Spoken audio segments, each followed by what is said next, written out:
Right, we are live. Hey guys, how's it going? Welcome back to the Kiwi Lads channel. We are here for yet another match of the KFC Big Bash. This is the 7th match out of all 61 that we are going to be covering on the channel. This match, it is going to be exciting. I always say it's exciting anytime we get a BBL match, but this one's going to be up against the Stars, who are probably looking for that redemption after that slightly disappointing performance, you could say, when they were bowled out by the Sydney Sixers for only 61 runs. But now they are up against the side who did get a win in their first round, the Sydney Thunder. They were able to take down the Brisbane Heat in their first fixture. But I hope you are all doing well. Do let me know who you think is going to be winning this match as well. We have got Immortal Wolf there in the chat. It says first like and hi, and also hi everyone. Says Paddy Wagon. Hope you are doing well, mate. 54% for the Melbourne Stars to be able to win this match is how the predictor has got it at the moment. And also we should mention that the Thunder, they won the toss again and they decided that they would be having a bowl to the Melbourne Stars. So we will have to wait and see what the Melbourne Stars will be doing differently in this game compared to what they did in the last. They have got Marcus Stoinis, I believe,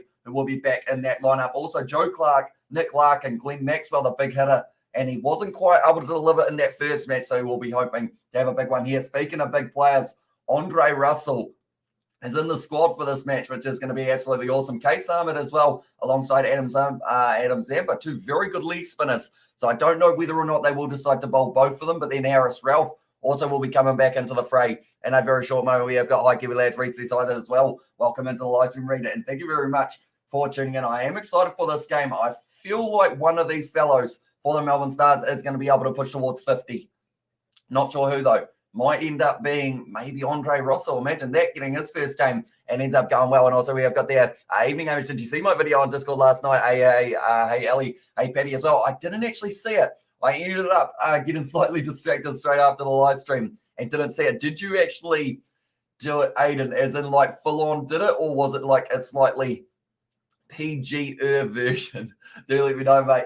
But now at this stage, we are only a couple minutes away from this game getting underway. It is the first match and the only match that we have got on tonight. Tomorrow, though, we've got a double header. It is going to be the first one, the rematch between the Sydney Sixers and the Perth Scorchers, between them and the Hobart Hurricanes. And then the next match that we have got straight after that one, it is the Perth Scorchers, and they are going to be taking on the Adelaide Strikers. They have fish and chips for dinner and Sprite as well, says Ollie Wilson there. And hey, mate, as well says David there. But yeah, it's going to be a very exciting game between these two sides. Hopefully, we will see a total of around that 150 or maybe even higher for the Melbourne Stars here. We have also got there the whole heap of celebrations there for Sebastian there in the chat. And also, I'm only joking. There's no way I'm embarrassing myself. As I was I was going to say, I didn't see any notification come through, but that is probably a very smart decision, Aiden, in that regard, because, yeah, it would have been an interesting one. But congratulations on your win for your bet as well. And also, we have got the hey, Aiden, how's it going as well? And the chat says Ellie. But, yeah, at this stage, the Brisbane Heat, they are going to be a side who are playing not tomorrow, but also I believe it's the next night that they will get their opportunity to try and redeem themselves as well, because they have been just struggling a little bit, the Brisbane Heat overall, for this season. The Perth Scorchers at the moment, they are also a side that will be looking forward to their next game later on tonight or later on tomorrow night. Hello, Amish. Some good cricket ahead of us as well, says Kevin, and welcome into the live stream, man. I do see that you've changed your profile picture. I hope you are doing well, and also we have got their big love, everyone. Hope you're all well as well, says Sebastian. They are just showing there the Sydney Thunder. Daniel Sams, he did very nicely in his first innings for the Sydney Thunder of the season, and he will be hoping to redeem himself and keep that momentum going. He'll be after that golden cap. He was able to get it 2 years ago, but hasn't got it last year. So that is why now he will have a perfect opportunity of being able to do so. They may even open him in the bowling as well, and freight as well. And the chat sees Sebastian there for it as well, but they are going to be opening their batting here. Marcus Stoinis, he is back, had a side strain last week, which did leave him out of the starting lineup of the Melbourne Stars, but he is now back alongside Joe Clark, who will be wicket-keeping for this one. Very, very talented player, Joe Clark. Didn't really fire in the first match for the Melbourne Stars, but saying that, no one was able to. Sanger will be opening the bowling here for the Sydney Thunder as well, and we have got hi in the chat from David to Ali and Aiden as well. And do let me know, ladies and gentlemen, who is going to be able to top run score for the Melbourne Stars. We have got Isaac in the chat. As he try as well. Welcome in the live stream, mate. Hope you are doing well. Have you been playing any Dead by Daylight by any chance? And if so, has it been any good? I know that we're probably going to struggle with it when we do play it for the channel, and it's brother in Romanian as well. Says Sebastian there for freight there in the chat as well. And also we have got there, hey, David in the chat from Ali, but now Marcus Stoinis. He's hit 2,137 runs, so he's very good. An excellent stream last night. Amish as well, says David, thank you very much, mate. My voice at the start of it decided it didn't like me. But then after that, it is in that situation. If it kind of came around, so hopefully it is as well. No, you're the only person I play with as well, says Isaac. So we will have to try and get something going in the near future, isn't it, for Dead by Daylight, isn't it? That was a bit of a almost English slang, I guess you could say. They are doing all right in the test match at the moment. We have got another spammer back. Welcome back, mate. Hope you are doing well. He has put hi, guys, for the first one, and then he just kept on going as well. But we have got Jay in the chat as well, and also we have got there, David, how was your day? But now at this stage, Marcus Stoinis, he is going to be facing the first delivery of this match, the 7th match of the BBL, like I mentioned. And I will mention straight away that we are covering every single game that we can on the channel. So be sure to leave a like and subscribe like Dolphins. Hamish Change as well. Says Kevin there, and also Mr. Squiggles says David, but now it's going to be Sandu, rather than saying who will be charging in for this first delivery of the match. And it's wide down the leg side, so that's going to be the single straight away there for the Melbourne Stars. Not the best start, but saying that, not the worst either. Just trying to test out Marcus Stoinis on the leg side. Captain Root and David Milan have been rubbing it in for 4.5 hours as well, says Sebastian. Yeah, those two have just kept on going. I believe they've both got 50s now as well, haven't they?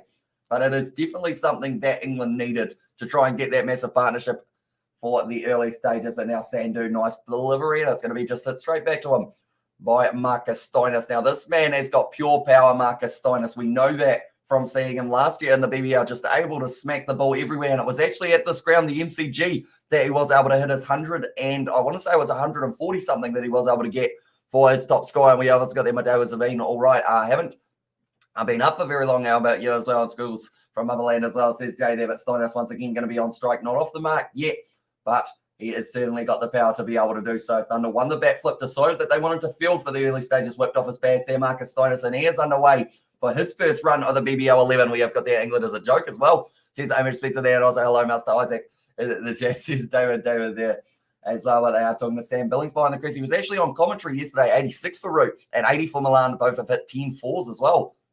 Very nicely done for them. How many balls? I believe it will be a few more than Travis Head's 100 that he was able to get, because he got it in about 86, I want to say it was. Wasn't it the third fastest Ashes 100 out of anyone? But then I saw there that Gilly had actually hit one in about 55 balls, which is absolutely insane there. Because even in a T20, that would be impressive. We have got the evening brother as well. And who will win this match? Says the same mum. At this stage, I think it all comes down to the top order of the Stars. It's going to be just another dot ball. Joe Clark not able to get that one away to the leg. So we have got there. G'day, mate. And that chat. And also wins the next 7 games again, Hamish, says Kevin. So the next time that we have got 7s, it is in Malaga, Spain, and that will be in late January, unfortunately, is the next time that it will be taking place. So I'm hoping that it's not going to be too bad having to wait for about a month before we get to see that. In fact, it's about a month and a half, but it should hopefully be worth it when we do get to see some more 7s action with New Zealand, Samoa, England, Wales, all of the teams coming back. But now Sandu once again going to be charging in just a little bit down the leg side once again. So that's going to be another wide off his bowling. So many squiggles, as well says Elias. Yeah, it seems like a squiggly day, I guess you could say. What day are we on at the moment? We're on a Friday, so everyone must be off work and ready to go to put some spam in the chat, I guess. So I guess that's what you do on your weekends. Oh, well, he's got his WhatsApp number as well, just in case anyone is interested in having a bit of a chat with BBL 100%. So now at this stage, it is going to be Sandu. It will be once again going in only 3 balls space so far. Nicely bowled once again. Good length. Isn't really giving away too many early. And this one, he's actually giving away more runs off his wides than he has off the bat for the first 4 balls of this match for Sandu. And also, it's not a school night as well, says J.A. there. And yeah, the boys here, Sebastian as well. Welcome in, Johnny Brace. I almost called you, but Johnny Place. Welcome in, mate. Thank you very much for tuning in, mate. Hope you are doing well. Hope you have enjoyed your week of work. Do you work weekends normally? And also, I've got that Doty as well. Says Avery Spencer. Well, that one as well. But now Sandu going to be charging in for this one. Stoinis is at the non-strikers end, but he will certainly want a little bit of the strike early on. Joe Clark whips it off his legs now out to deep mid-wicket, and they are going to keep it to just the one. Moment. This has been a decent first over. You'd say the 2 wides are possibly just a little bit of that getting warmed up stage, and now he is really trying to keep on maybe putting it on the pad, seeing whether or not he can tempt Stoinis with the long boundary out to the side. And be sure to like and subscribe from all accounts. Helps a lot as well. See Sebastian there, and also we have got there Johnny Blaze Freight as well in there. And also, what is the light goal today? That is a great question. Oh, what is our light goal? I guess I will say, they've got Andre Russell in the middle order. I've just seen him, and I'm very excited to see him get a chance to bat for the Melbourne Stars. I'd say our light goal, we'll go for 70 today. See how it does go. That's going to be off the edge there for Stoinis, but doesn't carry to the man at short third man, and that is going to be the end of the first over, 4-for-none for the very first over century, surely as well. Says Sebastian there, and also I posted a link on the Discord to a funny incident that happened at the Highlands rugby game a few years back, but funny X-rated as well. Says that David Taylor, I will have to check it out. I did see, I think you did post a link, but that was right before the live stream, I believe, but I will check it out straight afterwards as well. We others got their fantasy as well. Says hi, bye there. Welcome into the live stream, man. And so far, Australia in the perfect position so far in the Ashes. Do again, Hamish, as well. Says Kevin, yeah, they were doing very nicely, Australia, for the fact that they were able to bowl them out for 147. Joe Root and David Malan, that is a huge partnership that they need to keep going for if England want any chance of, I don't think they can win it from here unless these two keep on going and get maybe like a 200-run lead, but it's going to be tough for them. That is sure any fantasy players as well. Says hi, bye. I don't actually play the fantasy, but I have had quite a few people in the chat who have mentioned it. I know that a popular name is normally Stephen O'Keefe has been going up there a little bit recently. Congratulations on 8K subs, Hamish Booth. I don't normally work weekends, but I will tomorrow during doing a bathroom, trying to get shower up and running ASAP. The bloke's missus is a stunner as well, says Johnny Place. Is that the only reason you are working the weekend, Johnny, by any chance? But thank you very much. Yeah, 8K came a lot quicker than we were expecting. Daniel Sams now is going to be bowling the second over of this match for the Sydney Thunder. Got the left arm. That's a nice shot there from Joe Clark. Almost a test match cover drive there. And it is going to be cut off in the deep by Billings. I've got a question for you, says Ollie Wilson. Go for it, mate. And also we have got these Squiggles as a fantastic player or fantasy player as well, says JA there. And I hope it doesn't involve a helicopter, says a J there in the chat as well. But Andre Russell, he is on the touchline. Yeah, he is ready to go. I keep on calling it the touchline. He's on the sideline waiting for his opportunity. He's going to be coming in at maybe around number 6 or something along those lines. He has got a very bright blonde mohawk at the moment, Andre Russell, and it's certainly a huge signing for them. They've also got Case Ahmed, who did very nicely for the Hobart Hurricanes when he was getting his chance last year. I believe he was with them. So a lot of these players have switched around nicely. We've got 100% Big Bash match win report in the chat as well. It's got a whole heap of emojis right across. Please post photos on the Discord, bro, as well. Says David, of the renovation or of the wife? And also, do you get annoyed by the fire siren as well? Says Ollie Wilson, not really, because without the fire siren, it means someone's house is getting burnt down. So you kind of do need it to be able to signal for the firefighters to get there, I guess. And yeah, keep us updated on the progress, Johnny, as well. Says Sebastian, but they are showing Case Ahmed there on the touchline. Oh, I keep on saying the touchline, but he will be excited to get himself out there with the ball in hand. 2 leg spinners they will have for this one. They've got Adam Zampa, and they've also got Case Ahmed, both right arm leg spinners. So it will be interesting to see whether or not it is a spinner's surface. Although the thing with the MCG is you've got very long boundaries right around. So it does mean that you've got a little bit more leeway advancing down the wicket there. Was Steinus, wasn't able to connect, and it is now going to be, it was actually Clark on strike. And Sam's bowls the wide. What question is that? Do you get annoyed by the Muppets as well, says Jay Hayes? Not really.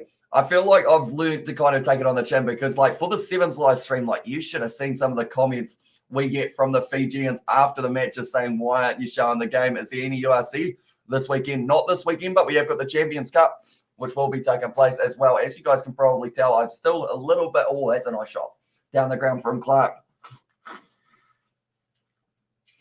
I've still got my nice little bit of sinus that has decided that it wants to try and affect me, which is not ideal. It's 2 pictures of the bathroom, also 4 pictures of the lady from 4 different angles as well. Says I'm actually both Hamish as well in there. And also we have got there in the chat as well. I asked, have you ever been through a car wash before? I believe so in the past. Not recently, though, that I can think of. And also we have got the, he broke his ankle. So he's on the moon boot for him up and being made redundant as well. That one is going to be just thrown down. Good throw there from Sandhu to be able to connect. And it looks like straight away. So Joe Clark is saying he needs a new bat. We have got there as well, redundant in the BDRM, maybe, the bedroom, I assume that is like an assistant there as well. Says Johnny Blaze there, I've got 100% Big Bash Boost win report as well. We should mention the Big Bash Boost point. Tissue as well, says Johan. It was indeed a tissue, mate.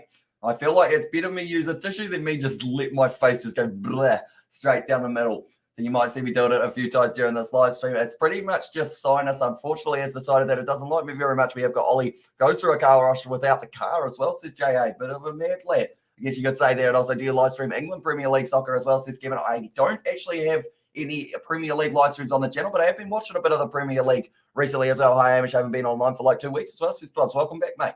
It is great to have you here. Do let me know who you think is going to be able to win this one. But now it is going to be Daniel Sands once again bowling. Stoinis hits it down the ground straight to the fielder though. Do you get the most of your subs out of the live streams? Because I struggle a bit as well. Says Johan, yeah, my live streams I think have been, I want to say about 80%. Also, we also had a few gaming live streams, a few gaming videos early on that helped us grow as well. Can you please tell me the fire station, please? Can you please tell me the fire station so I can see the siren as well? Says Ollie Wilson. I don't think we've got like anything fancy. I'm sick. Hopefully not COVID same symptoms as well. Says Todd, so hopefully you will be all right. I feel sick root is close to 100 as well. Says Hamish Spencer. Beautifully delivered there for Daniel Sands to close out his first over. Now the score is going to be 8 for none for Daniel Sands over and 12 for none for the Melbourne Stars. And also we've got there, Johnny has taken on Darla in the Discord as well. Says it was Sebastian there. And also we have got their hi from Mr. 18. Welcome into the live stream. I hope you are doing well, mate. They are showing at the moment Aaron Finch, his kind of accolades for himself. He has been doing very nicely, although he is injured at the moment. He's got a knee injury and an interesting interview that he did just beforehand. Unfortunately for him, he did mention about how he tried to speed up rehab for the Cricket World Cup to be able to go over there and play in the T20, and he did manage to get there. But unfortunately for him, it came at a price, and now he has injured himself just a little bit worse from doing so. So you can tell how committed he is to the Australian cricket side of it, and he will hopefully have a speedy recovery here as well. But anyone who hasn't already, be sure to leave a like and subscribe on this live stream. Our like goal is 70. We're sitting on 17. We're doing nicely in the early stages. We're still inside of the power play. That's why we have got the JAs. Love going through the car wash when he's not in the car because he gets wet as well. Says Ollie Wilson. And also just got like, I forgot my password and stuff as well. It says as a Hamish Spencer. So hopefully Sebastian might be able to help you out there. McAndrew now bowling his first delivery. Joe Clark at the moment. He looks like he's going to be a bit restless at the crease, trying to shuffle around all over the place, seeing whether or not he can find himself in a position to be able to hit it to the boundary. Indeed, I do, Ollie, as well, says JD, and this is random, but do you think the Aussies actually made the right decision to make Dave Rennie their head coach as well, says Johan? I think overall he's done pretty well, and he gets ticklish by the brushes as well, and also I also feel like vomiting from not eating as well, says Todd, so that is not very good. Have you got anything like a soup or something you could have just to keep you ticking over now? There's going to be McAndrew. I just whipped off his legs there. Joe Clark, this is looking good. This goes to the boundary, and that is the first boundary of the day for the Melbourne Stars. I admit as well. Says Alila there. Welcome into the chat. I hope you're doing well. And I hope you are ready for an epic match that we are going to get to see between the Sydney Thunder and the Melbourne Stars. Andre Russell is back. He is indeed. He's going to be batting at about 6 here for the Melbourne Stars by the looks of it. And thanks, Steve. Says Hamish Spencer. And it's any top 14 this weekend. Coming weekend, Hamish as well. Says Kevin. There is not top 14, but there is Champions Cup, which involves top 14 sides. So the next game that we are covering of the Champions Cup, it will be the Northampton Saints. They are taking on Racing 92 with their backline of just epic proportion. Like they've got Kirtley Bell, they've got Varumi Fakatava, Gal Fiku, I think is another one who is in there, or Teddy Thomas, is in there as well. And they got a strong backline for that one, Racing 92. And see have fun, mate. I'm off to another one, or after the other one as says Jay. So we'll see you later on, mate. But Clark at the moment sitting 11 off 9 deliveries. McAndrew going for the 4 runs early on. It is over, but it's what he does with the next 3 deliveries here that will shape how well this over goes for himself, because that's the thing. The power play is only 4 overs long, and also we have got to search up Cambridge Town Hall because they have a siren on top as well, and take Jay hunt them down without the remorse as well. And there, of course, the life of a moderator, eh? Always got to be on your toes for those ones. Joe Clark at the moment sitting on 11 off 10. Not really going at a frantic rate yet, but Stoinis sitting on 2 off 6. Normally when he starts off slow, Stoinis, he either gets himself out or he goes on to get 50. And I feel like it's one of those ones that at the moment it's probably 50-50 of what one he is going to be able to do. But Joe Clark at the moment, he is going to be important for them. Didn't really fire in the first match up against the Sydney Sixers when they were bowled out for 61. But the Stars already sitting on 16 for none. So it's looking decent for the McAndrew there. That's a good shot down the ground from Joe Clark. Has he got all of it? Oh, it's just cleared the fielder. And he fielded in the deep by Chris Green there. Chris Green, the skipper for this one as well. And hello, says Monkey Man. Welcome into the live stream, mate. And hey, Hamish, you're a cool guy. That's what says Ollie Wilson. Appreciate that, mate. And right back at you. And I do admire the fact that you do love yourself a fire siren. We have got as well. Says that Dwap's there in the chat. And also we have got there for the first time in a long time. First time in a long time. I didn't have to have any doors or windows open in the afternoon. Finally got a heat pump as well, says Nobum. So that will be very nice for you. So it's kind of cooling down the house, isn't it? Rather than heating it up. That's the thing. Oh, that's going to be the wicket, is it? Yes, it is. That's actually going to be Joe Clark out now. 13 for him off 12 balls, and he is on his way now. Good wicket there for McAndrew, closing out his over, and 3 overs down, 1 for 18 now, and I can spell a spam's coming up as well. Says that Dwubs as well. Yeah, we normally get a few spammers on these live streams as well, but a heat pump is also very nice at the moment. It says it's 15 degrees here, but it's certainly not. Unfortunately, just a little edge from Joe Clark ended up hitting the leg of himself. He ended up hitting the ball into the leg, I should say, and then Alex Ross, the sweepologist, able to take that catch, and now it does mean that now Joe Clark is out. So now Andre Russell, maybe he does get an opportunity a little bit later on in this match, coming in at about 6 or 7, and the live stream is creeping up in views as well as these clubs. It is indeed these BBL ones have been doing extremely well. So I do thank you all very much for tuning into them. It is hugely appreciated, all the support you guys have been showing on the channel. I hope you have been enjoying, because we've got plenty more coming on. Marcus Stoinis is back. Didn't even notice as well. Says a bash in there. Yeah. Oh, okay. This is going to be a big partnership. It is Glenn Maxwell one end, Marcus Stoinis at the other. This is just power, power, power. Both men over 2,000 runs in the BBL. This is going to be a good one. Maxie going to score a 50 as well. And it says Mr. 18, I remember the All Blacks versus Iron stream was with 900 people watching as well. Says clubs, yeah, the rugby streams have been doing extremely well for the kind of size of them as well. That's the thing. Like BBL for me, I was thinking we'd have like 10, 15 people watching for most of the games. We're already sitting on 84, and we are still only 3 overs into this match. But Stoinis now is going to be on strike. It's a short ball. That's gone straight up in the air. This partnership, it is almost coming to an end, but it does fall short there. And it's going to be the man at fine leg. McAndrew was able to cut it off. But tell you what, Stoinis almost on his way. That was almost the shortest partnership between Stoinis and Maxwell in history, with it just being the one ball with Daniel Sams. Goes for 2 runs off his very first delivery of his second over. He is a very important bowler here for the Sydney Thunder. Always picks up wickets. Didn't get as many last year as he did the year before when he did have the golden cap. Anyone watching for a BBL, that's more than normal as well. Says Hamish Spencer, exactly right. Normally it does fluctuate throughout these live streams, but also it is hugely appreciated all you guys being here. So if you are new, be sure to leave a like and subscribe. We are covering the 2 games of the BBL tomorrow, which are going to be very exciting. And also we have got there in the chat from T10 there as well, a whole heap of letters going for it. I'm going to eat something or going to get something to eat. So yeah, Hamish as well. So good luck to us, and hopefully you do feel a little bit better after that as well. Now at the moment, Daniel Sams, I'm about to sneeze, unfortunately for myself, but I will be able to mute myself just before I sneeze, so that you guys don't have to hear me trying to hide a sneeze, because that is the hardest thing to do on a live stream. That is for sure. But now it is going to be Daniel Sams once again, Steven and Stoinis. It's a hard out mid-wicket way. No one back there. And that is going to be the first boundary of the match for Stoinis. Old mate is back for round 4, I think, as well. Sees Hamish Spencer there.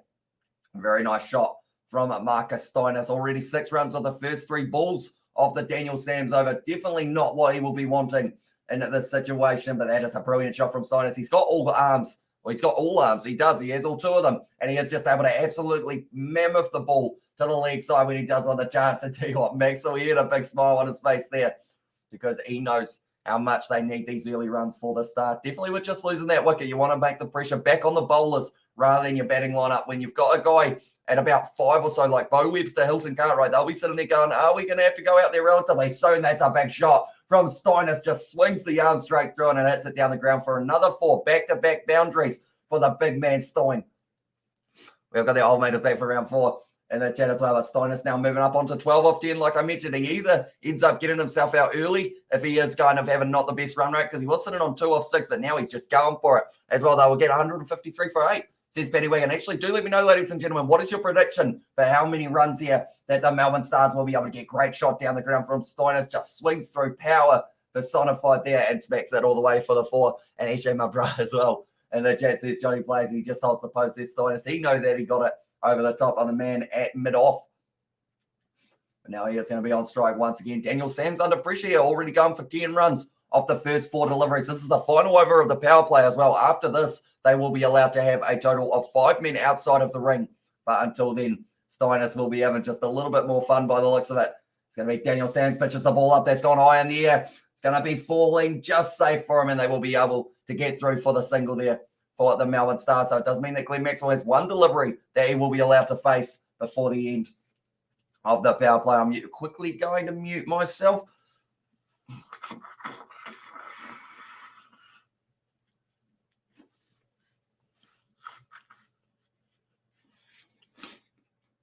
I love Sinus. And also, don't mind watching Stoinis bat either. We have got there, they will get 160 for 6 as well, says Mr. 18. And also we have got there, Stoinis will get the most with 53 as well for Paddy Wagon there by Glenn Maxwell. He is going to be on strike for his first delivery. It is the first ball that he gets to face, and it is still in the power play. So does he swing hard through the line of this one, or does he decide? No, do you have it as well? I do not have it, Johnny Place. I think I know what you're referring to, but no, I do not. I don't really leave the house, so I don't know how I would have gotten it as well. We have got their Bangla in the chat from 100% there. I wonder what 100% means, because everyone seems to have 100% in their name. So I'm not sure what it is. I guess it's just 100% go for it. You know, that's the kind of life motto. Other than, of course, maybe don't do things that aren't too smart, such as like thinking that you can fly. Don't do that. That's not a 100% moment, but now it's going to be hit down to fine leg. Maxwell gets off the mark, and that's going to be the end of the fourth over in the power play. 30 for 1 here for the Melbourne Stars at the moment. 60% chance of them being able to win this match from here is the live win probability. But anyone who is newbie, sure, leave a like and subscribe to the channel at the moment. We are sitting on 27. We're almost already halfway to our like goal, which is absolutely awesome. So thank you all very much for that. And also, who's the JRCS bloke? The J, he was going off like a monkey as well. Says over Spencer. I'm not too sure. I think it was the same person as someone was having a few troubles with the other day. Go Maxi as well, says Leo. Yeah, at the moment, him and Steiners, 111 people watching. It's going absolutely insane at the moment. I do appreciate all you being here. Maxwell and Steiners. This is the big partnership for them. Steiners, he is actually the most run scorer for the Melbourne Stars, sitting on 2,140. Maxwell, the next man down with 2,086. So both of these guys neck and neck at the moment. If Maxwell has a big innings, he might be able to overtake him, but he's had 93 sixes. Glenn Maxwell, he loves himself a switch hit as well. Whipped off his legs. And McAndrew's going to be just going for the single once again. Let's go Thunder, says Jed as well. Do let me know, ladies and gentlemen, how many runs will the Melbourne Stars get off their first 20 overs? And will they be able to win the match? After that, it is going to be a big question, because they did actually bowl. Oh, I believe they actually batted second to the Brisbane Heat as well, didn't they? When they were able to get that win. And Zampa will get the most wickets for the Stars as well, says Mr. 18. I think it is going to be either him or maybe Case Ahmed. Could be a little bit of the unpredictable leg spinner as well. I know, right, as well, says Hamish Spencer there in the chat. And who do you guys think is going to get the most wickets for the Sydney Thunder? We already seen McAndrew has been able to pick himself up one. I actually think I'm going to say, I'm quickly going to have a look at the lineup, make sure that I get everyone. I'm going to say Chris Green's going to pick up a few, I should say, in total there in the chat from MHQ. And also we have the last live stream before this one had like an 11K views. Is that a new record? It is for a BBL live stream, so it was doing extremely well. That is for sure. Like, that's the thing. I was expecting about 1,000 views per live stream for the BBL, but we have gone way above that, which is absolutely awesome. And I do thank every single one of you for supporting the channel. It is going to be McAndrew now trying to glide it down through third man. They're both at the same end here. Steiner's going to have to run hard. He's run out there. And it was the mix-up, and Steiners, he is not happy because of the fact that the run out did come, and that is the second wicket for the Sydney Thunder there. And Maxwell, not too happy. We always got their Howard's things in my Matty today. Very quiet, just like every single other day. But McAndrew there, Steiner said yes. Then from there, he did turn around. Maxwell had already committed. So because of it, it did mean that Steiners was just sold up the river, and he had to run half the length of the field. 163 runs for 7 wicket Stars as well. Says Sebastian, but that is going to be Marcus Steiners. He is not happy. 13 off 13. 2 fours for that man, but just outside of the power play now. He is on his way. And now more than likely Nick Larkin, I believe, will be the next man that they do bring to the crease. We're just listening here. Okay, there was no call. Unfortunately, Steiners ended up turning his back. And Maxwell, there was no communication between the two. Steiners 53 low as well. Says Mr. Anna, he tried to run it now. He's walking as well. Says Sebastian there. Yeah, it was a big old mix-up between the two Melbourne Stars veterans, I guess you could say. Both having over 2,000 runs at this stage. Maxwell has a big innings. Perhaps he can overtake him for it as well. But Nick Larkin now, he has made his way to the crease. 31 years of age, has 747 runs. And Thunder win as well. Says Rakesh and second bat win this match. And I will ask the question, how many runs do you think they will be able to chase down comfortably? And don't forget to smash that like button and subscribe to the best Kiwi lads, as well, says Johnny Blaze there and Thunder win. And also we have got there 172 for 6 for North Mum there for the prediction. So it is going to be interesting to see whether or not they can push for that 170 with that wicket. Now the Sydney Thunder are 51% likely to be able to win this one. Please, 120 all-out Melbourne Stars as well, says Rakesh there. They've already lost their 2 wickets there. That's going to... Oh, it's been called a wide. Gee, what? I thought Maxwell got a little feather on that one going down the leg side. They say McAndrew just trying to tempt Maxwell with the long boundary.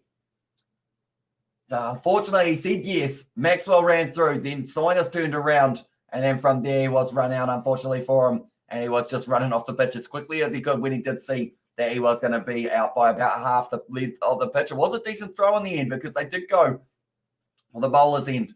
Unfortunately, he said yes. Maxwell was just running because he did know that it was going to be a quick single, if that.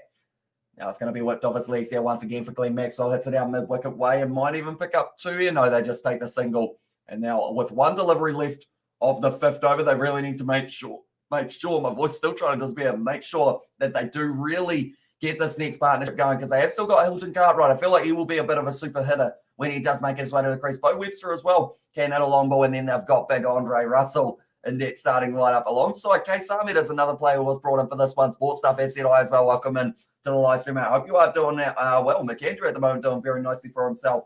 Able to pick up the early wicket. Going to be blocked. No run there from Maxwell. Calling very loudly. And a Larkin was said back in a hurry. We have got there. Maxwell is in a different world as well. Says Mr. 18. Tell you what, the amount of runs that man gets off a switch hit is just unlikely. Like he gets more of the switch hit than a lot of batsmen do when they're playing with the hand that they actually bat with. And are we going to get voice crack as well? Says Paddy Wagon. If you're lucky, we might get 1 or 2 66666 as well. Says Ashish there for the over Glenn Maxwell. And also you should perhaps subscribe to the Kiwi Lads as well. Says David there. And that as well. And it's going to be now just blocked. And that is the end of McAndrew's over. Doing very nicely for himself so far. And it is 33 for 2 here for the Melbourne Stars after the 5 overs. The last wicket falling was Marcus Stoinis. It was a run out, which is something that you hate to see for batsmen. You know it causes a little bit of tension in the dugout after the matches. And also we have got there, do you have to pay money to do a live stream as well? Says Johan, for my live streaming software, I do have to. So pretty much any funds from the channel go straight back into trying to make sure that the live stream can run smoothly type thing, because I did end up upgrading so that I can do it in 1080p, which is kind of the next, I guess you could say the next quality up, because I did want to make these live streams as high quality as I can. The next thing that will be possibly getting upgraded is either camera or the microphone. So that it does just get a little bit better. We always got this sports stuff. Please don't spoil the action. Wait till Hamish reacts to it. Thank you as well. And in the chat there, and also we have got there, very much appreciated for that as well. And Andre Russell rejoined as well. There's some who he didn't do. But now speaking of a very talented bowler, it's going to be Sanger, who is at the crease now, and he is going to be one of the keys for them. I did say that it would be Chris Green. I might actually change it to Sanger. He hasn't bowled a ball yet, so I'm going to allow my change. I'm going to say that he is going to be the man who does pick up the most wickets, going to be hit down the ground there from Maxwell with just the one hand there. And that is going to be the single off the very first ball of Sanger's spell. Yeah, it's got their no bro as well, says Mr. 18. But I think it does depend on the live streaming software that you do use, because I know that OBS and also Streamlabs are both free, but I end up using StreamYard just because it makes it just a little bit smoother for myself with the Wi-Fi that I have got. So pretty much, yeah, it's a subscription-based live streaming software. Now Sanger once again bowling it nicely. Larkin there with a little bit of turn there at the MCG, might be making Zampa lick his lips a little bit when he does know that he gets the bowl a little bit later on. Also, Case Ahmed will be happy enough. But Sanger is only 20 years of age, 17 matches, and already picked up 22 wickets with a best of 4 for 14 as well. These streams are high quality. Highly recommend, mate.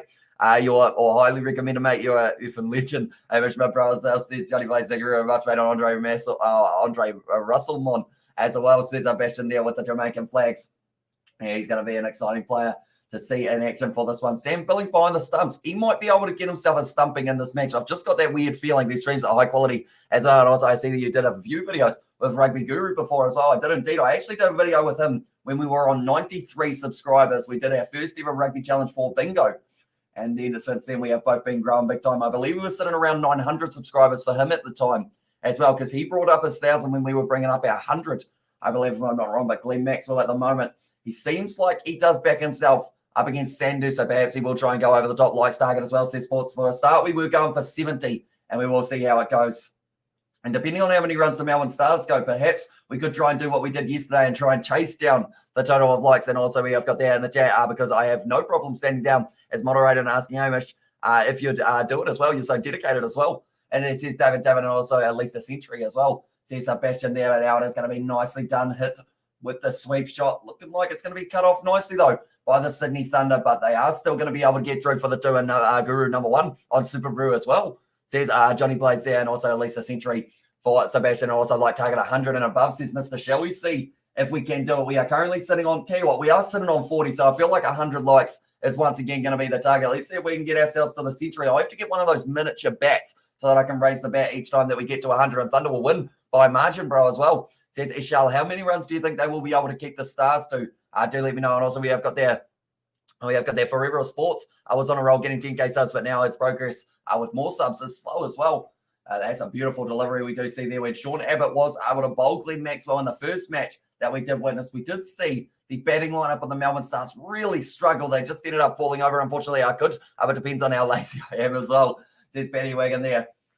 At the other moment, Sandu, he did bowl his first over. Decently done. 6 down for the over count, and now they are sitting at, there we go, it has updated 40 for 2. And it's also now Maxwell on strike, sitting on 6 off 6 so far. Larkin at the non-striker's end, sitting on 4 off 5 for the 2 Melbourne Stars. So trying to rebuild, because that's the thing, the power surge.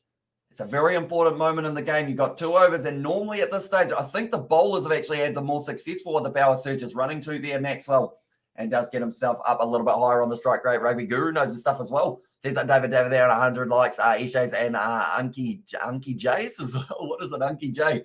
And also we have got there Forever Biceps numbers as well.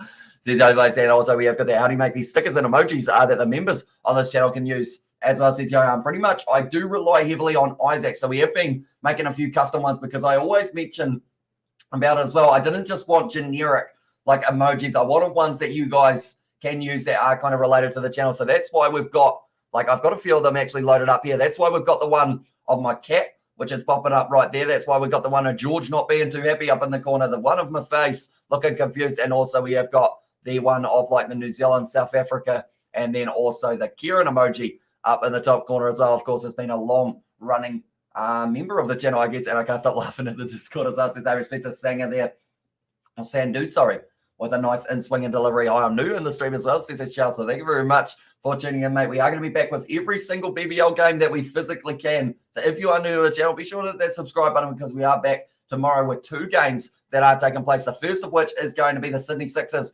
rematch with the Hobart Hurricanes. And also we are going to be having the one just after that, the Perth Scorchers, and they are going to be taking on the Adelaide Strikers, which should be a good one. We have got Anke SZA, but remember me, I do indeed, mate. You were here for one of the other BBL streams so far this year. We are up to 7 that we have done so far on the channel also. But what website do you use for these stickers? Is there a specific website as well, says Johan? So pretty much Isaac, I believe, made them through GIMP. So a couple of them, the likes of the Billy emoji, he actually like kind of, I think he sketched it and then from there, like kind of animated it so that it was able to be put through as an emoji. So it was hard work for him. But we did make sure he was heavily reimbursed for his Dive Gurus year of DAB experience as well. Says Johnny plays there now. It's going to be nicely cut. And Glenn Maxwell hits it out to the man at deep cover. We have got there. I don't mind doing it, but you're here on every stream. I'm not as well. Says David. Although I think the good thing about the moderation at the moment is we have got, I believe we've got 4 or 5 moderators, which I am looking at maybe expanding if we do keep on getting 100% people who want to have a bit of a call with you guys on WhatsApp. If we keep on having more of them, I think I will be expanding to just adding maybe 2 or 3 more so that you guys can keep, I guess, the peace in the chat with the amount of them. They have been popping up lately. Sandy now once again, it's gone straight through Larkin. Beautiful delivery. That closes out the over. And now 7 overs done and 45 for 2 here for the Melbourne Stars. I'm wondering whether or not they will take the Big Bash boost point or try and really go for it, I should say, for the next 3 overs, because it's however many runs they have here. Depends on how many runs that the Sydney Thunder have to get themselves after the 10 overs as well. And also we have got their star in the chat as well, says Mustafa. And also we have got their 2 big giants of cricket, Maxwell and Russell, in the same team. Says Anket, exactly right, mate. It's going to be absolutely awesome seeing Andre Russell, not just with the ball in hand, but if he gets a bat in hand, it is going to be absolutely awesome. We have got there, have you and your family at a barbecue yet, mate? Or yet, me brother, Hamish as well, and to George celebrate Crate Day. I believe, I want to say he was working Crate Day, which he will be a little bit disappointed about, but pretty much, I think for my birthday, if we're talking about that as well, I think we're going bowling a little bit closer to Christmas with myself, George, Daniel, and Isaac. But a couple of the boys were working for when it was my birthday, so that's why we had to postpone it to a little bit later on. Russell and Maxwell as well. Says the only place, and also we have got a hate in the chat. Says that Sports Live, and now it's going to be Chris Green, who is making his way into the bowling attack. He is the captain of the Sydney Thunder for this one. I've still got Usman Khawaja as my thumbnail, but he's not back yet. Unfortunately, that's a big swing of the bat from Larkin, but he has been able to pierce the gap nicely. Going to deep point, Wade. Well cut off, though. My gilt's in the deep, and it looks like they will be able to get back for the 3 runs. Good running between the wicket there for the Stars. And also we have got their when is your birthday, says no mum. It was on the 2nd of December, so it was about a week and a half ago. We have got their wish best player currently to rate as or Wish best player currently to rate as best T20 player as well, says Kevin. I think it's actually, is David Milan ranked number 1 in T20 in terms of the actual international ratings? And you guys going to do live stream the bowling brews as well, says Johnny Plays. I think I would have to ring them up beforehand and see whether or not we are allowed to kind of film. That's a big shot there from Larkin. Hitting the gap in that is going to be 4 runs. Chris Green under pressure for his first 2 balls has already gone for the 7 runs. And Katie, David, Steve, big ass ball, and a Romanian guy at the moment is good because there's always someone in the chat to mod. I certainly wouldn't mind more as well. Says that it was Sebastian. So yeah, I think it will be the next wave, I guess, of mods, because that was the very first wave. And then I guess we have got the next wave, which will be coming very soon for the channel. So if you guys are keen on being a moderator, do let me know. I will put a little star next to your name so that I can remember that you are interested, because I know that Johnny Blaze, I think you were probably the one that did miss out the first time, because on the live stream that I did put all of the moderators on, I didn't actually see your name, which is why it didn't actually end up with you being a moderator. But I have meant to do it for about the last couple of months or so. So if you are keen, do let me know. 52 for 2 at the moment. Says I missed it there in the chat. And now they are sitting on 54 for 2 after the 7.4 overs. The scoreboard's been a little bit slow today. I have noticed it's kind of been stuck in position for a little while, but at the moment, 54 for 2. It's a decent start to the match for the Stars, but they're probably going to have to ramp it up a little bit more when they do go a little bit closer to that kind of power surge. Chris Green now bowling it nicely. It is going to be just blocked, and that is going to be the dot ball for Chris Green. Good fire back from already going for 9 runs off the first 5, and who will favour it as well? Says it was Nurjan. So at the moment, Melbourne Stars are 56% likely to win this game with the live win probability. The way that it is sitting, Chris Green once again is going to be stepping into crease. A little bit of spin there, but it's gone to the leg side. And once again, do they go for the 2? No, they just get the single. So 10 off the first over of Chris Green. Probably 5 back, not too badly, after going for 7 off the first 2 deliveries. And now at the end of the 8th over, 55 for 2 here for the Melbourne Stars. So they are just showing the power play highlights. Joe Clark, unfortunately for him, ended up hitting the ball straight into his pad, bounced up in the air, and I was taken by the sweepologist Alex Ross in the kind of backwards point region, I believe it was. And I'm so tired for this live stream as well, says Paddy Wagon. And you guys have been committed to these BBL ones, that is for sure. We've been up all hours in the night, and also we have got to put up what is your name as well, says Mr. 18. It is Hamish as my name there. But pretty much we have got a live stream tomorrow morning. The Northampton Saints, they are going to be taking on Racing 92. That is going to be a 9 a.m. start, so it's relatively early. So I do understand if some of you guys are going to be there. Well, this one, Andre Russell at the moment, he's looking a little bit cold. He's got the hoodie on at the moment. He is going to be an exciting one to watch in the later stages of this match. Definitely, if he does get the chance of being able to bat. They are just showing him. He does look like he's very cold at the moment. Also, we have got there. Well, don't go fall asleep there. As what's your name? And the dad says, Amish Queensland, just realised both teams are pretty much the same colours. I imagine that in rugby as well. That would be very interesting to see, because I know that at one stage a referee was dressed in a pretty similar colour to the players. And I think that happens all the time on like Rugby Challenge and also Rugby League Live, which I know aren't real examples, but pretty much you always end up accidentally passing the ball to the ref. That one was slightly lofted, but it did go straight through the hands there of Gilks. I believe he wasn't able to take it. And Ben Cutting is not a happy man with that one as well. That could have been the wicket of Larkin early on in this one, and try not to as well, says Betty Wagon there as well. But now Glenn Maxwell, he is on strike, sitting on 14 of 12. Is he going to swing hard? No, he has just knocked that one to the leg side. He's not too happy there, Glenn Maxwell. He kind of walked down the middle of the pitch like this, and how many times has Super Rugby done near colour matches ridiculous in it as well, says Johnny Blaze. Yeah, I think the good thing about Super Rugby Trans-Tasman is they did seem to kind of work it out as well, but they are at the moment just showing the commentary team. Aaron Finch is a part of that. Unfortunately, still having a bit of a knee injury, which means he is not going to be back for the Melbourne Renegades in just a little bit longer. But hopefully he is back a little bit later on as well. And we have got the Akshay in the chat. Welcome in, mate. Hope you are doing well and good on you, says Ali Hills there. I will mention anyone who hasn't already. Be sure to leave a like and subscribe on this live stream. Larkin on strike. Going to be in that one for the quick single. At the moment, the Stars, they haven't had a huge amount of boundary recently, and also gaming without top-up as well. Says hi as well. Welcome into the live stream. Can you do the Worcester game, please? I don't have anything to watch it on as well. Says Hamish Spencer. One moment. I will have a quick look and see who they are playing and when they are playing, because I believe they are actually going to be on at the exact same time, aren't they, as the other game. So in New Zealand, I believe they're only showing it on Sky for that very first one, the Saints versus in their matchup against Racing 92. But we will be keeping you guys updated with it as well in terms of like what those other matches scores are as they happen. It's going to be the slow ball there from Cutting. It's nicely hit down the ground from Maxwell once again for the single. Finch is commentating what the is he doing as well, says Sebastian. Yeah, pretty much due to his injury it does mean that he isn't able to play any cricket yet for himself. But they haven't actually updated it saying that it is the Champions Cup or the Challenge Cup being shown on Sky. But I did look at the guide yesterday, and I'll say we've got there. Yeah, I love it. I love that. Hopefully I pronounced that correctly. There's no sixes in this game as well, says Mr. 18. That is true. And I write, that's all good. Thanks for checking as well. But yeah, they are playing Newcastle, so we will be talking about that game while the other one is happening as well. That one is going to be just hit off the edge once again, a dot ball for cutting. So this is going to be a very interesting innings for them because they've moved up to 9 overs. They've still got one more, and then they can take their batting power play. We have also got their high season Mortal Wolf as well. Welcome into the live stream. But do let me know, ladies and gentlemen. I assume Worcester versus Newcastle is yours, mate, for Hamish. But what game of the Champions Cup / Challenge Cup are you guys looking forward to the most when we do get to see our Leicester versus Bath this coming weekend, if not mistaken as well? Says Kevin, yeah, that one has taken place at the exact same time as the game that has taken place between, it is Bordeaux and Leicester. So that's a big match as well, but I think we will be doing the Leicester-Bath game. The two now, it is going to be cut nicely. It's going to be another dot ball for cutting, so he does close out his over, only going for the 3 runs, and after 9, they are 59 for 2 here for the Melbourne Stars. I'm not sure whether or not they will be completely happy with this one. They will have to get themselves just a few more runs, definitely with that power surge. I think they'll want 25-ish. If you've got Maxwell at the crease, he will certainly be able to have that impact. But Chris Green at the moment, he did go for 10 off his first over, so whether or not they do decide that they do want to give him another one, we will have to wait and see. But Cutting certainly bowling his first over very nicely for himself. Sandu at the moment with a run rate, or the economy, sorry, of 4.5, so he will certainly be getting a couple more. McAndrew only going at 4.5 as well. And then you have got their Sanger, ended up going for 7 off his first one, 114 watching as well there. And also, it's just a bit strange. The T20 captain is in the commentary booth while the Ashes and the BBL are taking place as well. Yeah, it does seem quite strange, doesn't it?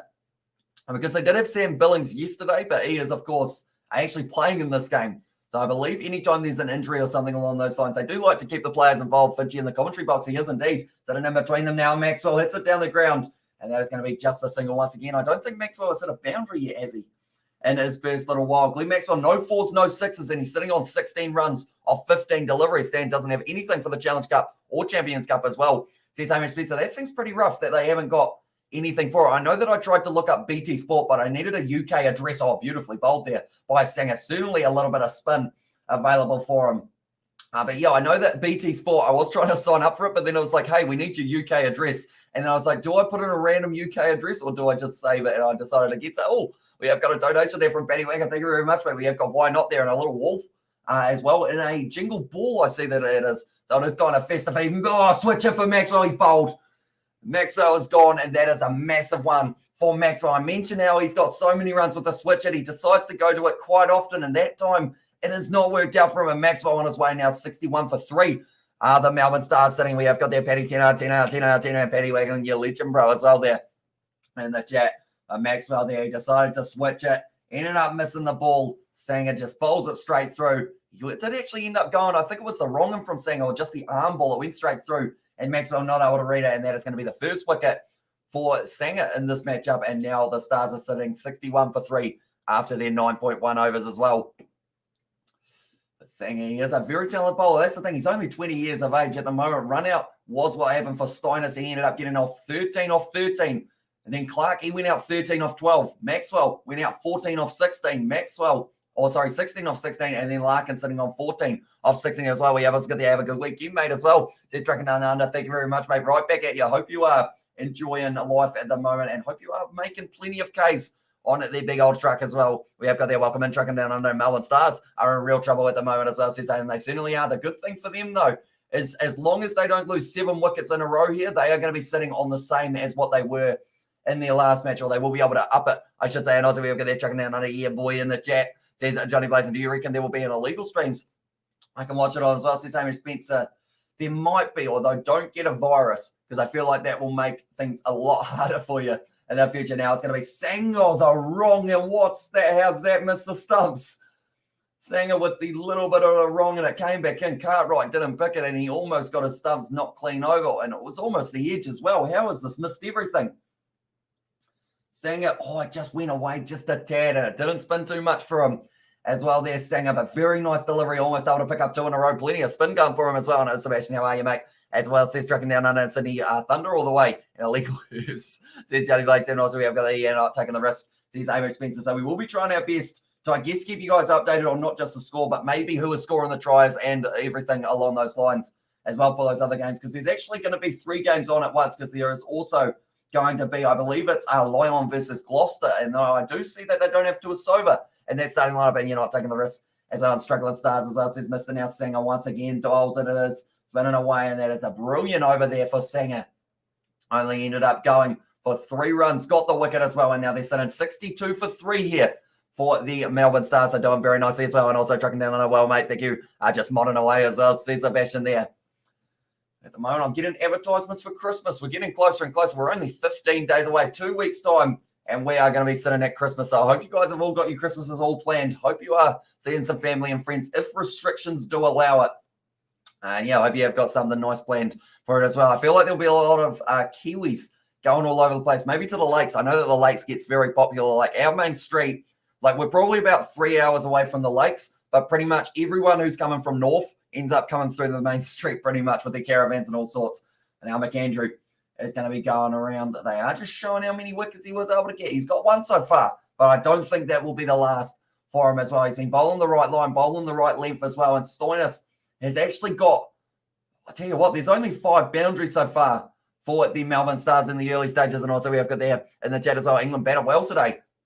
He's Mr. 18. They did indeed. They were doing very nicely, England, able to get a good partnership between Root and David Milan, who's actually the #1 T20 batsman in the world, according to the ICC rankings while the World Cup was going. But Sanger, he did get the wicket of Maxwell when he tried to switch it.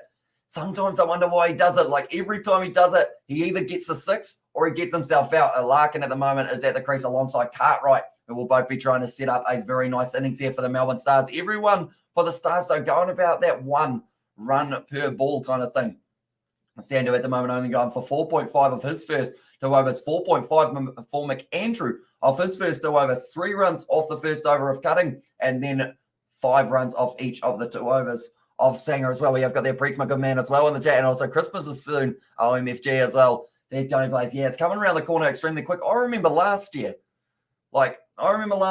when we were sitting about an hour, or not an hour, about 6 months or so away from Christmas. That was earlier this year, actually, now that I think about it. We were sitting in about July, and I was like, right, we've got rugby going on. It's still good. Christmas, not even on the mind. And now it's like, oh, yeah, 2 weeks. And then we're here as well. I'm in Rotorua, the Lakes District as well. So David there, and we've also got Batty Wagon there with the Christmas tree and the Santa hats as well. Now Cartwright on strike here to Cutting, who is once again bowling another dot ball. If they're going to win, they need Andre to get a lot of rubs. Or a lot of runs, I believe that is, and he has to be on fire. Exactly right. He's going to only really get a couple balls to set himself. Maybe they send him in for the batting power play. Might be a brilliant option for him to be able to just swing through the line of the ball for 2 overs straight. They haven't taken it yet, but they do still have the option of that power play. And pretty much it's a power surge. You get 2 overs there, and a little Jack Russell, especially she's ran away as well. She's either been ravaged by another dog or someone's picked her up and is looking for her, looking after her. I hope it's the latter fact as well. Says Johnny Glaze, how long has she been missing for, Johnny? Do let us know. And also we have there one from India as well. Says hi, so welcome into Live Match. I hope you are doing well. You must currently be sitting at about 2 p.m. in India, I believe. Hope you find her as well. Says Amos Pizza B2, mate. At the moment, 2 dot balls in a row for Daniel Cutting. Just doing very nicely. Is his first name Daniel? Ben. Who's Daniel Cutting? Who's Daniel Cutting? That sounds like a familiar name. 2 weeks now as well, says Johnny Glaze. Geez, that is quite a long time. So hopefully she is all right. And someone has picked her up. Oh, that's going to hit the spine of Cartwright. That won't feel too nice. That'll send shivers down the spine in all the wrong ways, because that one will not be very comfortable for Hilton Cartwright. He looks like he's fine, though. He's got plenty of back muscles. He's saying maybe it hit the back of his helmet. Possibly that one would have bounced up a little bit more than I was expecting. And 2:35 a.m. in India, or sorry, p.m. in India, and put some posters up, Johnny Glaze, as well there. Says Sebastian, that was Hamish Spencer. And also we have got that hoping for the best, mate. And hi, says M. Sayed as well. Welcome into Livestream Stars Win, says MD. Anyone who hasn't already, be sure to leave a like and subscribe to this channel, because we are currently sitting on 69 likes. We have already been able to just keep on pushing ourselves forward. So if you haven't already, be sure to leave a like, because we are hoping to hit our like goal of 100 likes on this live stream. We may even be able to hit it by the time that the Melbourne Stars have finished batting, perhaps. If you haven't already, be sure to hit that like button. Hilton Cartwright just getting all the attention here, making sure that he is all right to continue batting at this point. And I've given up now. I'm giving up now. I believe someone has her, and I'm okay with that. But hope she's getting spoiled for some kids and a new family as well. Says Johnny Glaze, and does she/he have a chip? And also, I hope you find your dog Johnny There's David at the moment being cutting 3 dot balls in a row, doing nicely for himself. And it looks like, yeah, the Sydney Thunder, they're all waving at something. I think they're saying Alex Hales needs something. I'm not too sure about Cartwright at the moment. Just answering all the questions, I believe, from this one of Ben Cutting. Did it end up hitting him in the back of the head? Or it actually did. It hit him on the side of the shoulder, or on the side of the helmet, I should say. I thought it actually clipped him on the back originally. He looks like he's all right, though, for Elton Cartwright, and he will be continuing at the moment. The run rate is sitting at 5.9 here for the Melbourne Stars. They really need to find a way of increasing that. In hindsight, it's probably for the best because she's actually a pain in the backside. She's still just sneaky poor poo around the house and rips things up all the time, and she's super aggressive as well. And also we have got there, but what if she isn't as well? Sees Hamish Spencer there on the attack as well. But at the moment, I do see a Joe Burns is that in the background there for the Melbourne Stars, although he's actually at the Brisbane Heat, isn't he? So it wouldn't be Joe Burns that I am looking at. It's a nice shot there from Milton Cartwright, but they have gone a long time without a boundary here for the Melbourne Stars, and she's only like 6 kgs as well. See Johnny Blades there. At the moment, Alex Ross, the sweep bowler, just important player for the Sydney Thunder lineup in terms of that batting. They have got the opening partnership, though, of Alex Hales, and also they will have Sam Whiteman, who will be starting at this kind of batting lineup of the Thunder, because Alex Hales, he went out for a duck in the last match. Was it something we were not expecting? That was up against the Heat. Down the leg side, nicely whipped off his legs there for Cartwright, and that is going to be the first boundary that we have seen in a little while. Goes down to fine leg, and Cutting not too happy with that one. They end up getting the line just a little bit too wrong, and then from there, Cartwright was able to whip it away as well. That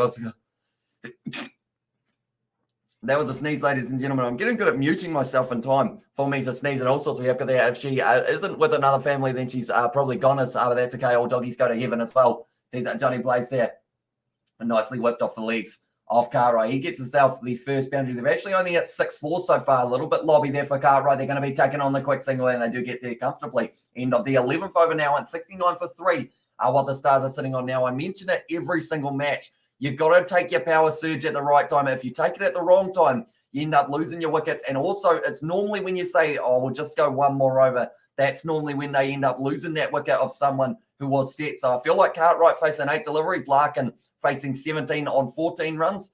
Both of it 1-4. I think this is almost the time to bring it out. Unless you wait just a little bit longer and go maybe Andre Russell as soon as he makes his way to the crease, give him a power surge. See how that goes. He doesn't really need a power surge, so he can still clear everyone. It is going to be Chris Green once again who will be bowling here. Yeah, it's gone for 10 runs off his very first over. So he probably would have been a decent option to take the power surge off as well. I coughed in Kmart this week, and literally the entire store looked at me and scattered off far away from me. The massive Syria is crazy as well there. And hit that like button, you legends. Let's get to the century before the Stars stop betting you. The man, if you haven't already, sure leave a like on this live stream. Also subscribe to the channel if you are new. It is hugely appreciated, all the support you guys have been showing on these BBL live streams. Chris Green pitching that one up nicely with the weight of the lead side out through mid-wicket. Man, sure, mid-wicket just not quite able to cut it off. And Daniel Sams gets it in the deep. An important factor in the bowling lineup for the Thunder. He's actually got one of the more expensive economy rates so far, sitting on 2 overs bowled, and he's gone for 20 runs in the early stages of Squiggles versus Squiggles as well. Sees Paddy Wagon there, Chris Green once again. That's going to be the advancing down the ground, hit nicely. And that is going to go straight to the man, though, who is in the deep. I believe Alex Hales is actually off the field at the moment. Jason Sanger is out there. I swear that's for Alex Hales. And that would be a massive hit to the Sydney Thunder lineup if that is the case. I will try and keep you guys informed of who has gone off the field for Sanger, because that is the X-Factor player. I believe they have actually switched him out after the 10 over Squiggles do the wiggles as well. Did Paddy Wagon nicely hit down the ground. Is Sanger there to cut that one off? He is indeed done nicely. Little bit of relay fielding. Alex Hales is next to him, so it's not him who is off the field. Wonder who else they have taken off. I'm wondering whether it's McAndrews, maybe. Could be Ben Cutting, not too sure. On Squiggles versus Tim Tams. Gee, I have a semi right now as well. Oh, that is a good battle. The first half of that, Squiggles versus Tim Tams. What are we liking, ladies and gentlemen? Do you prefer Squiggles or do you prefer Tim Tams? Do let me know. That's going to be down the leg side for Chris Green. A little bit of an arm ball, and that one is going to be the wide there for him as well. So at the moment, Chris Green has been relatively expensive. So far in the early stages, we have got high from 100% as well. Make Paddy Wagon a mod. There's too many of them as well. Says AHBC. Yeah, I feel like that might have to be something that we do. We will go like this, and we will go like, where's Paddy Wagon? There he is. Squiggles versus Squiggles there. And we will go add moderator. There we go. Ladies and gentlemen, we have got 2 new moderators on the channel. We have promoted a couple people. We have now got Johnny Blaze and also it is Paddy Wagon, who have been promoted to the moderators as well. Let's go for 100 likes. The likes, guys, as well, says Mr. 18 there. And it's going to be Chris Green once again, who has gone for just another single. Andre Russell at the moment. He is looking very keen to get himself out there and get ready to go. We are currently sitting 11.4 overs down. It's been flying by early overs. Going to vouch for Paddy and Johnny for the mods as well. And the 10 as well.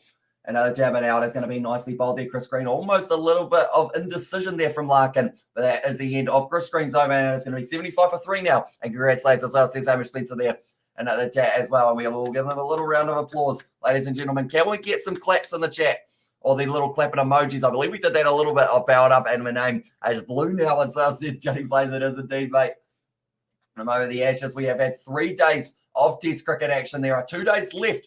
Are Australia going to be able to bowl England out and then chase down the total that they do set? Or will it be the English who can kind of hang on for this one and maybe get themselves in the position to either draw or maybe even win? But Travis said he was absolutely phenomenal for them as well. England at the moment sitting 220 for 2 and they are trailing by 58 runs. So they certainly need a big partnership between the two of them and we will have to wait and see whether or not they can get the job done. But Australia, 152 for Travis said. He just kept on going. Warner also getting himself 94. But Root sitting at 86 not out and Milan sitting 80 not out at the moment as well. Sandu once again charging in and it is going to be Cartwright just in him out through cover for the single. It's got aggressive running and Daniel Sams able to throw it in as well. We have got the clap in there from Amy Spencer and also Sebastian there as well. And we've got I've just joined the most exclusive Gentlemen's Club, International Playboys Club as well there. And Mr. has got a couple of the emojis as well. They are little chat emojis, I believe, if I'm not wrong there. But now Larkin. He is going to be on strike. Currently sitting 6.25 for the run rate. They need to increase this at some stage here. The Melbourne Stars. I don't believe anything under 150 is going to be enough to defend on the surface. Nice little bit of whiff there. Larkin does not quite get hold of that one. It is the dot ball first taste of the Kiwi Lads power rate as well, says Paddy Wagon there. So congratulations, mate. And yeah, pretty much it does mean anytime you see the squiggles, in terms of if they're spamming, one day we'll meet someone who is a nice person who just says hi. And then that will be it. But one day is coming, hopefully within the next kind of 5 months or so. I don't know whether or not it will be the case, though, but hopefully we do get one. But anyone who is new to the channel, be sure to leave a like and subscribe. We are currently trying to hit 100 likes before the end of the first innings. We are sitting on 83. Nice cut shot there from Larkin, striking the ball nicely, but fielded in the deep for Daniel Sams. They will be able to get back for the 2, though. Did they get 2 there? Yeah, they did. Larkin was on strike. They ran that quickly that he was just standing still. I thought they may have only run the single there for the Melbourne Stars. We have got their Kiwi Lads gardening services as well, says Johnny Blaze. I do want to get lawn mowing service up and running because we do actually have it on Xbox. There is a game called Lawn Mowing Simulator. So I feel like me and George are going to start our lawn mowing service on that one very soon. I'm slightly annoyed about that game, though, because I did end up buying it for like $30, and then the next day they put it on Game Pass, which is now free. So that's unfortunate for myself, but that is going to be the single there. Hit out to deep point. And now at the moment, Sandu, he's only gone for the 4 runs so far. No bowler other than, I guess, Daniel Sams, you'd say, is actually the most expensive bowler, which is not what we're normally used to saying. But he did bowl an over of the power play. Did end up going for the 10 runs as well. We have got the clapping from Mr. 18 there in the chat as well. Now at the moment, Cartwright, he's sitting on 13 off 13. Anyone who does want to give their predictions, how many runs are the Melbourne Stars going to be able to get themselves to by the end of this innings? They are currently sitting 12.4 overs down, and they have got 79 runs. They've lost 3 wickets, though. So whether or not Andre Russell actually does get a bat in this one, we will have to wait and see. I believe they'd have to lose 1 more wicket and then another wicket after that for Webster to be on his way if Andre Russell does get sent to the crease. And as Sandu once again steaming in, he's been very consistent. Nice shot there from Cartwright, though, to go straight to the man like they are mentioning the Gabba. Or sorry, the MCG. It's very long boundary, 150 as well, says Mr. 18 there. For the prediction, I'll have a quick look at the earlier predictions we did have. They will get 160 for 6. Paddy Wiggins said 153 for 8, 172 for 6, and 163 for 7 wickets as well as an earlier one that we have got as well for the prediction. So quite a few saying around that 150, 170 mark will be par for the Melbourne Stars in this one. They've still got the power surge overs, and I'm waiting for them to go bang, but they haven't really done it yet. Larkin now with the cut shot, but the boundary's that long at the MCG. It's just going to go straight to the man there, Daniel Sams. And that is the end of the 13th over. 81 for 3 here for them as well. What cool things can I do now? As mod as well, says Johnny Blaze. So pretty much, I believe as your moderating self, you have got the ability of timing people out in the chat if they are spamming. is mainly the big one, but you also get that little spanner next to your name. That does look quite cool overall. And also, like you mentioned, your name is Blue. So now I guess you have got, yeah, it's probably a promotion, I guess you could say. And also you can say whatever you want, Johnny. You won't be gone, as well, says Sebastian. That's a very risky statement to say to Johnny Blaze. I will mention that. You can time out and hide from the channel, as well, says Mr. 18. So normally we just end up timing out on this one, though. Andre Russell at the moment, he is warming up his best at 121 not out. They are taking the power surge now. So Larkin's going to be on strike. And this is probably a good time to take it. They haven't really been able to get that right or kind of get that strike rate going up too highly for both of these men. Cartwright sitting on the 100 strike rate, and then Larkin sitting on 82.61. Who gets the over here?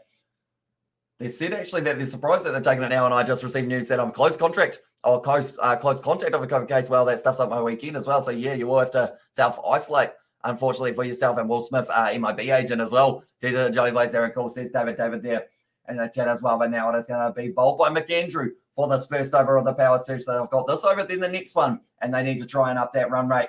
Going to be beautifully bowled there. It's going to be just the dot ball. Brilliantly done by McAndrew. He's getting better and better throughout the BBL. Now, at this stage, it is going to be still Larkin on strike. Hasn't really been able to get that strike rate going. He's actually only got himself 1-4. Same with Hilton Cartwright. So 2 boundaries between these 2 men. That almost came back enough to hit the pad and then bounce onto the stumps. Hamish Spencer, damn dude. I hope all is well with your mate as well. Says Johnny Blaze there, but the power surge at the moment. 13 and 14 overs. They will have to really, I said that they need 25 off their power play. I think I'm still sticking with that. Somewhere around there to the 20, maybe minimum. Going to be pitched up, hits it down the ground. It's another dot ball. Well bowled by McAndrew, putting the pressure still on the Melbourne Stars. And also we have got there, bro, go sleep. Your commentary, oops, as well there from Vinod in the chat. Appreciate you being there, mate. And also we have got the I'm sweet means I've got more time to watch the Ashes as well. Says Amos Spencer. I like that. Looking at the positive side of it as well. But Larkin at the moment sitting on 19 of 25 at the moment for them. But Cartwright sitting on 14 of 14. They haven't really been able to get any from Oz as well, says a nod there in the chat. I think we've got a couple of Australians watching for this one. And AO says crazy and said that one's going to be the full toss, but it's going straight to the man. And the deep water catch that is for Daniel Sands. And he's just pulled off an absolutely spectacular one. Or has he? They're still running just in case it is called as a no ball. It's been called a no ball. That is massive there for that one as well. And I still like your old name, Johnny Blaze, as well there for Marco Vanapola Bear, of course. Classic name on the channel. But Daniel Sands there, the batsman just kept on running between the wickets. And that is crucial for them as well, because I believe that means, I'm not even sure how many runs they just got for that one. They got 3, I believe, running between the wickets. This is a free hit as well. So they got a 4th run. So what happens here? It is a no ball called. Then from there it was taken. It was an amazing catch on the boundary for Daniel Sands. The men just kept on running between the wickets as well. Daniel Sands, he was just inside of the field of play. He was celebrating. And then they were just waiting to see whether or not it was a no ball as well. And also more time to watch Root and Milan sneak those runs in as well. Me too, David. Says Johnny Blaze. That's a full toss once again there from McAndrew. Worked away to deep mid-wicket to the sweepologist Alex Ross. And that is going to be just a single there off the no ball. So it was very confusing for a second because it was a brilliant catch from Daniel Sands. But unfortunately for him, it did mean because of the height of the no ball, it was cancelled out as well. And you know, in the chat, says Sebastian there. Unfortunately for him, Daniel Sands, this was an absolutely brilliant catch for him. Didn't end up touching the rope, so he was very excited. Although he did have the ball on the ground, I do see there. And also we've got there, you've been banished from this there as well. See that Johnny Blaze, Daniel Sands a little bit confused for why it wasn't quite working as well. Yeah, I do see that Johnny Blaze has just done his first time out. You've done well, Johnny. I feel like you're going to feel that power now, aren't you? And everyone would just end up getting timed out for random moments. But now McAndrew at the moment probably got out of that no ball with not too much damage overall, but 13.3 overs down at the moment, and they have got themselves that batting power play or the power surge for the next few balls. It's going to be outside of the off stump. That's going to be glided beautifully down to third man boundary, and that is going to be 4 runs there for Larkin. Now starting to speed himself up to 26 of 27 deliveries. And needs to keep on going. This power surge needs to be a big one as Hamish is crazy and said. So the round he is indeed. We saw him just a little bit earlier on. I believe he had a message about, where is he? He had a message saying hi about, I think it was 15 minutes or so ago. He did end up saying hi for a little moment and then popping back out as well. Where we have got there as well, you've been banished from the server for Johnny Blaze. But McAndrew currently sitting on 18 runs so far of his first 2.4 overs. Aaron Finch still on the commentary. I think he is going to be there all night. Well, unfortunately, knee injury. I think McAndrew learnt bowling from Stokes. No ball wicket as well. And yeah, that one, it was interesting. Didn't Stokes bowl like 4 no balls in a row for the Ashes or something along those lines? Nice takedown, Johnny Blaze. You're like a lion as well. And there says David. And now, once again, getting the 2 runs. McAndrew's first over here. He's gone for 3 no ball as well. So that would be a total of 5 runs, 9 runs, 11 runs so far off this first over of Nathan McAndrew, I believe it is. And nice takedown. Sees David there as well. Now Larkin still on strike. He has had most of the strike here for this first over. Cartwright just getting himself a single on about the 4th ball of the match, or 4th ball of the over, I should say, as well. But now Nathan McAndrew going to be running in for his final delivery of the 14th. It's a nice Yorker there. It's going to be scooped up, and it's a good shot. They might be able to get at least 2 here. Chris Green chasing after this one and does keep it to just the 2. Nicely played there by the Melbourne Stars, getting themselves around that 12 to 13 mark as well. If I'm not wrong, Cartwright has played Test for Australia, right, as well. Test Port Sudan. It rings a bell. Has he? How many Test matches has he had? Because I know that we were talking about Rashid Khan and his Test matches as well. They are showing there Daniel Sams. When he took that catch, he did actually end up in that situation of putting the ball straight down on the ground. So I'm wondering what they would have called it. That was an absolutely phenomenal catch there for Fraser McGurk that they are showing once again. He's only 16 years of age, I believe, and was able to pull off an absolute sky for it as well. And feel so proud of myself, David. Says that Johnny Blaze there as well. But anyone who hasn't already, be sure to leave a like on this live stream. We are currently sitting on 94. We're 6 away from our light goal, and that was going to be the light goal for the whole live stream. And we are already almost there. We have also got there, aka Drizani. I'll banish him as well. So the chat says Johnny Blaze, and also we've got there hope. But I hope everything is all right, mate. The virus is a stinger as well, says Sebastian. And also we have got the Cartwright played a Test for Australia. Says Mr. 18 and Andre Russell yet to come. Fireworks. Hopefully, yeah, he's going to be running a little bit low on time here for Andre Russell. It's going to be Daniel Sams, though, bowling the next over of the power surge. It's going a little bit wide, and it's going to be hit out there to dead point as well. When Joe Burns, when Joe Burns due to play for the Stars, the Kiwi lads as well, says Robert Miller.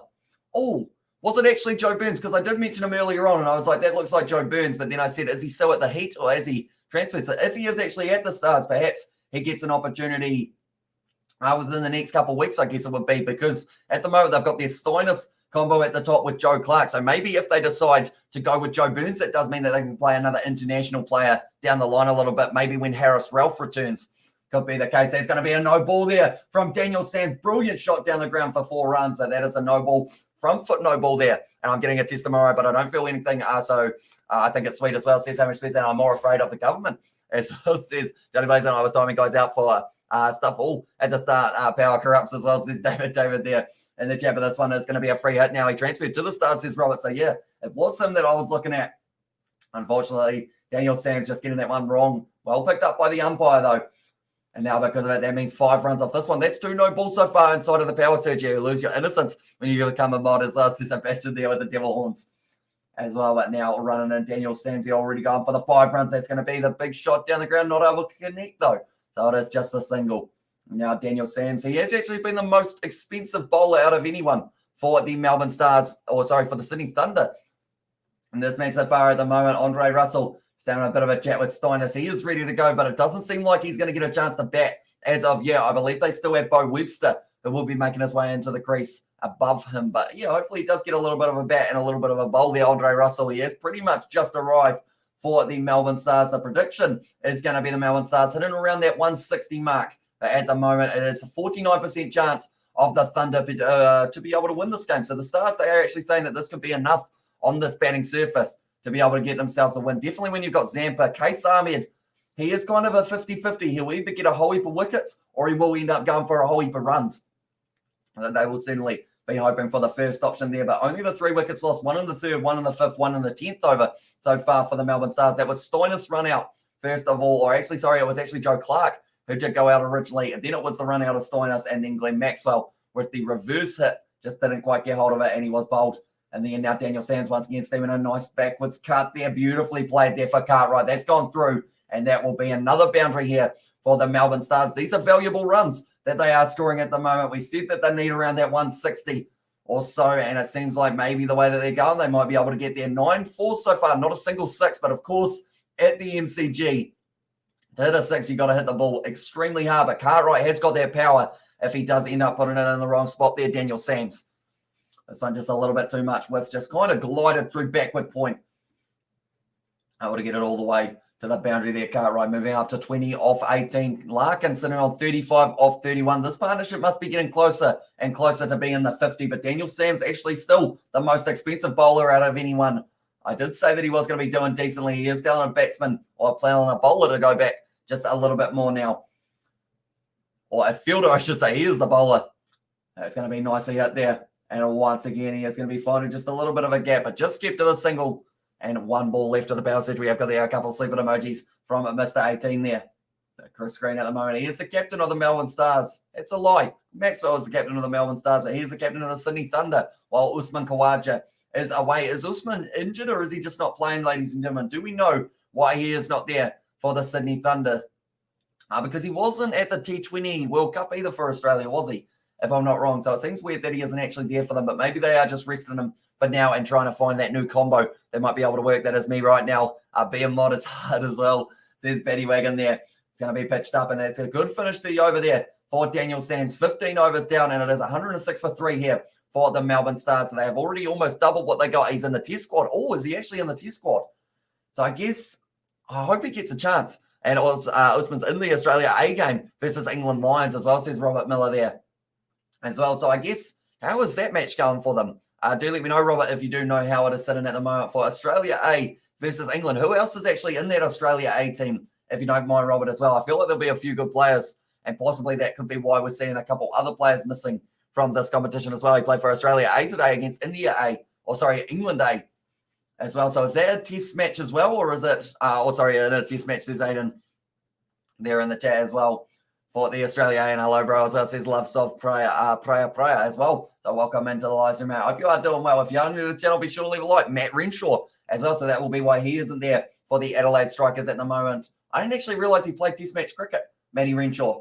So it'll be interesting to see what he can do in the future. But saying that, I guess you've got players like a Joss Butler who is able to really just play all formats of the game. As test matches, normally he doesn't play it like a test match. He does kind of keep his strike rate running around that 100 mark. That's going to be a full toss there from Sanger. Cartwright's tried to give all of it, and he has got it all. And that is going to be the first 6 of the day now. And Hilton Cartwright, he had the power. Madison as well. Nick Madison, I assume that is. And welcome in, everyone. Says so passion. If you guys are new to the channel, be sure to leave a like and subscribe. We are going to be back with the next match of the KFC Big Bash, which is going to be tomorrow. And that game is going to be between the Sydney Sixers and the Hobart Hurricane. Looking cool, bro. As well, says Love. Sov as well. Thank you very much, man. It's 6 as well. And practice test match as a test game to get them ready if they are called in as well, says Hamish Spencer. So I assume there'll be a few English players. Is the likes of a Stuart Broad or James Anderson playing in the Lions, or have they decided just to rest them for now rather than risking injury in that one as well? But Larkin at the moment, the partnership has moved up to 52 off 39. Andre Russell, he looks like he's very keen to just get out to the middle. He's looking slightly bored on the sideline at the moment. He wants to get out there and give himself some balls to be able to try and hit. And now he might get his wish because that one hasn't been struck too nicely. It's going to be falling short, though, of the fielder at long on Ben Cutting. Sanger at the moment, he's been able to pick up just the one wicket, and that was going to be that big wicket of Glenn Maxwell. No, Broad Anderson not playing, some rookies playing as well, and Mitch Marsh, Josh Inglis, Nessa, Mark Stickety, Swetson Bolland as well. And so, Hamish, you're like our Jedi Master, and we're your Padawan mods as well. That's going to be, he's dropped it there, Ben Cutting, and that's at the rope, unfortunately, for him.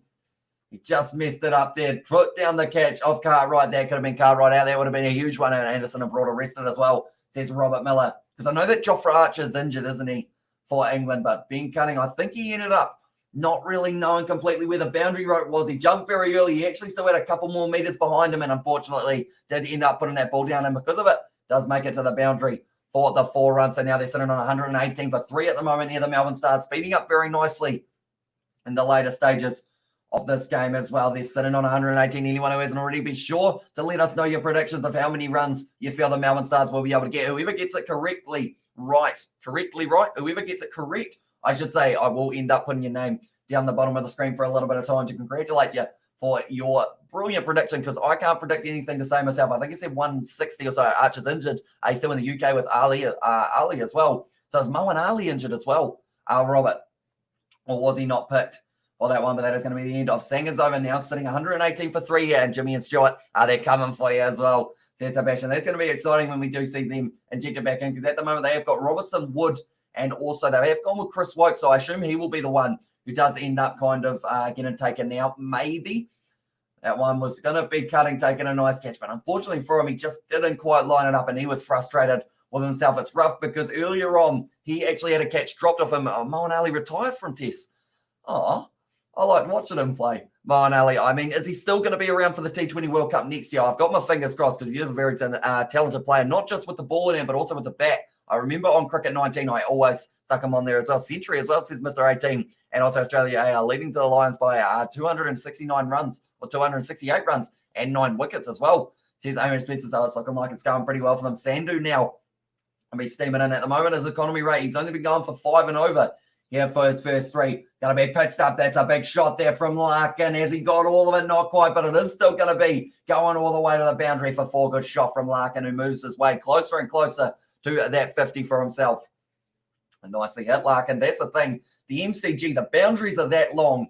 You've got to put your arm and your leg and everything else that you've got on your body completely behind it, and it still doesn't make it to the boundary. Like, that's probably a 75-metre shot that has pulled up about 5 or 10 metres short of the boundary. So any other ground probably would have been a 6. And please tell me Ali will be at the next World Cup next year as well. Says Ashton Stars will make 165 roughly. Nice shot there, glided by Larkin to the man at deep third man. Almost he was a deep backwards point, I'd say. Location, and we have got there 165 roughly. Says Robert Miller there. So we have got a few predictions around that 150 and 170. I believe everything else is in between for this one as well. But currently sitting 16.2 overs through this match, and they are ticking over nicely. Larkin moving up for himself, and Cartwright also sitting now on 32 off 24 with the run rate going up to 7.53. So this has certainly been changing for the first 10 overs or so. They actually only had that run rate of around that, maybe 6 or so. That's going to be hit straight down the ground. Good, powerful strike of the ball that goes straight to Chris Green. It's gone over there. Good arm there from Chris Green in the deep. Thanks for coming for the live stream and smashing the like button. Make sure to subscribe as well. And he will play ODI and T20. He will be there as well. And 165 for 5 there for Hamish Spencer's prediction there. And the chat. But yeah, anyone who is new, be sure to hit that like button and subscribe. We have got 99 likes. So we are 1 away from our like goal of being able to. And also thank God for that. Cheers, brother, as well. Says Sebastian Moeen Ali. Very talented bowler. I think he actually outperformed Abdul Rashid in a lot of the matches for the T20 World Cup. Another nice shot there for Larkin, just using the wrists, and that one's going for 4 as well. Good strike of the ball, and Sandhu now under pressure, going for 10 runs off his first 4 deliveries of his final over of his spell. But now Larkin 5 away from it in a half century. If he gets there, I believe the momentum, the Melbourne Stars are a 60% likeliness of winning this one. And also we got a new like goal. We've hit it really quickly as well. We got 100, I see as well, and 100 likes. Says David, we have absolutely flown up for the likes, that is for sure. I guess our new like goal, should we set a like goal of hitting whatever the Melbourne Stars hit for their total? Let's see how we can do it. We will have to chase down a decent one by the looks of it. Yeah, that's going to be another good shot. That might be going away to the boundary. No, not quite, cut off nicely by Gilts, who was in the deep. But yeah, we might be looking at around that 160 likes, perhaps. New likes target as well. Century Bing Bong as well. And 150 likes. Says Paddy Wayne and 101 there. Says Mr. 18. So for now, we will set it as 150 likes as the new target. But whatever the Melbourne Stars get will be what we have to try and chase down on this live stream. Let's see if we can do it. So anyone who hasn't already, be sure to hit that like button. Give us a quick sneaky single between the wickets. And also we have got their MD has said in the chat something as well. Welcome into the live stream, mate. Hope you are doing well. On double century as the like goal, we can do it as well. Says Sebastian, tell you what, that would be extremely impressive if we were able to get to the double century, that is for sure. But now Sandhu once again going to be steaming in. He has already gone for 12 runs so far off this over. Big swing on the bat from Larkin. It's going out to the man. Is it? Oh, what a catch that is. And Larkin now out. Alex Ross doesn't drop too many, and he has certainly plucked that one out of the sky. Sandhu picks up his first wicket, and Larkin gone on 47 off 37 deliveries. 60 subscribers gained as well. At least 40 more before the end of the game as well, says Sports Sedan. So yeah, the man, if you haven't already, be sure to hit that subscribe button as well. It is hugely appreciated, and we will be back for every single game of the KFC Big Bash tomorrow. We've got the doubleheader that has taken place. The weird thing with the doubleheader, unfortunately, is the fact that the 2 games overlap for the first kind of 3 or 4 overs. We won't be able to cover the second game until the first game is over, but then we will be switching back over to the second one, and it will be the Scorchers taking on the Adelaide Strikers. But now Larkin, he is at the crease. Oh, They're checking something. They're checking something for a no ball here. Or is it the second bouncer for the over?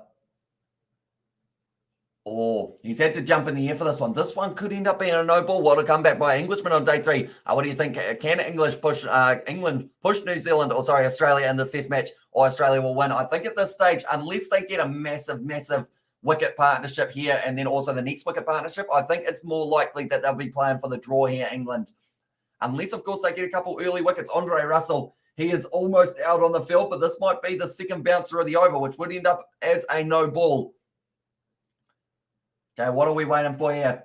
They're saying whether or not it's gone over the head. It's kind of just under the helmet there. And why is it 20 degrees at 10:34 p.m.? That is a great question, Paddy Wayne. We are sitting 15 here, but it certainly does not feel like it should be a no ball as well. Says Sports Sudan down. Also me and Paddy Failstein as a maxi. That's a no ball. So now Andre Russell, I feel bad for the man because Andre Russell, he was about to end up going out there and he was ready to go. He was ready to hit that one, but now instead Sandhu does not pick up the wicket, and that's a free hit now. No ball, says Robert, and also me donating. I made Maxi go as well, says Benny Wagon. So I guess, who knows, maybe that was the reason he did go out, because I guess, how many did Maxi get? Oh, he got 16. I thought for a second he may have got on 10 as well, and I thought in some weird way you had jinxed him perfectly for the amount that you did put in was how many he actually ended up getting out for. But the no ball, they were able to get the one run off it as well. So because of it now, they move up to 132 for 3, and this is a free hit. Sandhu has not been able to pick up a wicket yet, and I don't know whether or not he will be able to pick up one in this one as well. Welcome in, mate, as well, says Sebastian there.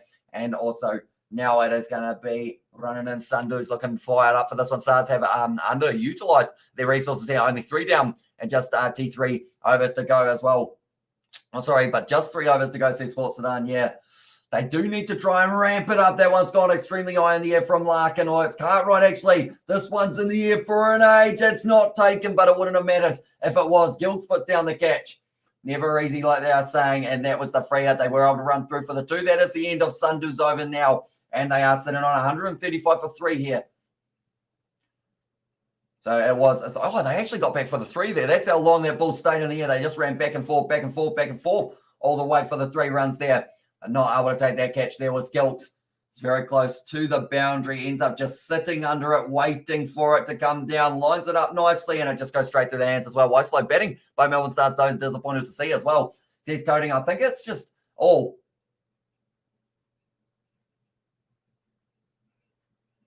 Oh, Billings actually ended up falling over the stumps there. He wasn't really watching where he was going. He ended up cleaning himself up there, but now Sangin's going to be bowling his final over. It's down the lead side, but it is the dot ball. Cartwright knows he's missed out on that one. But yeah, the Stars, they have still got Andre Russell. He has been padded up for the past maybe 15 overs or so, waiting for his opportunity, but he still is yet to get it due to that no ball. It does mean that he isn't going to be out there, but Larkin sitting on 48 off 38 now, which does mean that he has gotten a little bit lucky with the fact that he is still going to be allowed to be out there. Cartwright now hits that one straight up in the air. This could be Andre Russell now who gets his opportunity. Tell you what, no, it's not, because Cartwright has gone bang for the full 6 maximum. That was a brilliant shot. And Cartwright, he's just got huge power that, like they're saying, he didn't even strike it out of the middle of the bat, and it still went. At least Stars improved from last time as well. That is true. They did get bowled out for 61. This time it's looking like they're going to get around that 161 mark, perhaps even more, with Cartwright going bang there, hitting it for the full 6. And he's moving up onto 42 at the moment. It's a race to the half century between these 2 men. And if Cartwright keeps the strike, I feel like he will be getting there first. The Sanger at the moment, they've moved their run rate up to 8.13, so they're really starting to go now. Mr. has got the thinking face in the jet as well. But now Sanger, he is going to be bowling. He's under pressure here from Cartwright. He's gone down the lead side, but once again, he misses out on that one. And like they are saying, he's got to keep on bowling it pretty much on the pads, because or else Cartwright is just going to absolutely whack him down the ground for the full 6.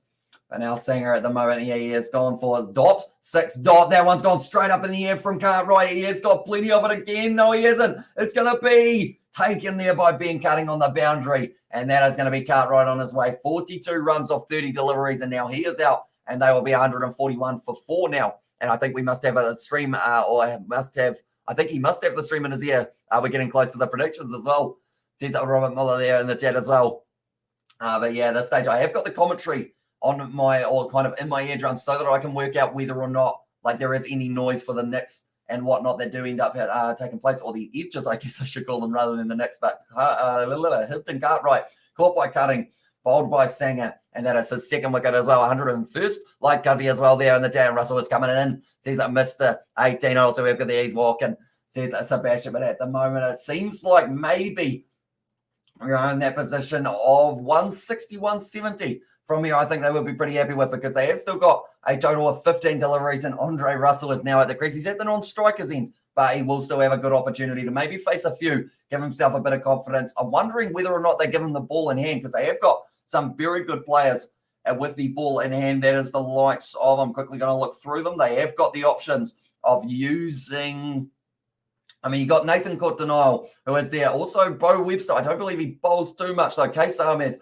Brody Couch, and also Adam Zampa. And they may even bowl Maxi if he needs to. That's going to be a big stretch for the ball, and he hasn't been able to connect with it. And it is the dot ball once again. So Andre Russell, we will ask for the prediction once again. How many runs is he going to be able to get? He hasn't faced the delivery yet. I'm going to say he gets 15 off about 6 balls as my prediction. And if I'm hungry, I have some mad munchies right now as well in Jamaica. And that tap from Sebastian, that's going to be hit hard by Larkin. They run through, and that will be the single between the wickets. So now it is the end of the 18th. So that means Andre Russell, he's not going to get the chance. And Hale, the greenery man as well, and 18 runs. Says Sports are done there for Andre Russell to be able to get. So Larkin, he is sitting on 49 off 40. I'm saying 20 off 10 as well on 160 for 6.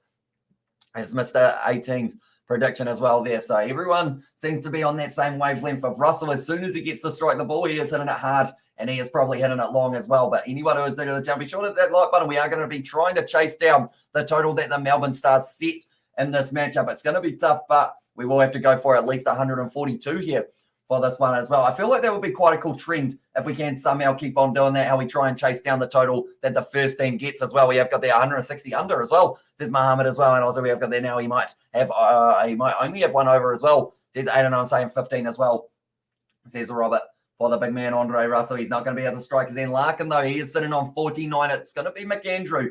He had that no ball off the end of his last over, of course, as we do remember. But big yawn there. Ashal has said 32 and 9 as well. So that would be very impressive from Andre Russell if he was able to do so. I think they'll either bowl Cutting or Green for the final over of the match. Yeah, for them, that's a big swing of the bat from Larkin. Gone straight to the fielder. Andre Russell just gets through for the single. Imagine that if he ended up getting out before even getting to face a delivery, but that is the 50 for Larkin. Well batted there for him, 50 of 41 deliveries. Genuine question, how many stoners do we have in the crowd at the Caribbean Premier League game as well? Says Sebastian, that is a great question. I'm not too sure of the percentage of 17 and 8 as well, says Paddy Wagon there, but it looks like they are just having a bit of a reset of the field. Andre Russell is on strike. He's come over and he is ready to go. He is one of the international players that they've decided to use in this match. Another one is Case Ahmed, and another one there is Joe Clark as well. 420% crowd as also what a dream. I love to attend one of those games as well, says Johnny plays. But Andre Russell now, he has got power. He has got precision with the bat in the hand as well. And does he decide to block a delivery, or does he just go bang straight away? McAndrew steaming in now. They always whipped it off the legs. Nicely hit there for Andre Russell. It is just going to be the single, though. They won't be getting back for the 2, and he gets himself off the mark there. Larkin 50 is useful for Sydney. So many balls taken as well, says Cody there. And he was able to get it off 41 at the end. But then that's kind of been what is happening for a lot of the players for the Melbourne Stars. Stoinis, 13 off 13. Joe Clark, 13 off 12. Maxwell, 16 off 16. So they've all hit that strike rate of about 100. So Larkin's sitting at 22. Probably isn't too bad overall for them. And then Cartwright spinning it up nicely for 140 strike rate of 42 off 30 deliveries. But now Larkin on strike once again. Here, McAndrew going to be running in to bowl the 10th last ball of the match. And it's going to be hit down the ground. This is going to be almost a run-out opportunity. The side against throwing it, though, because it could have led to more overthrows. And also we've got there 172 for Apendra as the prediction there. And do you think that the Thunder will be able to chase that down? Apendra, do let me know. But the Stars are 54% chance of being able to win this match as we are sitting for the live win odds. It will be interesting to see whether or not they can get the job done. But anyone who is new to the channel, like I mentioned, be sure to leave a like and subscribe. We're trying to chase down the amount of runs that the Melbourne Stars get. So they are sitting on 145 at the moment here. Nicely bowled by McAndrew. What a ripper of a Yorker that is.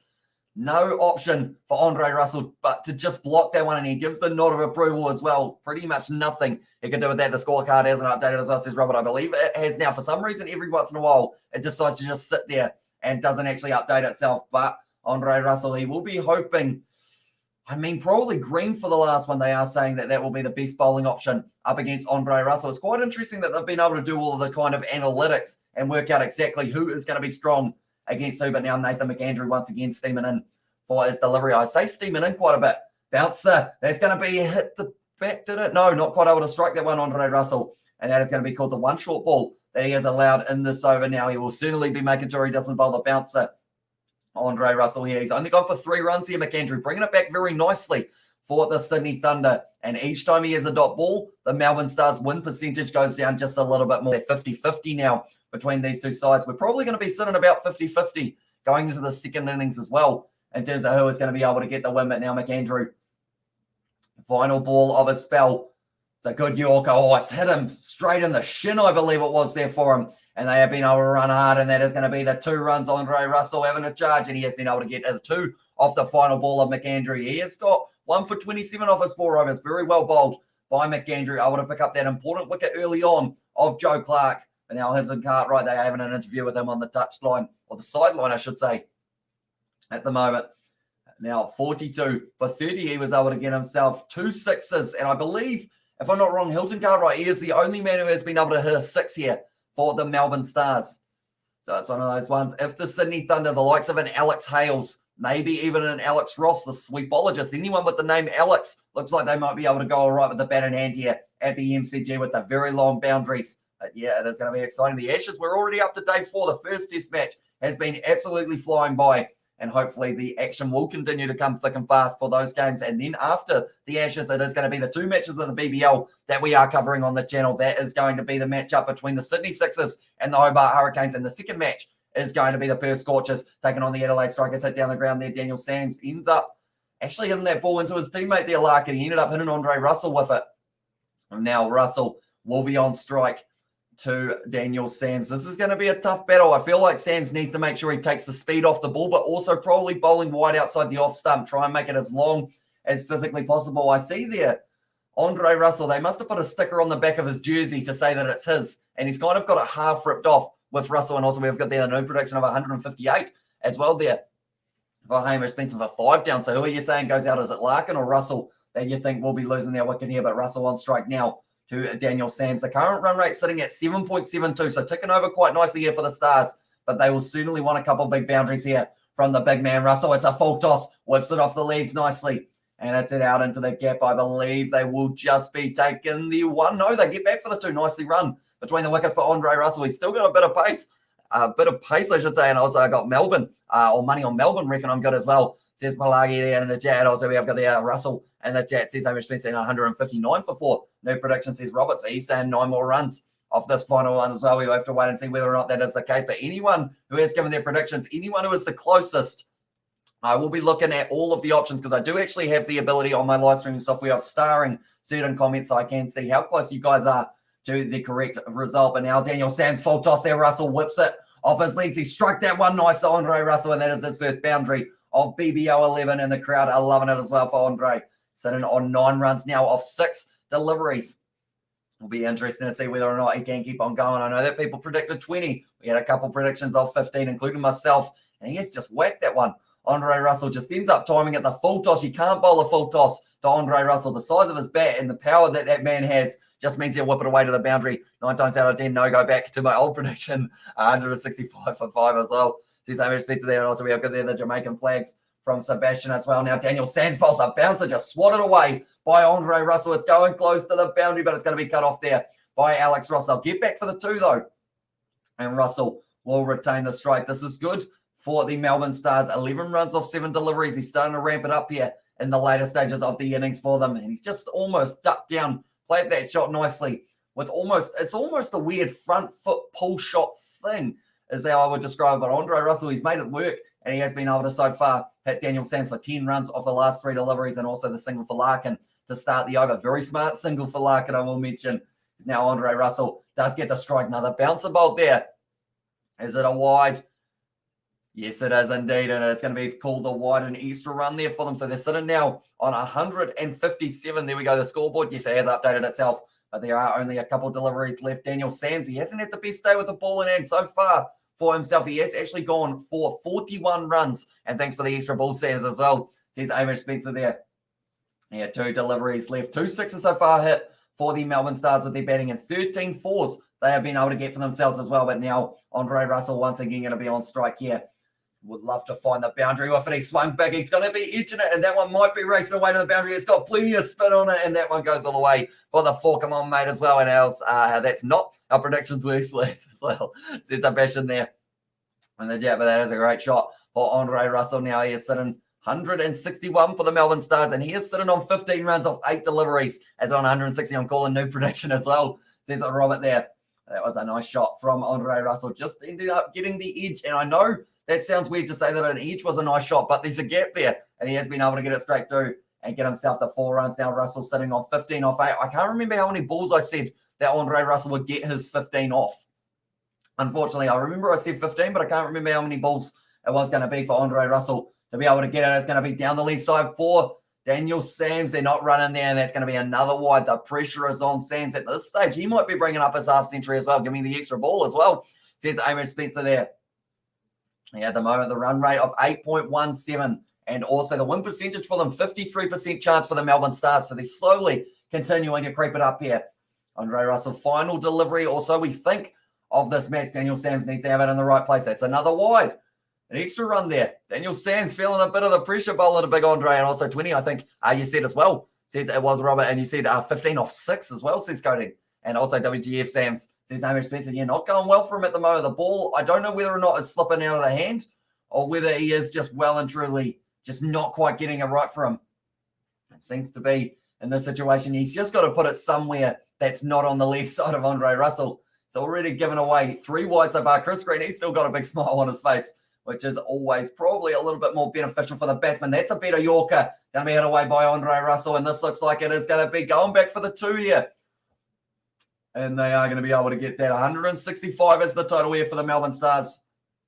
4 wickets down, baby. I said 165 as well. Says David Spencer there and get it too as well there. So we will go back and we will look here. First of all, the other predictions that we have had earlier on. We did have Aaron Spencer, of course, who did say 165. Is that a big Racing 92 boy that you have got there? Oh, actually, who is that player? Aaron Spencer, do let me know. I'm trying to think of his name, but I can't quite think of it. But I feel like as soon as you say it, I will know it as well. And tell you what, Robert also gives us a shout out. Their Stars will make roughly 165. And also Sebastian did say the prediction of 163. So very close in that regard as well. Very well done for all you guys with your predictions. You're very close as well. As you said, I said 17 off 8 as well. Says Betty Wagon. So that is a very close one indeed, as he was able to get himself 17 off 9 there. And thanks, Hamish, as well, says Hamish there in the chat. But do let me know, ladies and gentlemen, 165, is it enough for the Melbourne Stars to be able to win this match? The Sydney Thunder, they have got a good batting lineup. They have got Alex Hales. Also, they have got Sam Whiteman. Also, Matthew, I said that very well. Matthew Gilks, Sam Billings, and also set it up far rugby prop, 4 rugby prop, and that came up as well. Says Hamish Spencer, or fat rugby prop.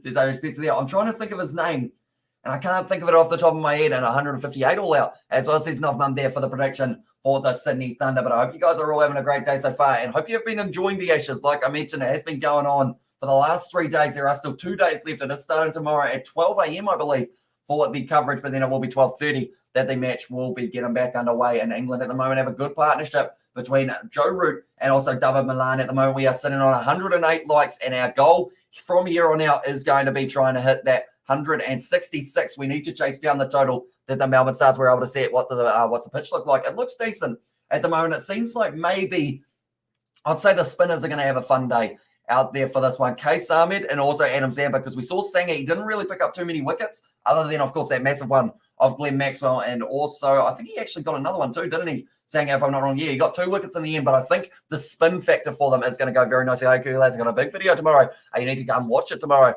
It comes out at 10:06 a.m. We will actually be live streaming at 10:06 a.m., Brandon, with the Northampton Saints taking on the Racing 92. So anyone who does love themselves a little bit of rugby, the Champions Cup, it is going to be in full effect tomorrow for the 9 a.m. start time here in New Zealand. So anyone who is keen on that game, be sure to hit that like button and subscribe, because we are also going to be keeping you updated with the Challenge Cup games, including one of them that we are going to get to see, which is Saracens versus Edinburgh, which should be a very exciting game indeed.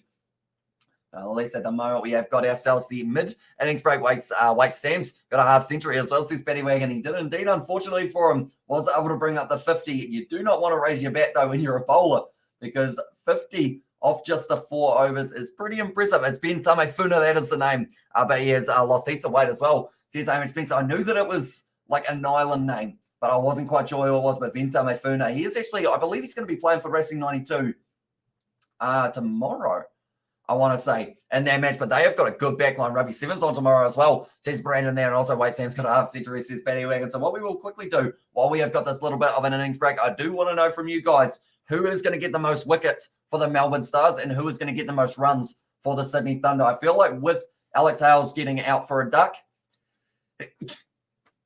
he is probably due to be able to get himself quite a few runs in this matchup. And then also, I'll go Case Ahmed rather than Adam Zampa. I feel like Adam Zampa is probably the obvious choice, but that's why I'm going Case Ahmed. See if he can do all right. But yeah, the backline that I was mentioning of Racing 92, Finn Russell, Gal Fiku, Varumi Fakadava, Teddy Toma, Juan Imhoff, and also Kurtley Bell. Like, what is that backline? That is absolutely insanely good for them as well. And they've also got Sam Matavesi for Northampton. He is going to be an exciting one to watch. George Furbank out there, Courtney Skosan, or Cornell Skosan as well, who's playing tomorrow, says Brandon. It is going to be Racing 92 taking on Northampton, and then also a couple games in the Challenge Cup, including Newcastle taking on it is Worcester, and then also Lyon taking on Gloucester as another matchup as well. But at the moment, this is going to be an interesting run chase. 54% chance of the Melbourne Stars being able to take this game, and they would be very impressed with that as well. We have got there John Mitchell, left Eddie England coaching stuff. John Mitchell, part of Wasp coaching staff now as well, says it was Kevin Thomas and Alex Hale, 42 runs. Adam Zampa, 3 wickets as well into there from Sebastian. So I have started that one. We will wait and see whether or not that will be the case. I'm back as well, says Mr. 18. Welcome back, mate. Hope you're doing well. 165 they were able to chase down, or able to set, I should say, the power surge. This is going to be huge for the Sydney Thunder. They need to make sure they take it at the right time for the Big Bash boost point. They are only going to need themselves a couple runs overall, just sitting around there. I am just getting the exact number because I don't want to say the wrong number just in case it is a mile off. But they are, after the 10 overs, they are going to need a total of 63 runs to be able to get that bash boost point. But Steiners, early on, he did end up hitting the ball not too badly, but then unfortunately for them, the run out between him and Maxwell, John Mitchell's son, is Daryl Mitchell as well. Says Mr. 18, I did not know that. Zampa for 3 wickets as well, says Robert there in the chat. And it seems that's going to be the common occurrence. Maybe that Zampa can get himself the 3. Sydney Thunder, Mayusa, let's go as well, says Jet. So he is back in the boys to be able to get the job done in this game. But it will be interesting to see how quickly and how aggressively the Sydney Thunder try and chase this one down. We saw their game up against the Brisbane Heat. They seemed like they had a little bit more of a assertiveness to their batting lineup, trying to really push along. And sweet bowler just Alex Ross playing phenomenally for them as well. And I feel like he could be a key in that middle order for this matchup as well, because if he loses his wicket, then you start getting down into kind of more of that tail with Daniel Sands. He can still hit a very long ball, though, Daniel Sands. And maybe he can get himself a 50 off the bat as well, Sydney Thunder, mate. So let's go into there. And then they've also got Ben Cutting, Nathan McAndrew, Chris Green batting at 10 and can still hit a long ball. And just very useful for them. Oh, sorry, he's batting at 9, I believe. And then there's also Sandhu and then Singer, who will be there as well. But Jason Singer, he was out on the field a little bit earlier on. I think that was due to a little bit of an injury for one of the players of the Sydney Thunder, but they're just showing there the run out of Marcus Steiners and Glenn Maxwell. It's just a massive mix-up. Can't wait for Pollard to start for Leicester Tigers. It's awesome signing as well, says Kevin. Yeah, it's going to be a pretty insane one to see how he kind of fits into that backline, because they've already got a very good backline for the Leicester Tigers, and adding him at 10 is just going to make them that much more strong in that regard. So it will be interesting to see whether or not he does get kicking responsibilities for them, though, or whether they do go with someone else. I'm just going to quickly have a look to see if they have announced that lineup for it as well. I'll book myself an 8-minute massage while I watch the day 3 highlights as well, said Sebastian there. And yeah, I have seen cricket.com.au have been showing all of those games on their YouTube channel for anyone who does want to see in terms of how the test match has been going. It's been going excitingly, that is for sure. England at the moment setting a nice big kind of counter total with them sitting around that 50 runs behind. Root sitting on 80. Milan's sitting on 86, I believe he is at the moment. So doing very nicely. Who do you think wins, Cuz? As I said, Jed, I think it's all down to that top order. If they lose a couple wickets early, I think I am saying that the Melbourne Stars will be able to steal it. But if the Sydney Thunder, if Alex Hales fires at the top of the order, I would say that they will be able to win it. Once again, I will just mute myself for a very short moment, ladies and gentlemen. Do bear with me.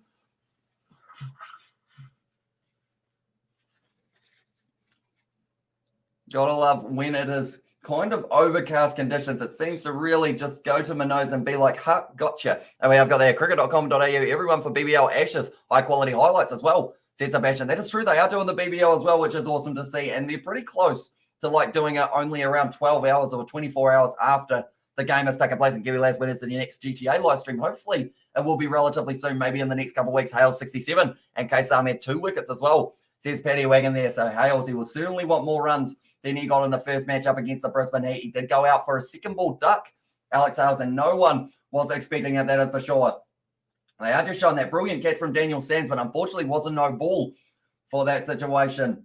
And then also a nice catch down the ground for Ben Cutting, almost of the one of, I think it was Larkin who he ended up putting down, but then he did end up taking the catch in the end. So there were about 3 drop catches there for the Sydney Thunder, but they were also able to take a few as well on YouTube. Also, Cricket Australia channel as well says it was Mr. 18 as well. And also we'll get that subscribe to Kiwi Lads as well. Says Brandon, you heard the man. If you haven't already, be sure to leave a like and subscribe. At the moment, it looks like Andre Russell just warming up a little bit. Maybe he gets a couple overs in the later stages of this game. We are sitting on 111 likes as well. So thank you all very much for hitting that like button. If you haven't already, be sure to hit that like button because we are trying to chase down the total of the Melbourne Stars. They got 165.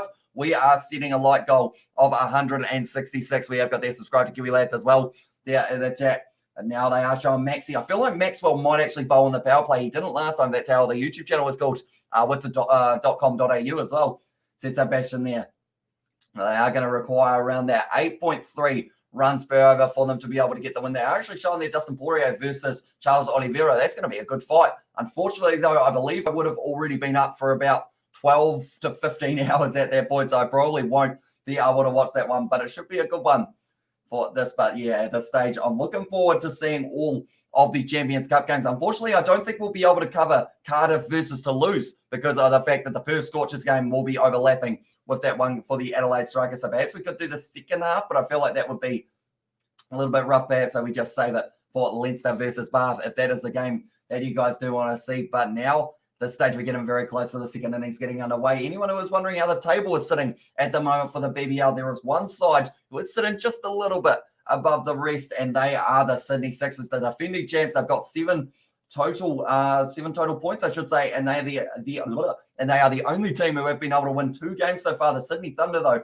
if they win this one and they get the Bash Boost point, they will actually go ahead of the Sydney Sixers, as they did miss out one win Thunder as well. Says Dekesha there in the chat. But then also second at the moment, it is the Adelaide Strikers. They have the battle with Perth Scorchers tomorrow night, which we are going to be providing commentary for as well. Then in third, it is the Thunder sitting on 4 points. Sitting in fourth, it is the Scorchers. And then sitting in fifth, it is the Melbourne Renegades after their good win that they were able to get over the Adelaide Strikers in round 1 of the competition. But we are still only up to 7th game, as you can see there, out of 61. Plenty more matches that are going to be taking place, and we are going to be covering as many of them as physically possible on the channel. As long as my Wi-Fi and my voice keep working, we are going to be continuing to go. Maria Too Tired and Israel Falal will make highly athletic babies as well. And the chat says Johnny Blaze, and also we have got the Kate is not here as well, says Brandon. So where is Kate then? Has she gone missing? But do let me know. But now at this stage, I would say power play, 4 overs for a start. I think Alex Hales goes bang to try and really get this total going early, and I think they get themselves 50 off the power play. It's my prediction there. And have the Heat won a game yet as well, says Robert. I believe they did end up, unfortunately, missing out on their first game up against the Thunder, but they have got themselves one. Oh, no, they don't have a point so far. They have lost 2 from 2 and have not received a point in this stage. And please, G's Old Squiggles is on a rampage tonight. I wonder who's mourning the phones at the calls. Who's manning the phones at the call center, I suppose. Squiggles' phone name is something like Nigel as well. And also we have got there Katie Dixon. Katie Dixon is not here as well. Yeah, these games are normally on in the middle of the night for Katie, but she probably will be here for the Champions Cup and the Challenge Cup games that are coming up as well in the later stages of the night, because we have got Northampton taking on Racing 92. That is a 9 a.m. game for everyone who is in New Zealand. So hopefully a few of you guys will be keen to watch that one. It is on Sky Sports as well. For anyone who does have Sky and access to Sky, you will be able to see this game and you will be able to watch it along with us as well. With that phenomenal backline, like I mentioned, Kurtley Beale, Finn Russell, Gal Fiku, Varumi Fakatava, Juan Emoff, and then also I'm missing someone, and it is Teddy Toma. So that is an insanely good backline for Racing 92, and hopefully they do perform nicely up against a Northampton Saints that also has quite a good side in terms of Dan Bigger going to be there as well. Manpreet sounds more like it as well. And the chat says Johnny Blaze there. And now at this stage, they are talking about the Ashes, and that will be certainly something that they will talk about for a very long time to come. It is the first match of the 5. It is at the Gabba, this one, and they have still got 2 days left. And then after that, we are heading away for another one that is taking place in only a couple days' time after this next one finishes, which is pretty awesome that we are going back to back to back for the Ashes. And yeah, it should be a very awesome one indeed. I am actually going to get you guys the locations of all of the test matches. I know that the last one is still undecided in terms of when they are going to go. His mouth is always open as well. Says Johnny Blaze there for Big Courtney Laws. And also I say Maxwell will bowl in power play as well, says Robert. Yeah, I think they will end up either giving him the first or the second over perhaps. But at the moment, the Melbourne Stars, they're going out through a giant star that does light up, which is pretty nice indeed. And also we have got the great day as well, says Brandon there for the chat. But Adelaide Oval is where it is going to be for the second test match between Australia and England, and then the MCG for the Boxing Day test match. That is always an awesome atmosphere. The fourth one is at the Sydney Cricket Ground, and then to be confirmed is where this last one is going to be taking place. They are talking maybe it's the second one in Melbourne, or maybe they go for Sydney for the SCG, and also we have the Higher West time for Toulon next season as well, says Kevin. I haven't actually seen that, but that is a big signing for them as well. That will mean that La Rochelle, they will have to get themselves a new fly-off. We have got the Adelaide MCG, SCG, and the fifth is likely to be Hobart as well, says Robert there, and also we have got the Old Man and Deep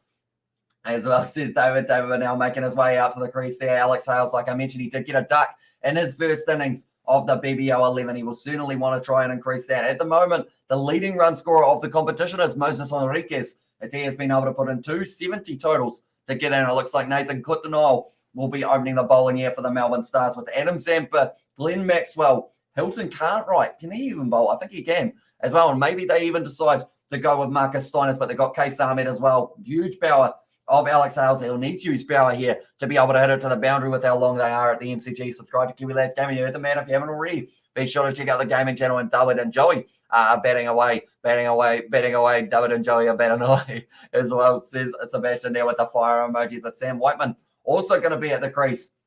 Strikes at 120, which is pretty decent for him. And he has got a very good average in this competition as well. But Nathan Coulter, these teams' lineups, or their I was going to say their loadouts, but their outfits, not the outfits, their uniforms, their kits. I don't know what I should call it, but they are very similar. Like someone mentioned a little bit earlier on, but the Sydney Thunder here, who is going to be the first wicket that does fall? Will it be Hales or will it be Whiteman? Do let me know in the chat as well. We have seen the predictions of Adam Zampa getting 3 wickets and also Alex Hales getting himself over 50, but now he is going to be on strike for Nathan Coulter here. It's going to be a bouncer. That's going to be 5 wides straight away. That is not a good start to the match for Nathan Coulter. And now at this stage, they are going to go right down to only needing 161 off 20. Not a great start for Nathan Coulter. Just gets the foot in a little bit wrong by the looks of Russell. Could always bowl too, couldn't he? Yeah, that is true. They've got about 7 options for their bowling here. The Melbourne Stars that will just be using them right. And Nathan Coulter not using that bouncer right for the very first delivery. Do you like Vegemite, my G? I don't think I've ever actually had Vegemite, Jed, which might make you slightly disappointed in me. I know that I've had Marmite, but that is just because that is kind of what we have more commonly over here. But maybe I'll try some Vegemite at some stage as well. Anyway, I was going to had no idea how happy this innings made me. I'm buzzing like a Mentos dropped in Coke as well. Says Sebastian, yeah, it's pretty awesome that they were able to get themselves in that situation. I'll put together a nice partnership. This one as well here between Alex Hales and also Whiteman. He has been able to get off the mark there, Alex Hales. So now moves up onto 1-off-1. But Whiteman now, it is going to be important that he also backs him up for Alex Hales here.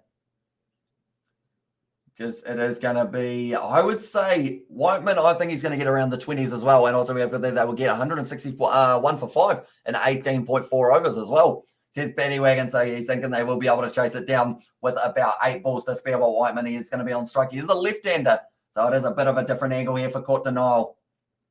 who has already bowled a bouncer that did go for 5 wides, which is not the best start to an over when you are trying to keep it tight for the early stages of the power play. Bowling it nicely. It's going to be pitched up, and they are going to be running that one nicely down to third man just for the single once again. So I did say 50 off the power play. That is a very bold prediction for myself of whether or not they are going to be able to quite get there. But Alex Hales at the moment, he has certainly got the power to be able to knock up 50 runs in a very quick hurry. I believe the fastest 50, I should say, that we have had so far was Curtis Patterson for the Perth Scorchers. And I like Vegemite. It says David there. And Springbok 7s is England 7s at 3 p.m. tomorrow. As well, says Brandon there. Tomorrow, the match winner. They have got him as 4 out of the 5 options, I believe, there for Nathan Cotonou, and also for sure, Vegemite is gun as well. Says Jed, 151 runs for the Thunder, 4 wickets, 3 for Adam as well. Nicely bowled there for Cotonou. Went straight through Alex Hales. Didn't quite find the edge of the bat, though, and wicket as well. Says Ashish there. So he is back once again. He is either hoping for a wicket or he has already seen the wicket, unfortunately, but try to wait just a little bit longer before you mention about the wickets, mate, if that is possible. Now, Cotonou, once again, he is going to be getting a little bit of movement early on by the looks of it. I feel like Cutter's on the surface. Hales is first wicket as well, says Roberts. So I feel like maybe I am just a little bit further behind, but it is going to be Nathan Cotonou once again steaming in for that one. He's giving himself space, and it's going to be just once again the dot ball for Alex Hales on strike at the moment. Sitting on 1 off 3. So he is one of those batsmen, though. He is similar to Steiner's. How if he has a little bit of a slow start, normally it means he's going to go on and get himself a nice big total for his hard work as well. And prediction, I mean, as I says, Robert, okay, that is all right there. I know that Ashish sometimes does end up saying wicket when the wickets are coming up, so that is why I got a little bit confused there. Oh, it is all good. Hales for the first wicket is the prediction. How many runs are you giving him, Robert, as well? Please don't spoil the action, folks. Just wait till Amish reacts. Thanks as well, says Sebastian. But now it is going to be Cotonou already going for 7 runs. He's been bowling decently, though, ever since that Alex Hales whistled off his legs for the single out to mid-wicket. 158 needed of 115 at the moment. 47% chance for the Sydney Thunder to be able to win this game from here, which seems like it is. I would say that's relatively harsh as well. And also we have got that big nice, says David there to Ashish there in the chat. But it is going to be so important that Adam Zampa, Glenn Maxwell, and Case Ahmed, all of the spinners do their job in terms of trying to cut down that economy rate. Because that's the thing with the MCG, you can easily just tap the ball to the side and run 2. Which is why it's so important to get your line and length right.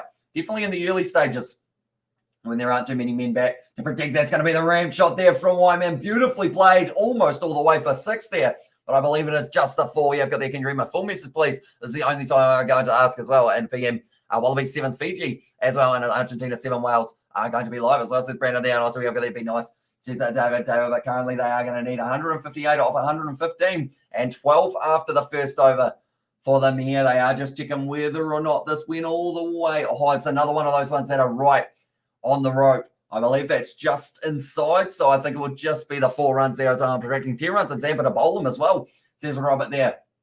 For the prediction, I think that is the 4 there, so that is going to be kept to just 4. So 12 off the very first over here for Nathan Cotonou, going for a few, and now they do need to make sure that this next over is a very economical one, or else this game... Like, that's the thing, 51% chance for the Sydney Thunder to win this game. I would have them just a little bit higher than that. 165, though. Scoreboard pressure is the thing.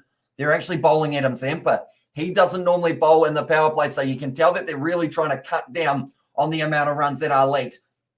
Normally comes in just after the power play. Maxwell actually normally will bowl himself inside of the power play, but maybe just trying this one out for Adam Zampa, seeing whether or not he can get himself an early wicket of Hales or maybe Whiteman as well, but certainly one of them needs to go before we reach the end of that power play if they want a chance of being able to slow down the rate, because or else the Sydney Thunder, if Alex Hales goes bang here, perhaps he will be able to get himself off to a flying start. 8.11 required per over their current run rate. They're going at 12, though, so they're certainly up there. Vincent Cox signed for the Wasps next season, Amish. I did see that. That is a huge signing for them. Signing from Saracens. It's going to be pitched up nicely by Zampa. Hit down the ground. Great shot from Alex Hales, though. And that's gone for 4 runs with almost a cover drive to slightly wide on, I guess, or sorry, wide off it would be. Kind of straight down the ground, and Zampa getting that one just a little bit wrong. And Maxwell is not looking too happy with that one as well. And just having a bit of a chat with him on the stump mic. Well, not the stump mic, sorry, the player mic. It ended up just ending up.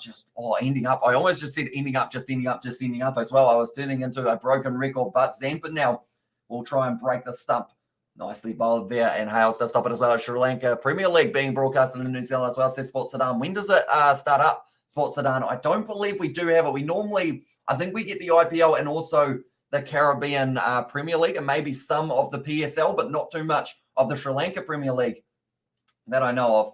But now Zampa once again, he gives himself a bit of space there. Alex Hales tries to hit it through the gap, and it's going to be taken nicely by Maxwell. Good throw into the stumps as well, but Hales already able to get himself one boundary here. We only saw 2 sixes in that whole first innings for the Melbourne Stars, and that was actually the 2 sixes from Hilton Cartwright. Now Zampa once again, he's gone for 4 runs of his first 3 deliveries. A little bit too leg side there, and that's going to be punished. And that will now be Alex Hales who does hit it all the way to the boundary. So far, getting off to a brilliant start here for the Sydney Thunders, just keeping the pressure going early on. Hales moves up to, tell you what, he's up to 10 here. And we have got there, I'm predicting 10 runs and Zampa to bowl him, says Robert. So we are actually, in a weird way, we're literally right at that prediction for whether or not he is going to be able to get him out one of these next 2 balls. Is he going to be able to bowl him? I think this has got me more excited for this delivery now. Is it going to be straight through him here? Gives himself gave himself space. Tell you what, he gave the stumps away, and I thought it was going straight through him, but instead was able to connect with that one. Alex Hales, I thought for a second that you were going to be bang on there, Robert. But yeah, he ended up stepping way to leg side there. Alex Hales tried to give himself plenty of space to see whether or not he could hit it through the offside, but now Zampa, he's gone for 8 runs so far here in his very first over. He's going to be out. He's not going to be bowled, but he is LBW. Would have hit the wickets.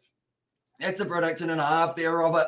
And Adam Zampa able to get Alex Hales out. 10 off 10 deliveries there. And that is going to be the first wicket of the match. And it was Adam Zampa who was able to pick it up. He did end up stepping across the stumps. If it didn't hit his pad, it was hitting the stumps.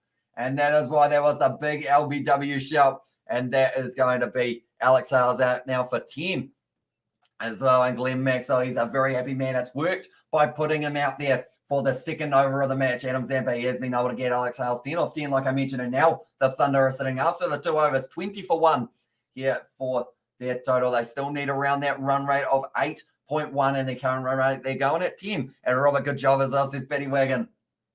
And tell you what, it's nailed it there with the prediction. I feel like you guys are like 100 times better at predicting things than I am.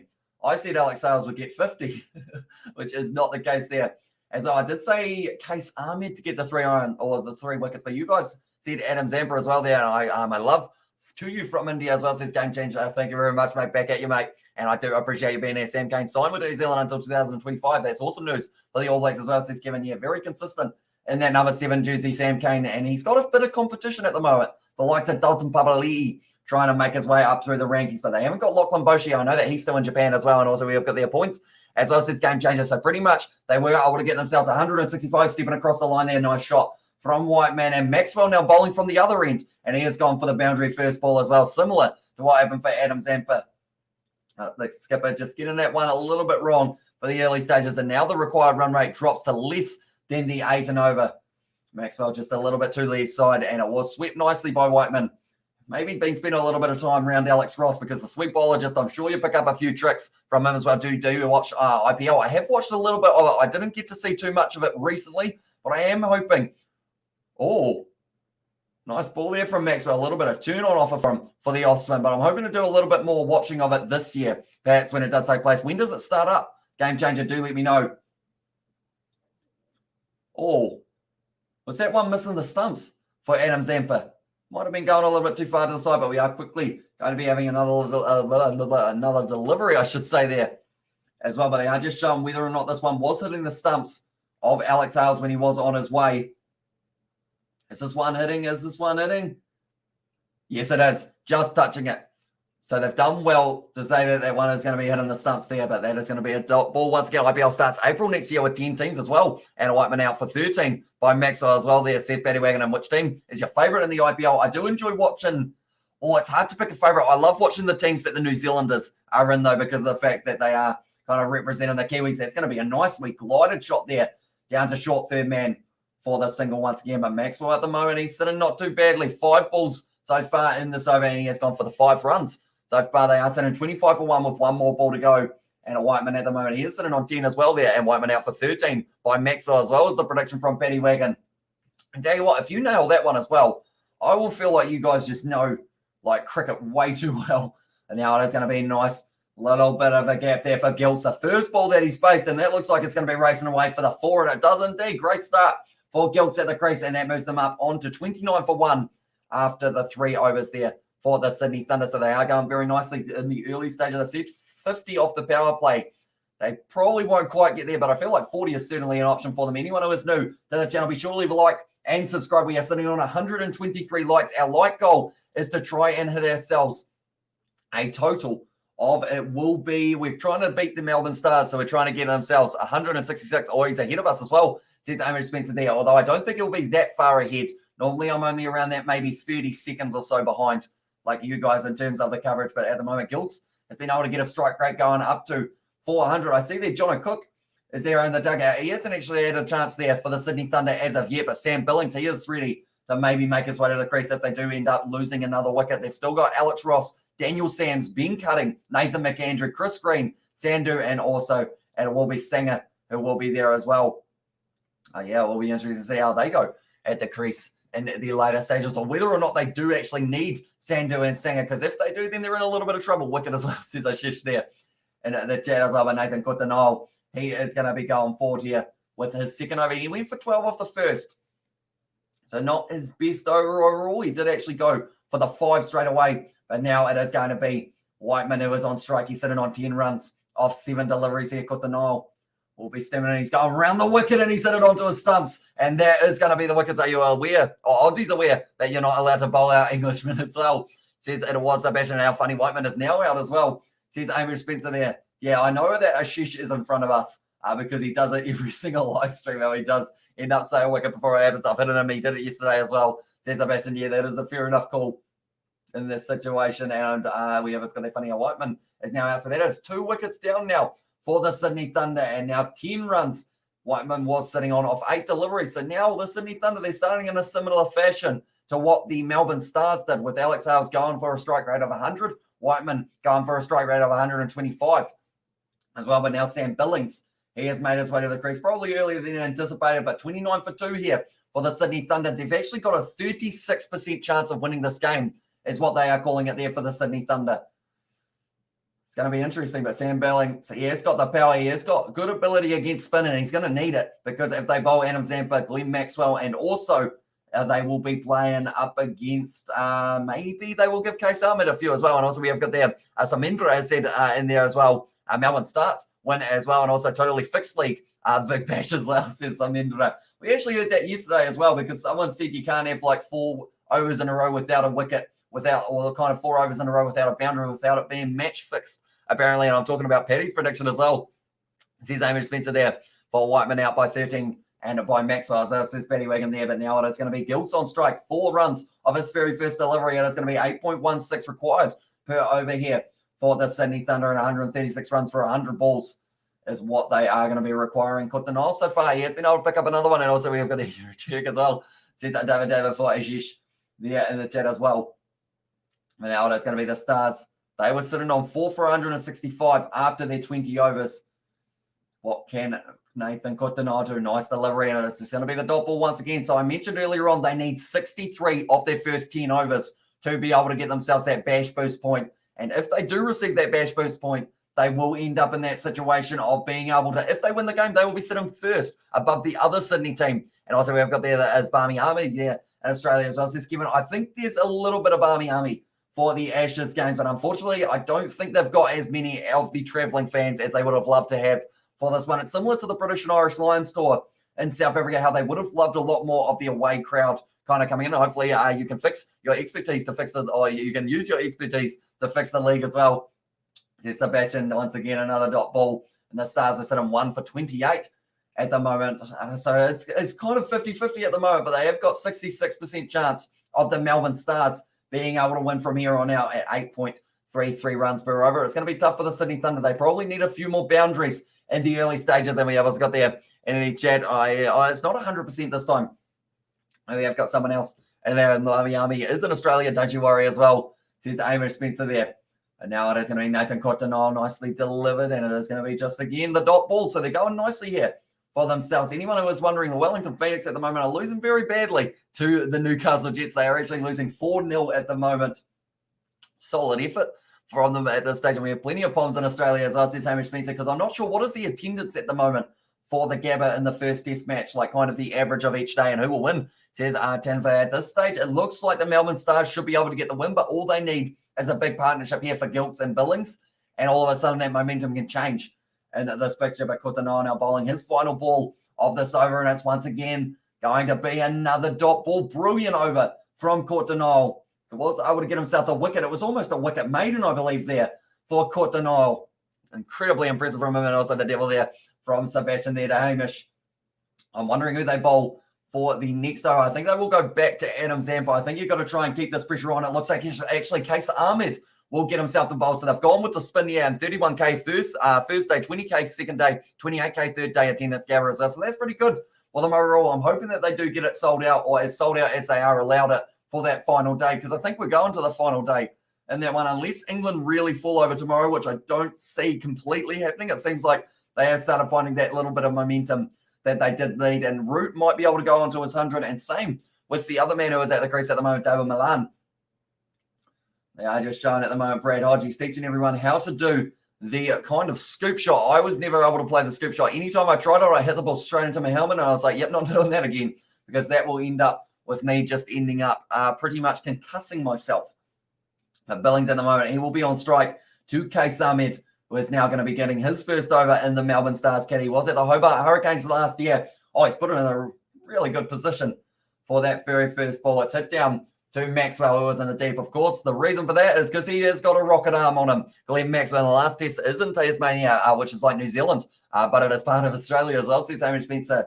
So they have they confirmed that it is going to be in Tasmania for the one BBL game. Shouldn't be at the MCG, even though there are 20K people. The ground looks empty as well, says Sports Today. Yeah, that is true. And also extremely long boundaries for them to try and hit as well. But Case Ahmed at the moment, he will be bowling his first over now, or first ball at Gilts, who was able to get a boundary off his very first delivery when he did make his way to the crease. But Case Ahmed, he gets plenty of spin when he gets it in the right place. It is going to be worked off the legs there. And it is going to be just a single out to deep. But we have got a donation as well. Hello, Hamish. I don't know who's or what's playing. I'm drunk as I'm a love brother and chat. Happy Friday, says Tesla. Welcome in, mate. I hope you do enjoy your weekend, and also enjoy your beverages that you are having at the moment. At the moment, the Melbourne Stars, they are 66% chance of winning this game.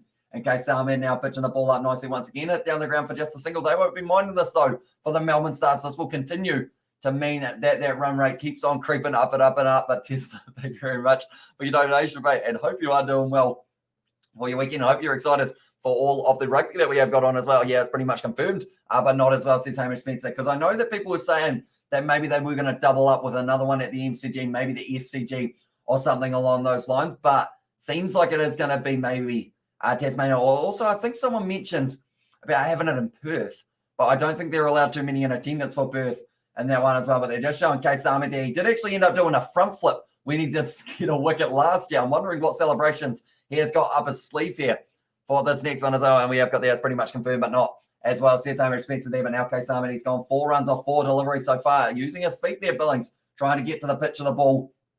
And that looks like it is going to be the single once again. Is Billy Stanlake, is he still at the Melbourne Stars, ladies and gentlemen? Do let me know. I believe he is. They've got a very good bowling attack. And hi, buddy, as well, says David there to Tesla in the chat as well. So I hope you guys are all doing well. If you haven't already, be sure to leave a like and subscribe to the channel. At the moment, we are sitting on 129 likes. We're trying to chase down the total of 165 set by the Melbourne Stars. That's going to be a shot by Gilts. It's going to be out to the lead side, and they are going to be able to get themselves just the one. That is the end of the over. Very good one as well for Case Ahmed, only going for the 6 runs, and the score now is going to be 36 for 2 after the 5 deliveries, or 5 overs, I should say, and hi, buddy, as well, from David there.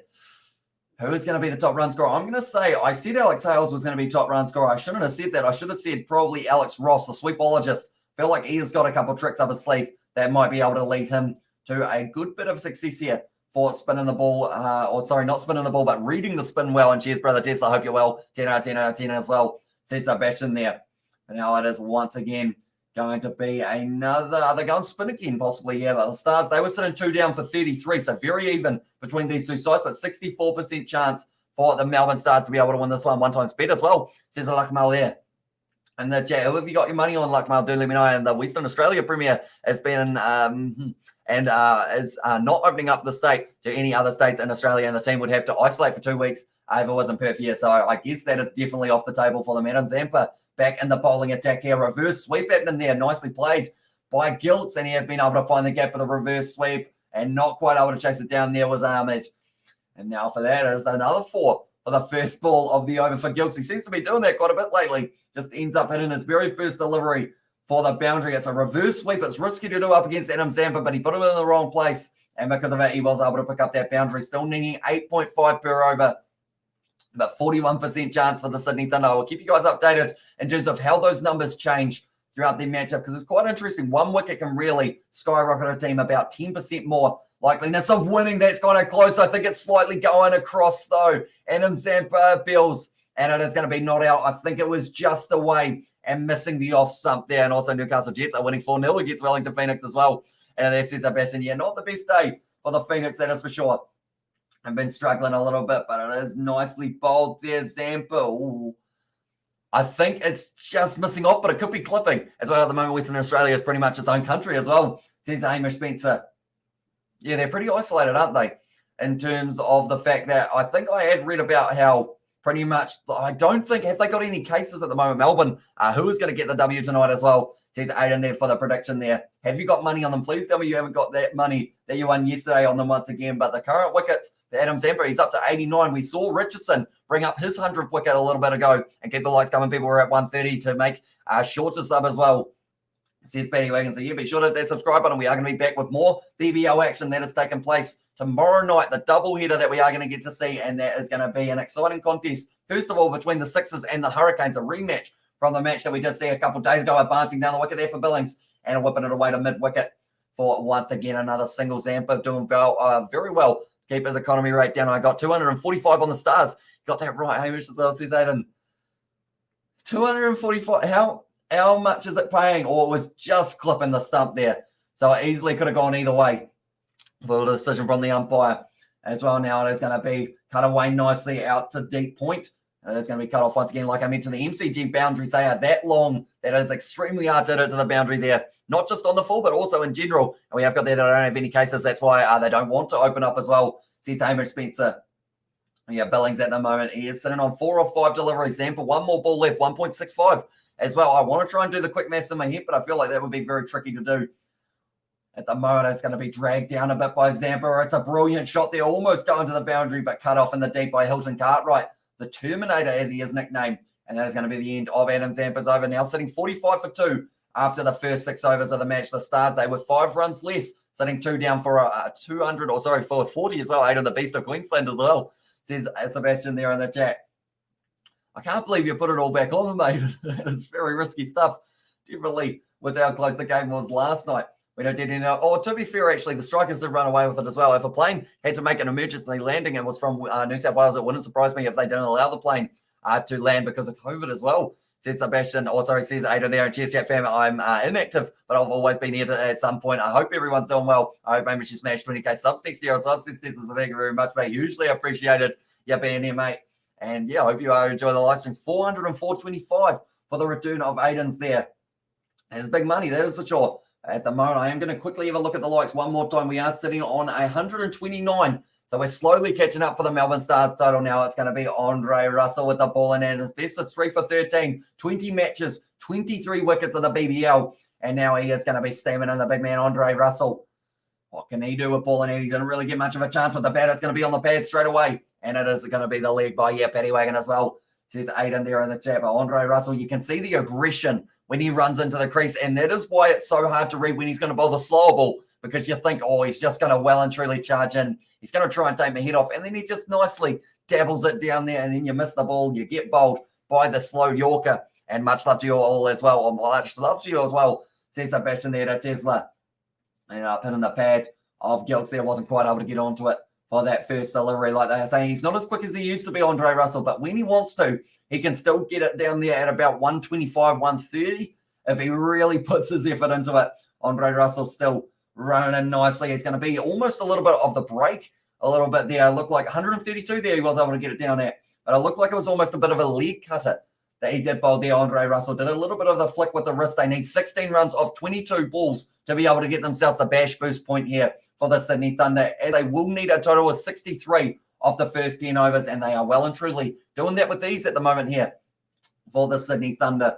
Looking like they should be able to chase that down relatively easily, but then they're saying there's only a 40% chance of them winning this match, as well we have got there the Jamaican flags from Sebastian there in the chat as well for the man Andre Russell. He's still wearing the gold round his neck, he always does. Oh, it's a bouncer, sharp bouncer there for Andre Russell, 125 kilometres. Oh, it's called as a wide. So that is unfortunate for Andre Russell there. He did end up steaming it in. Oh, it's a good bouncer, but it did end up just going up a little bit too high from Gilts. Was looking to the lead side umpire, and then it was given as the bouncer of the over as well. So he needs to be careful with Andre Russell. He needs to put it on the stumps here and pitch it up nicely. And I feel like he could get the wicket of Gilts, or not quite able to, but it is straight back to him.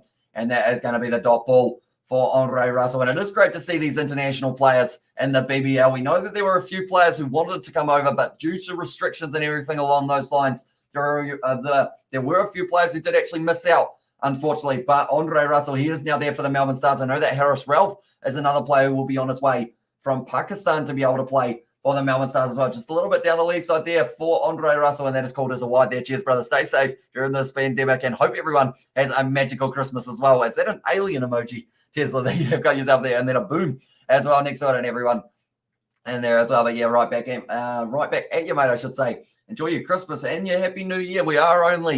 That's the thing, we're only 21 days away from 2022.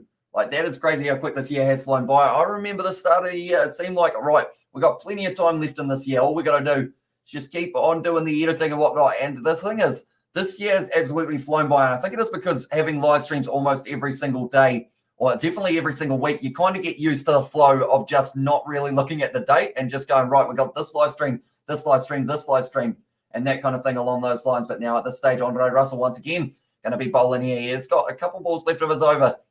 He has ended up going for the full six there. That is a brilliant shot off that ball, and that is going to be travelling. That is a big shot as well, because sixes are not easy to hit at the MCG, like I mentioned. I heard Steinus was playing, so I was like, there's no way as well. But that is a brilliant shot from Gilts. Unfortunately for Andre Russell, was the off-speed delivery, just hit straight back over his head there, and it was in the end 89 metres down the ground to get it all the way for the six there. Brilliant shot from Gilts, and that changes the likeliness of them winning the game. Now it's up to 49% chance for them to be able to win it, but brilliant shot from Gilts. Russell just pitches up a little bit too much. That was a beautiful one. It was almost in the slot, and it could have been possibly going for six again, but that is the end of Andre Russell's over. 55 for 2. The moment the Thunder are hitting all of December, I have been telling my mate that I feel like we should still be in October or something. Meanwhile, be in early December. How do we get here? As well, says Ali Hill's exactly right. It's just flying by. The year like 2023, the World Cup for rugby, that is going to be here. Like, and it will feel like it's like 6 months' time, but that will actually be in like a year and a half time, which is absolutely insane how quickly we have been going through the year. But at the moment, quickly through this run rate are the Sydney Thunder, but they are sitting 8 runs needed off 18 deliveries to get the bash boost point. That is pretty much a given for them at this point, and from there, that will receive them the bonus point.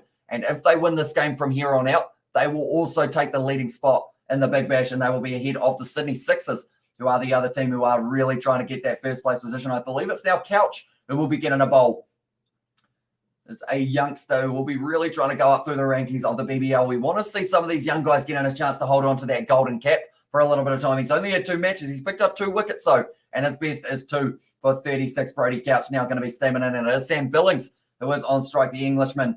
What can he do with the bat in hand? Can he get himself a good partnership going with Gilts? I think it's the big question. He's hit that one high. He hasn't got all of it, though. Sam Billings, it's sitting up in the air. No, it's falling short of the man. Out in the deep, I believe it was, unfortunately. Who was that? Who did end up not quite running into that one? Unfortunately, just didn't pick it up. And by turning off your brain as well. There's Paddy Wagon there, but Couch, he ended up looking like it was going straight to the man. He ended up kind of dawdling in, and unfortunately, did just misread it. Unfortunately, and I want to say that was Nick Larkin, who wasn't quite able to get to that one there. And that is very unfortunate. They're saying maybe got lost in the lights for that delivery, but Couch now going for 2 runs off his very first delivery, but that one's now a dot. So trying to bring it back just a little bit, but the required run rate, as you can see, it is still relatively high. They need 8.72, but as soon as they get that power surge going, I think they'll take it earlier rather than later here for the Sydney Thunder. because I believe, were they the team that took it straight away, or were they the team that took it in the last couple overs? I can't quite remember. I think it was actually the team that took it extremely early to try and keep that one going. Unblocked brain as well. There's Ali Hills there just outside of his crease at the moment. Billings is batting. So it seems like he's going to be playing aggressive early on. Advancing down the wicket, misses the ball. And that is going to be yet again another dot. 2 for 52 is what the Stars were sitting on. So 5 runs ahead at the moment for the Thunder. So they had a couple very quiet overs for the next over, which is why they only got themselves 62 in total for the Bash boost. Kind of boost that they do need to get, but they need 2.4 and over here if they do want to receive the Bash boost point, needing 6 runs off the 15 deliveries. Advancing down the wicket, but Billings just not quite able to connect with the ball. Couch is currently looking like he's looking like he's continuously going on the stumps, maybe just a little bit short as well. Be sure to like and subscribe to the channel.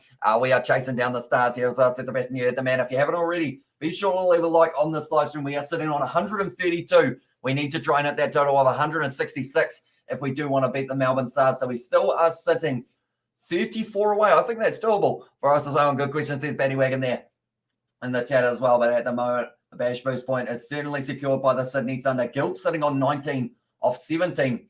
And now Couch, he has only been able to get himself 2 wickets in the BBL. Looks like there's still a little bit of movement happening in the outfield. So they decided to take that one again here. Gilt's, he certainly got the power. The lightning bolt on the helmet is a nice touch there for the Sydney Thunder. And I've noticed, does anyone know the reasoning behind why the helmets are also shiny in terms of the last couple of years? They never used to be. Couch. Well fielded there. He is going to cut it off to just a single. Oh, good throw on the stumps, but now that ball is going to be bouncing out to the side. They decided to get it in harder, and that's his Ali Hills. But yeah, why have they gone with the shiniest helmets that they could find rather than just kind of the team color helmets? That's a big question, but they're talking at the moment.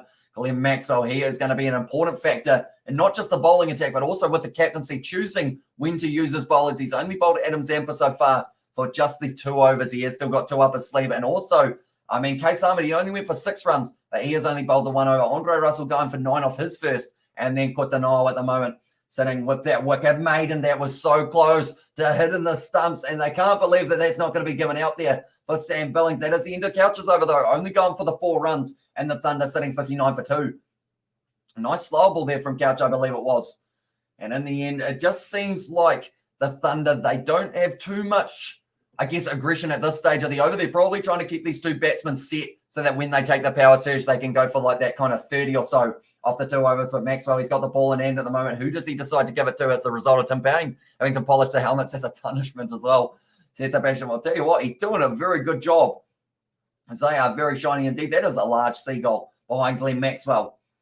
Now, that's going to be K-Samab once again, who will be getting to bowl this one. He was at the Hobart Hurricanes, like I mentioned. He did a front flip when he got a wicket last year. I'm wondering whether or not he has learned how to do a back flip this year, if he does pick up one. At the moment, just having a chat with Glenn Maxwell. At the moment as well, I should mention the way that we are sitting is 54% chance for the Melbourne Stars to be able to win this game. So it's still sitting very 50-50 and literally ball for ball. Now it's 48% for the Stars. So it's just going like this the whole match, but nothing really too one-sided. I believe the most we've had is about 60% for the Thunder reverse sweep. Once again, they're from Gilts playing it nicely and being able to get it through. Brilliant shot. And once again, that is going to be going for the 4. And also we have got there, hello, Edmund. What do you think? Who will win as well? Says Alala. I would say from here, the way that they're going, I think the Sydney Thunder will be able to take this one. It just seems like they've got the momentum. They've got this partnership building, and they've also got the power surge up their sleeve. But if Billings, or I'd say if Gilts goes out and then Ross also goes out, they're going to be in a little bit of trouble here for the Sydney Thunder. So I'll say at this point, they are my favourite, but they're certainly not completely the favourite there. That's a nice shot down the ground using his feet nicely. Gilts is once again going to be just the single for them. At the moment, Billings, he is sitting on 10 off 12, so he is ticking up nicely. That seems to be a common occurrence at this ground so far for the MCG. A lot of the Melbourne Stars players only going at that strike rate of 100 also. And then Gilt's now sitting at 25 or 21, doing nice for himself here as well. But the Stars, they were sitting on 2 for 58 at this point. The Big Bash boost point has actually been secured by the Thunder, advancing down the wicket. Shot from Billing there, strikes it all the way, hits the sight screen. And that is going to be the 6 runs for Sam Billing there. What a shot that was. Well, that man, now he moves up to 16 off 13. And now the Thunder have moved up onto 17, but he just ended up using the feet beautifully, advancing, and the power bar hit at 88 meters, straight into the sight screen. Taste, just giving it a bit too much lob, but it was the footwork of Billings that really meant that he was able to get underneath it. And now Kais Ahmed back under pressure, advancing once again there, Billings. It seems like he's not afraid to really get out and try and get to the pitch of the ball for the spinners. It is the 2-run there nicely as well there, and 6 with the blaze, or with the flame, or not the flame, the bolt, I should say, for Sebastian there. But at the moment, they are saying that Hilton Cartwright, I mean, he has got power, but Sam Billings also has got that technique as well. I see there's a dead pixel on one of the kind of sight, or not the sight screen, but the boards. They have the LEDs on it. I think the ball has hit it earlier on. Full toss there from Kais Ahmed, hit down the ground. And Billings was asking the question of whether or not that should have been a no ball. It has not been called as a no ball. And now after 9 overs, 73 for 2, the Sydney Thunder are sitting with a 62% chance now of being able to close out this game. 93 required from 66 deliveries. Current run rate, 8.11, and the required run rate is going back down below 8.5. This partnership, it's starting to work very nicely for them. Alex Hales, he lost his wicket early. Sam Whiteman also getting out for 10 runs in the early stages. I'm wondering who they go with next. It looks like, is that Courtenay? I'm trying to look at him from a distance. It looks like Nathan Courtenay has got this one in hand.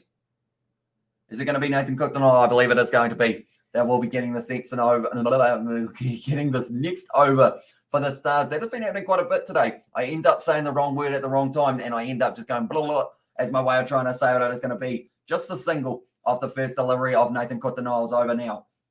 Right now, Gilts, he is sitting on 25. He has already played 2 shots that did get him boundaries for the reverse sweep. Don't think he will be doing it to Nathan Courtenay, though, but he might try a ramp if Nathan Courtenay does end up pitching the ball up just a little bit too far. But the Stars at this point were 2 for 60. So the Thunder are already sitting 14 runs ahead of what they were, and they need less than 100 to be able to win this one, just needing the 92. Anyone who hasn't already, be sure to leave a like and subscribe to the channel. We are currently sitting on a total likes of 132, so we're getting closer and closer to being able to chase down the Melbourne Stars of 165, just like the Thunder are. They are catching up to us as well, sitting on their 74 for 2. A wicket is needed here for Courtenay. If they get a wicket now, it maybe makes them a little bit more hesitant there, the Thunder, to take the power surge as soon as they are able to. But now 92 runs needed. Courtenay pitches it up. Oh, it didn't actually bounce that high, though. And Gilt's not able to strike it too nicely, and it is just going to be the single once again. Courtenay actually rubbing his knee there for a little second there. Has he got a bit of a limp? I hope not. But Courtenay has been bowling very nicely so far. Able to pick up that big wicket early on of Sam Whiteman. Was able to bowl him. But Andre Russell at the moment, he's not looking too happy in the outfield. Would have loved to be able to pick up a wicket in his first over. Went for 9 runs, including a 6 straight back down over his head, I believe it was. It was a Matthew Gilt who was able to strike that one nicely at the moment. Now running in once again, Courtenay. Short ball, Billings is able to strike it nicely, goes out to the deep mid wicket. And once again, going to be cut off. There aren't really too many 2s being run so far by the for the Sydney Thunder. Hey, give me later. I already subscribed to your channel. Hopefully you will continue this cricket commentating, not only BBL, but also other cricket matches as well, says Alila. Now, we were doing it for the Cricket World Cup, but our channel ended up getting taken down for a little while. Or we got copyright striked, unfortunately, and that was due to one of the other YouTube channels who were covering the Cricket World Cup. We didn't use any of their footage. We didn't have the audio of the game. We didn't have the game showing, but they decided that they wanted to strike us to take us out so that they didn't have any competition while they were doing their live stream. So I think maybe if we do any more international games, it will be on the Kiwi Lad Sport channel. So be sure to check that one out as well, because that will be where we are posting some more cricket content outside of the BBL. But that one is once again a single. So Courtenay, so far he seems to just be going for a few singles, which is also beneficial because it slowly means that run rate does keep on increasing at the moment. They are going to be requiring 8.61. Billings on strike 21 for him so far. Off 17 deliveries, has already managed to hit himself just the 1-6. He isn't at a 4 yet. Just straight away went for the 6. And Gilt so far is at 3 4s, 1-6. Both men going at the strike rate of around that 120. Ball down the leg side. He could have left that one, Billings, but decided to hit it anyway. And will be trying to push for the 2. They don't get it though. And I said it is just going to be the 1 ball left of this over. Or sorry, that was actually, oh no, the keeper put the ball down as if it was the final ball of the over. They have still got one more. The umpire just switching sides as he is a left-hander now. And Hazib has said out there in the chat as well, I'll give you that. I'm hearing you from Bangladesh as well. Says, what time is it in Bangladesh? Do let me know. Because I know that we have got people from all around the world who have been watching these live streams at random hours in the morning sometimes. I think it is decent though for Bangladesh. It's just mid-afternoon for you if I'm not wrong. But now Courtenay, he's gone for 17 so far off his first 2.5 overs. Hasn't really been too costly so far, Coutinho. So if he can get away with a dot or even better, a wicket here, would be phenomenal for him. That one's going to be in the air. It's lofted. It's going to be falling short of Andre Russell. Oh, he's done well to field that one. He actually slipped, but was still able to grab it in the one hand as well. Melbourne Stars is my favourite team as well. Says Seb, do you think they will be able to defend this total? Seb, do let me know. And also, who do you think will get the most wickets for them so far? Nathan Coutinho has been able to get one, and also Adam Zampa was able to get the other, but that is the end of the 10th over. Now we have got the drinks break, and they are sitting on 79 for 2 here.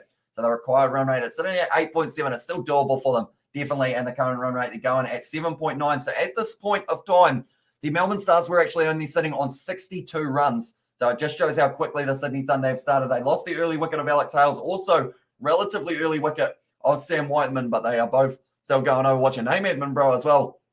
Says Lila. So it is Hamish for my name as well. And how many Squiggles Muppets have been booted so far tonight as well, says Jay. There's been a few, probably about 20 or so. I think we are up to at this point. And also Al Billings as well, says I Seb there for it as well, because of course he will be going for his Melbourne Stars boys to be able to get a couple more wickets. Case Ahmed at the moment, after 2 overs, he has gone for 20 runs. So I don't know whether or not they will stick with him. Edmund, bro, please answer as well. Says it was JA and Al Billings. Says I Seb there in the chat. But pretty much the bowling attack of the Melbourne Stars, they have got many options for it. They have got their options of not just Nathan Coutinho, not just Adam Zampa, not just Case Ahmed. They've also got Brody Couch, who has bowled well for his first over, only going for the 4. Also, they've got Stoinis if they really need him, and then Glenn Maxwell as another option. And then I think even Hilton Cartwright can bowl, can't he? But the big thing here is I don't think they'll bowl Stoinis because of the fact that he did have a side strain last week. So I'm worried that maybe they will just end up deciding to let him bat around 30 and still counting as well. And also we're going to be going to start calling you Eamon, bro, from now on as well. Says JA, and what's your name, bro, as well? It is Hamish. H-I, or sorry, not H-I, H-A-M-I-S-H is the spelling there. It's a little bit of a weird one with the letters and the way that they are, but it was in the end. Coutinho able to pick up that important wicket of Whiteman, who did end up trying to scoop, but unfortunately got it wrong. G7 mob, bro. That's a lot as well. Says it was JA and it's Ham as well. Says Petty and it can be Sean to Ham if it is easier. But Billings at the moment, partnership is 50 between him and Matthew Gilts, both sitting on 50 off 43 deliveries here. 24 contribution for Gilts, 22 contribution for Billings. But now Gilts will be on strike. And they have decided to go with Andre Russell once again here for the bowling. They haven't taken the power surge as of yet, though, for the Sydney Thunder. So I feel like maybe it's not too far off, though, if they want to keep this momentum and have these 2 set batsmen there. But the power surge can also be a downfall for sides. We have seen in the past that we have had sides that have been looking extremely solid, and then they take the power surge, and then they don't look so solid, unfortunately for them. But now Andre Russell, he is going to be steaming in 0 for 9 off his very first over. He is able to get himself a little chip there to the lead side. No one's there, though, and it's going to be falling short of mid-wicket. What's your yawn count, Edmund, bro, as well? Says Jay Hayes. I don't think I've yawned yet today, which is very impressive indeed. Well, myself, yeah, I don't think we've had a single yawn so far, which I mean, I am well and truly going to pat myself on the back for that one, although I feel like it's going to be coming very soon now that I have mentioned it. But we've gone 30 overs without a single one as of yet, which I am relatively impressed with. I've had a few nose blows just because of the fact that Sinus hates me, unfortunately. But now Russell once again going to be charging in. It's going to be a little bit short, and it has glided down to deep third man by Billings, who is just willing to keep that strike rate ticking over. Same with Gilts at this stage. They've both been able to hit themselves 6s so far in the early stages. Out Billings as well. How long to go, says Palai in the chat. At this stage, we have still got another 10 overs left of this fixture if it does go down to the wire. But if it does not, it means that we have probably still got another, I want to say, probably 40 minutes or so before the end of this match if it does run the way that it is at the moment. Now Russell once again bowling it nicely. Hit nicely out through cover, though. And they will be looking for 2, and they should get it relatively comfortably there. Cut out in the deep by Bo Webster. We have got the out Billings as well. Says I said he really wants Billings to be gone, doesn't he? At this stage, he's sitting on 23 off 19. He hasn't hit a single 4. If you talk about it, your start status, says Ellie Hill's exactly right.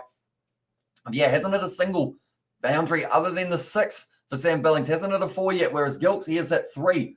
And he has also got the 1-6 alongside as well, giving himself a bit of space. Was that an edge? No, it wasn't. And Andre Russell, the one-man appeal. I think Marcus Stoinis who did an appeal for that one. It's relatively close, but didn't quite connect with that one. Gilsey was stepping back across to try and hit it out to the offside of the field. But Russell, I think he realised Here we go. Is he spoiling it or just saying it? He is just saying it. He's hoping that it does happen soon. Gilts now with the bounce. He struck it nicely, Gilts. It's going deep. It's gone over the edge of the man out on the boundary. And there is going to be 4 runs there for Gilts. Let's go as well. Says G Cruz. They're going very nicely at the moment. The Sydney Thunder, they have got a 68% chance of being able to win this game from here. So they should be able to do that. I want to say relatively comfortably, but we never know. And also, I write my apologies to Steve as well there in the chat as well. So here's Hamish Spencer, but now at this stage, Gilts, he is looking on fire in the early stages of his inning. He's faced 28 deliveries, so he's now starting to really find his form. And the power surge, with it being just around the corner, I feel like he will be the perfect man to have there and try and push it for 20 to 30 runs off it. But he struck it beautifully, Gilts. I'm trying to think of when they brought up the 100 for the Melbourne Stars. I'm just going to have a quick look to see what over it was, but I feel like the Sydney Thunder are going to be bringing it up a lot quicker than they were able to. A bit of a yes-no there, but they were able to get back. Well, the one and Russell finishes it over once again, going for the 9 runs, and the Thunder sitting 88 for 2 here after the 11. So pretty much in this situation, it was the BBL 7th match that we are looking at here. We have got 2 more matches tomorrow as well. I should mention that is going to be the Perth Scorchers taking on the Adelaide Strikers. That is the second game of the day, and then the first game will be the Sydney Sixers taking on the Hobart Hurricanes. And what should be a good rematch, because we did see that game go relatively close. Sydney Sixers almost getting themselves bowled out into that first one that we did see between the two sides. So it did take the Stars till the 15th over to bring up the 100. Well, that one is Squiggles says that J. Hayes there. And now it is actually going to be Hilton Cartwright who will be getting on over the Terminator, seeing what he can do with ball in hand. He was decent with the bat in hand earlier on today. So can he get himself a couple crucial wickets? He's played 56 matches, only got 4 wickets. But that reminds me a little bit of Matt Short for the Adelaide Strikers. It's bowling the unknown that you're not really used to seeing. I remember, I think it was last year, he was able to get that 2 for 34 for the Melbourne Stars. And now he is going to be charging, and Gilts will be on strike. So we'll have to wait and see what he can do here up against him. It's a slow ball, nicely bowled by Hilton Cartwright there. And it is going to be what to wait a leg. So Russell charging in, and they are going to be able to get themselves 2 runs. Good running between the wickets. Your smiling face is amazing as well. Says Game Changer, thank you very much. But also we have got there Noel has said hi as well. Welcome into the live stream. Do let me know, ladies and gentlemen, who do you think is going to be winning this match? 73% chance for the Sydney Thunder to win it. And also what I will do is I will have a look at the poll. It's actually 73% for the Stars to win it on our poll. We are sitting at 138 likes. So if you haven't already, be sure to hit that like button, as we are trying to get more likes than the Melbourne Stars got runs. So we need 166. But now Cartwright once again running in, already going for the 2 runs off his first delivery. It's a good ball from him as well, but it was just ramped up forward by Gilts with a good shot down the ground. Billings, I feel like this is going to be an interesting battle here at kind of bat time, because of bat time. That sounds interesting. Or an interesting battle, because Billings, he hasn't hit a 4 yet. He's only hit a 6. And Cartwright, he will be that kind of bowler that you think maybe you can get into that situation of being able to smack him all the way to the boundary once again, and maybe gets caught out on the rope. That's my prediction for Billings here. And foreign players and Williamson, or AB de Villiers, sorry, and Williamson are my favourite as well. Says Game Changer there, and start yawning, and the Stars will win. Just like last night, it's says Jay Hayes. Oh, it almost happened. It is happening. What are you going to do that, Jay? Also, are you guys going to do anything about this man? So says Hamish Spencer. Normally, they do end up timing them out for about 5 minutes or so. They do get their little time out there, but now it's going to be a Barnes. Once again, Billings using his feet to get to the pitch of the ball and whipping it to the left side once again. And also, we have got there Yasmin Nikki as well. Says Nikki there in the chat. So welcome in to the live stream. And also, we have got there in the chat as well. Sorry, mate, as well. Says Jay with the laughing. The Cartwright at the moment, he needs to make sure that he does keep this relatively tight. They can't afford to end up, I would say, if they go for more than, I want to say if they have 120 by 15 overs, Sydney Thunder are winning this one. Definitely if they haven't taken the power surge as well. So we will have to wait and see whether or not that will be the case. Now at this stage, it is going to be Billings on strike once again to Cartwright. So then we're able to run the 2 there. It's going to be, oh no, that's going to hit him somewhere where he doesn't want it to hit. And I will say it's hit both of them in that case as well, if you know what I'm saying. And now Sam Billings, he is down. He's got the grimace on his face. We all know, as a male, I guess we should say, there'll be some females in the chat as well, but also as a male, you know what it feels like to get hit somewhere where you don't want to be hit. And it does just take the air out of your lungs. And that one's just struck him. That struck him exactly where you don't want. I told you I would start if we talked about it as well. Says Ellie Hills there. And Cartwright getting that one through decently. Oh, it's actually kind of out to the side there for Sam Billings.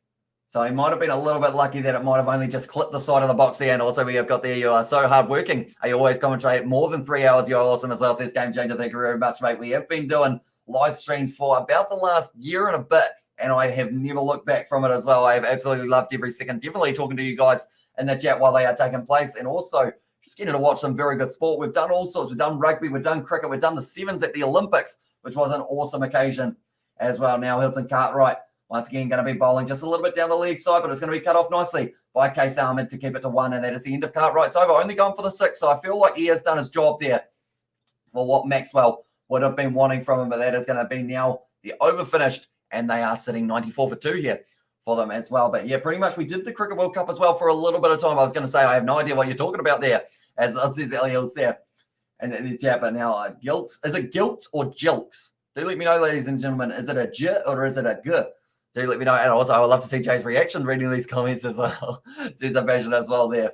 And also, Squirrel knows his 3 times tables as well. Yeah, he goes in bunches of 3, I guess. That's the best way to do it. But 72 required from 48 balls. So they need 9 runs per over now from here on out to be able to win this one. They haven't taken the power surge as of yet. Couch is going to be bowling. Brody Couch only going for the 4 runs in his first over. 72% chance of the Thunder being able to win this one. It's going to be very close. I feel like this one is actually going to go down to the last over. I've just got that little bit of a feeling. I think the Melbourne Stars, with Zampa still having a little bit more in terms of having 2 overs left. And also, I'm going to say it's going to come down to either the second last or the last over of this fixture. I think it is going to be extremely close between the two sides, but Billings going to be on strike, sitting on 25 or 22 at the moment, ticking over quite nicely for that strike rate. Definitely when you've got Gilks at the other end, who is hitting 40 off 32.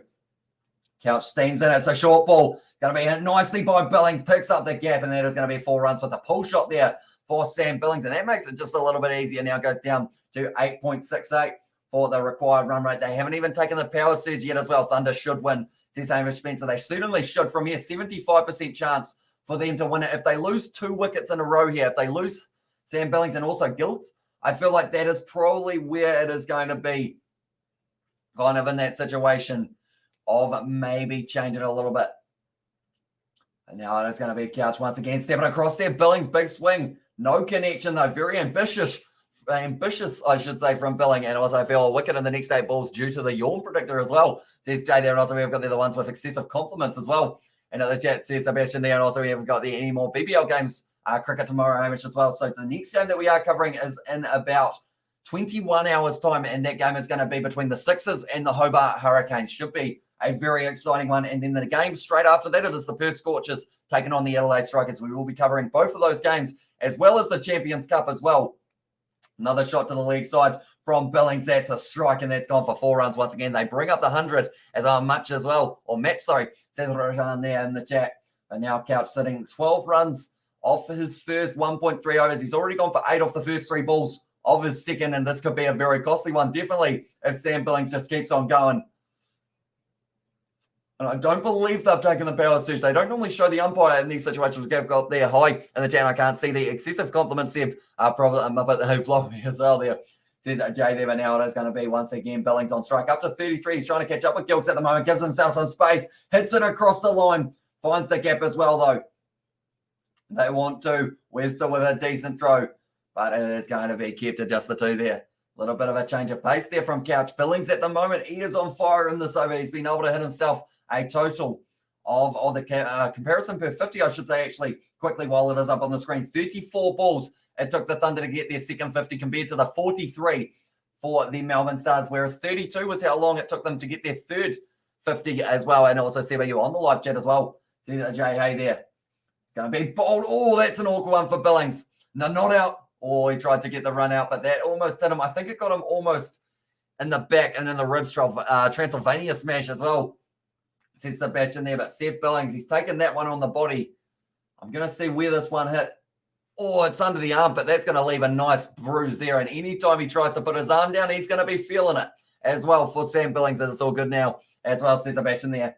And the chat to Jay, but Couch at this stage, he needs to make sure he closes out this over without going for a huge amount. He's gone for 10 so far, and the required run rate is sitting at 8.65 for the Sydney Thunder to be able to make it 2 from 2 and also to take the top of the table spot if they do get the victory.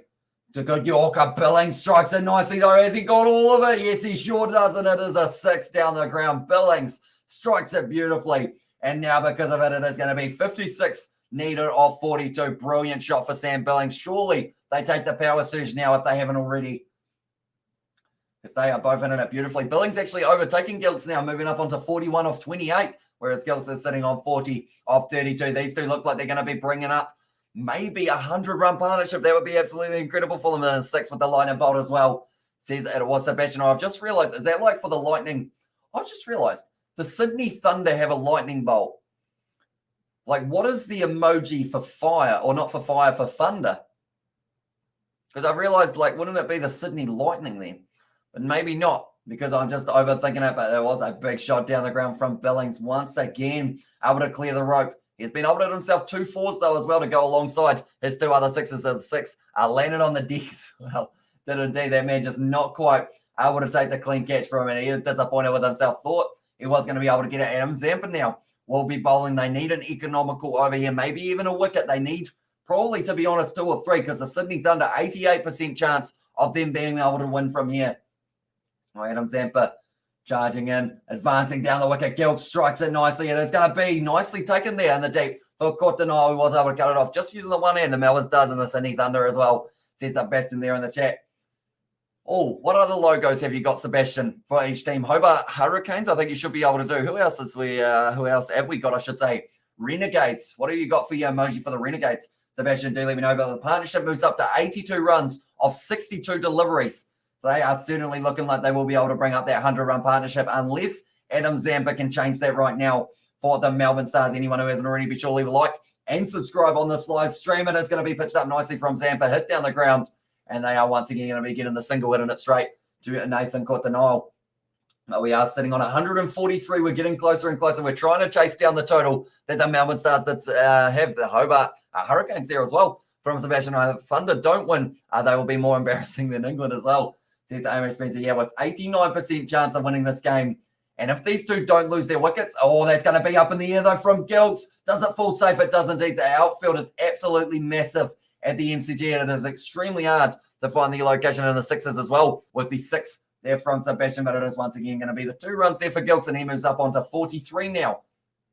For himself, they are chasing this down relatively comfortably at the moment, sitting on 16, or 116, I should say. So like I mentioned, it took them 15 overs to bring up their 100 for the Melbourne Stars, and the Thunder have already done it. Renegades have got this, is that Santa as well? And also we've got now that Petty has a spanner as well. He's not flirting with Ellie anymore as well. Says that Jay there in the chat.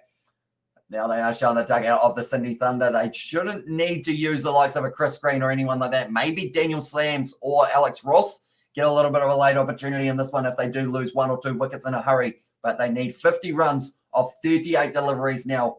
And Adam Zampa once again is going to be bowling this one, advancing down the wicket there. Gilts doesn't quite get all of it, so it is going to be just cut off there by Cottonau once again. It scorches as well with the bronze medal as well there for them. And also we look at their in the chat says Amy Spencer, but Zampa at the moment, he has actually gone for 24 runs so far. He was quite expensive in his first match up against the Sydney Sixers as well, but he has picked up the wicket, which is something he wasn't quite able to for the first one. But Matt Gilts at the moment, he's got 210 BBL career runs and a strike rate of 114, which is a little bit less than what he's doing at the moment, 127.78 for him. But Zampa now bowling his final ball of his over. I'm wondering whether or not he gets another one later on in this game for his over. It's nicely played.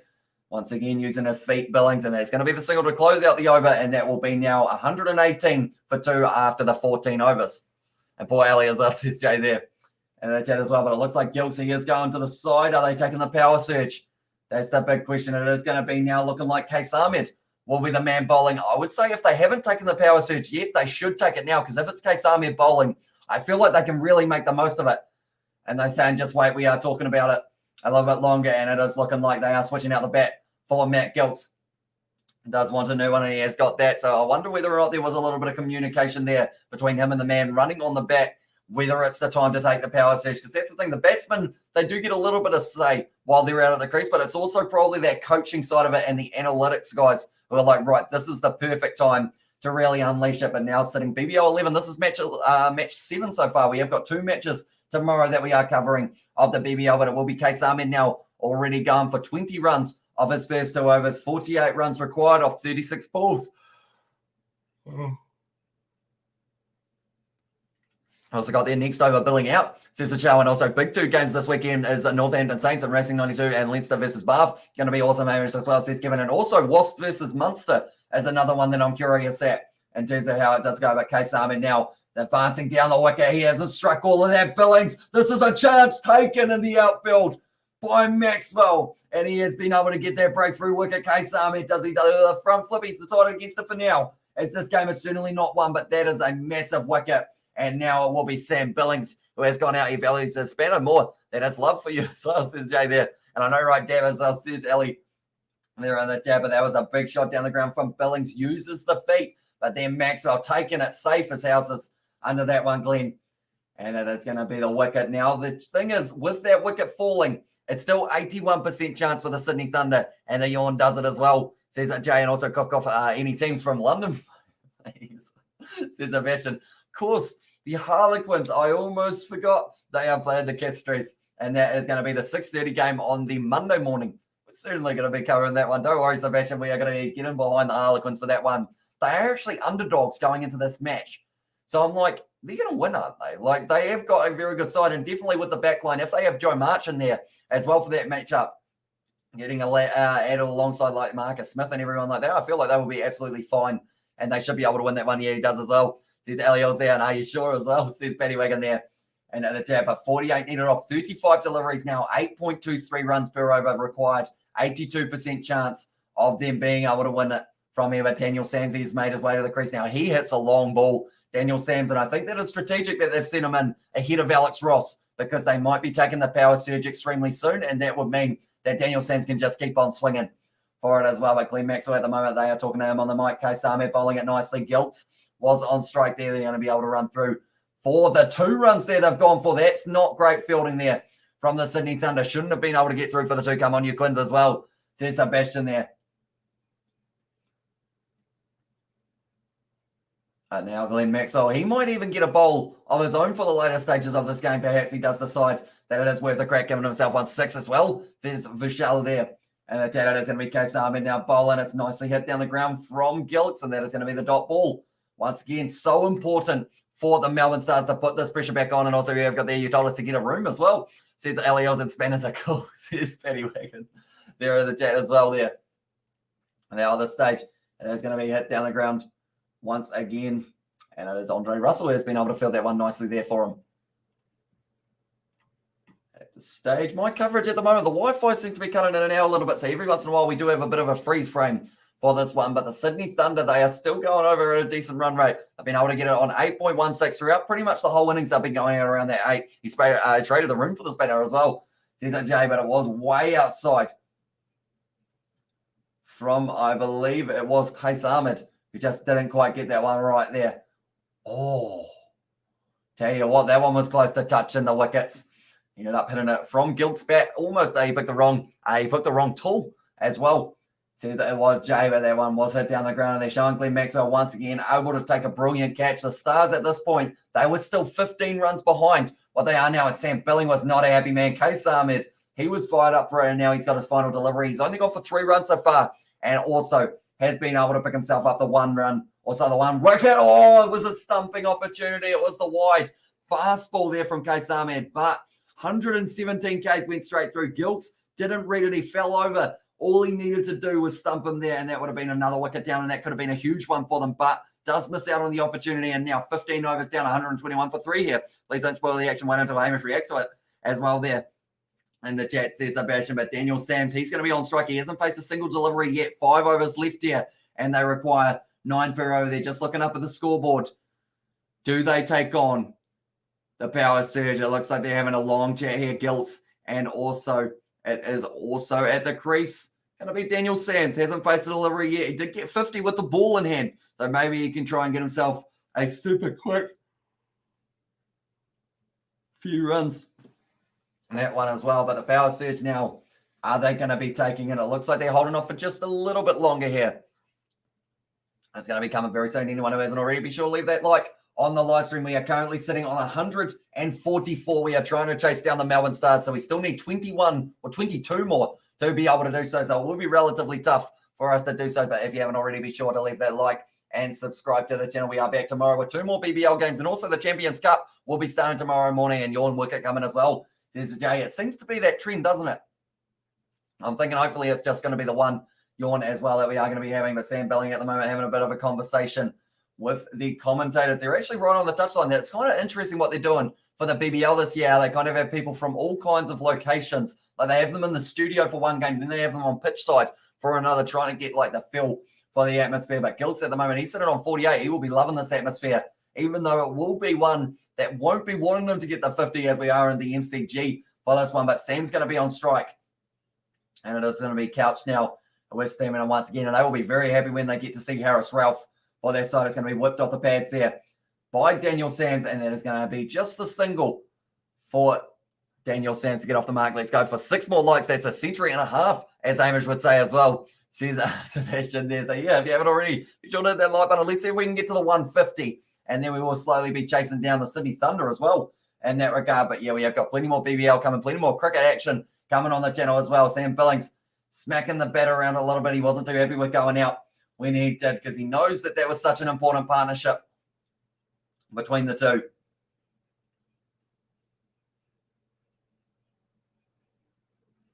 Okay, so they are just asking about why they didn't take the power surge, and Sam Billings has said simply, we didn't need to use it. We were still going very nicely, keeping that strike rate ticking over, so there wasn't really any necessary kind of need for it as of yet. But Giltz, sitting on 48 runs of 42. He could bring up a 50. I believe we've had a total of 550 so far in the BBL. Is that all that we've had, ladies and gentlemen? Do let me know. I know that Henriquez has got 2. Philippe's got 1. Curtis Patterson has got 1. And then there was one other as well that we have got, and it is possibly going to be Giltz. Giltz will be able to bring it up if he does. I think there's been one other, though, that I can't quite think of. Who else has got a 50 in the BBL so far, ladies and gentlemen? Do let me know. But now it is going to be, once again, Couch Stephen in. Giltz. See, that's what happens when you try and yawn with your mouth closed. It just doesn't work. Your jaw eventually just decides, nah, not having. That's going to be the single once again there for Giltz. So he moves up onto 49 of 43 deliveries, and Daniel Sam's now going to be on strike, 1 off 1. He has got a very long shot, though. We did see him almost. Did he bring up 50 in a game last year? How he just went bang, bang, bang. 6 after 6 after 6, and we renamed a half century to a hobbit as well. Says that JA's there for it as well. So it would it be a century and a hobbit in that case for that one? And now it is going to be hit down the ground. Couch, I would have cut it off, though. And now this day, Sam Billings, he has finished his day 9.56. It's getting closer and closer and closer here for the Sydney Thunder to be able to get back up to around that 10 mark, and that will be when they take the power surge. I have a feeling Yawn Wicket incoming for sure as well, says Jay. Couch at the moment, he would love to be able to get it. Maxwell having a big old chat with him, making sure that he knows the tactics, knowing where he wants the field placed, because at this stage they are going to need 9.92. Yeah, Couch charging, and that's gone straight up in the air there for Sam, and it is going to be taken. That's the wicket that Yawn did help, and that is now going to be the 4th one. Now the Melbourne Stars have got a 47% chance of winning this game with that wicket falling. But Daniel Sams, he is on his way. Do what's your predictions? Who's going to win this match as well? Says game changer. Well, I'll say, first of all, your name is a perfect example of what that wicket of Daniel Sams could be. It could be the game changer in this one. I'm saying the Sydney Thunder can still do it, but at this stage, it's gone up to 10.3 needed. And Yawn alert equals wicket alert. And also told you as well, says Jay. But the big thing here is Daniel Sams is gone. They've still got Alex Ross, but they have also still got those 2 hours of the power surge. So it's whether or not they decide to use that as the last 2 overs or whether they use it a little bit earlier on. Stars get on that 70 cents as well, says that Jay there. But yeah, the Sydney Thunder at the moment, they're still slightly favourites to be able to win this one. Definitely with Giltz still at the crease, sitting on 49 not out of 43, but he has still got, I believe they did cross for that one, so it will actually be Giltz who will be on strike, or will he? I think it would be him, because they should have crossed for that one, unless Daniel Sams just decided that he didn't want to run Alex Ross at the moment. He has a nickname for a reason, the sweetbologist. And you will see in this innings that he certainly knows how to play a sleep shot. Definitely, if it is Adam Zampa who is bowling to him, they will have quite a good battle between those two. And sorry, Jay, I'll have to tell you out as well. Okay, Steve, I deserve it as well. See that Jay, but now it is going to be a nice shot down the ground for Jill. Sorry, it was a run out opportunity. It went to the keeper's end. Interesting, another wicket coming as well. Sees that JA there, but that is going to be the wicket, the 50 for Jilts. It is his 14th. His second BBL 50 in 14 matches, I should say. Said do it just for fun though as well. And the chat says, Jay, also we have got that high. Says that Mr. 18 there. I'm just going to have a look. I'm watching the chat at the moment. We're sitting on 146 likes, so only 4 away from hitting 150. So if you haven't already, be sure to leave that like and subscribe. It is hugely appreciated, all the support you guys have been showing on these live streams. That is the end of another over, 16 down. And at the moment, it is 124 for 4. So it's going to be a relatively close finish in this match. By the looks of it, Alex Ross is not going to be on strike. Instead, it will be Jilks, and he will have big Andre Russell charging in at him. But they're showing the hang time there. It was up in the air for a very long time for Daniel Sands. It stayed up there for about 4 seconds or so. All right, and let's get to 150. I'm not timing you out. I'm not meant to as well. Since I mentioned there in the chat. Now, Andre Russell, he is going to be the man bowling the 17th over of the match. He was able to get himself around that 20 runs with the bat, I believe, in bugger as well. Says that JA's there in the tap. A 50 not out at the moment for Jilts, running at about that 113 strike rate. Slower ball there. That's gone up in the air, but it has found the gap once again. And in the outfield, it's going to be another single. And like they are saying, what's the best time to take a power play for the power surge? You've got 2 overs where they are only allowed 2 men outside of the ring. The 10.7 runs per over is slowly continuing to creep up. But with a set batsman at the crease and Jilts, I feel like they should still be relatively fine. But it's Alex Ross here, which will be the big wicket now for them, of whether or not they can get him out nice and early. Because if they do end up getting him out, then you're getting into Ben Cutting, Nathan McAndrew, Chris Green, Sandu, and also Sanger. So they're into the tail, almost, you would say, although this Thunder lineup is pretty deep in terms of who they have got as well. I was spam yawn, but I'm not a Muppet, says Jay there. And also, we've got their former likes, people. And so you heard them. If you haven't already, be sure to leave that like and subscribe to the channel. Advancing there, Alex Ross, off the very first delivery, and that is going to be the quick single. So he's off the mark as well. I believe that's happened. Pretty much every single batsman for the Sydney Thunder has been able to get themselves a single off their first ball.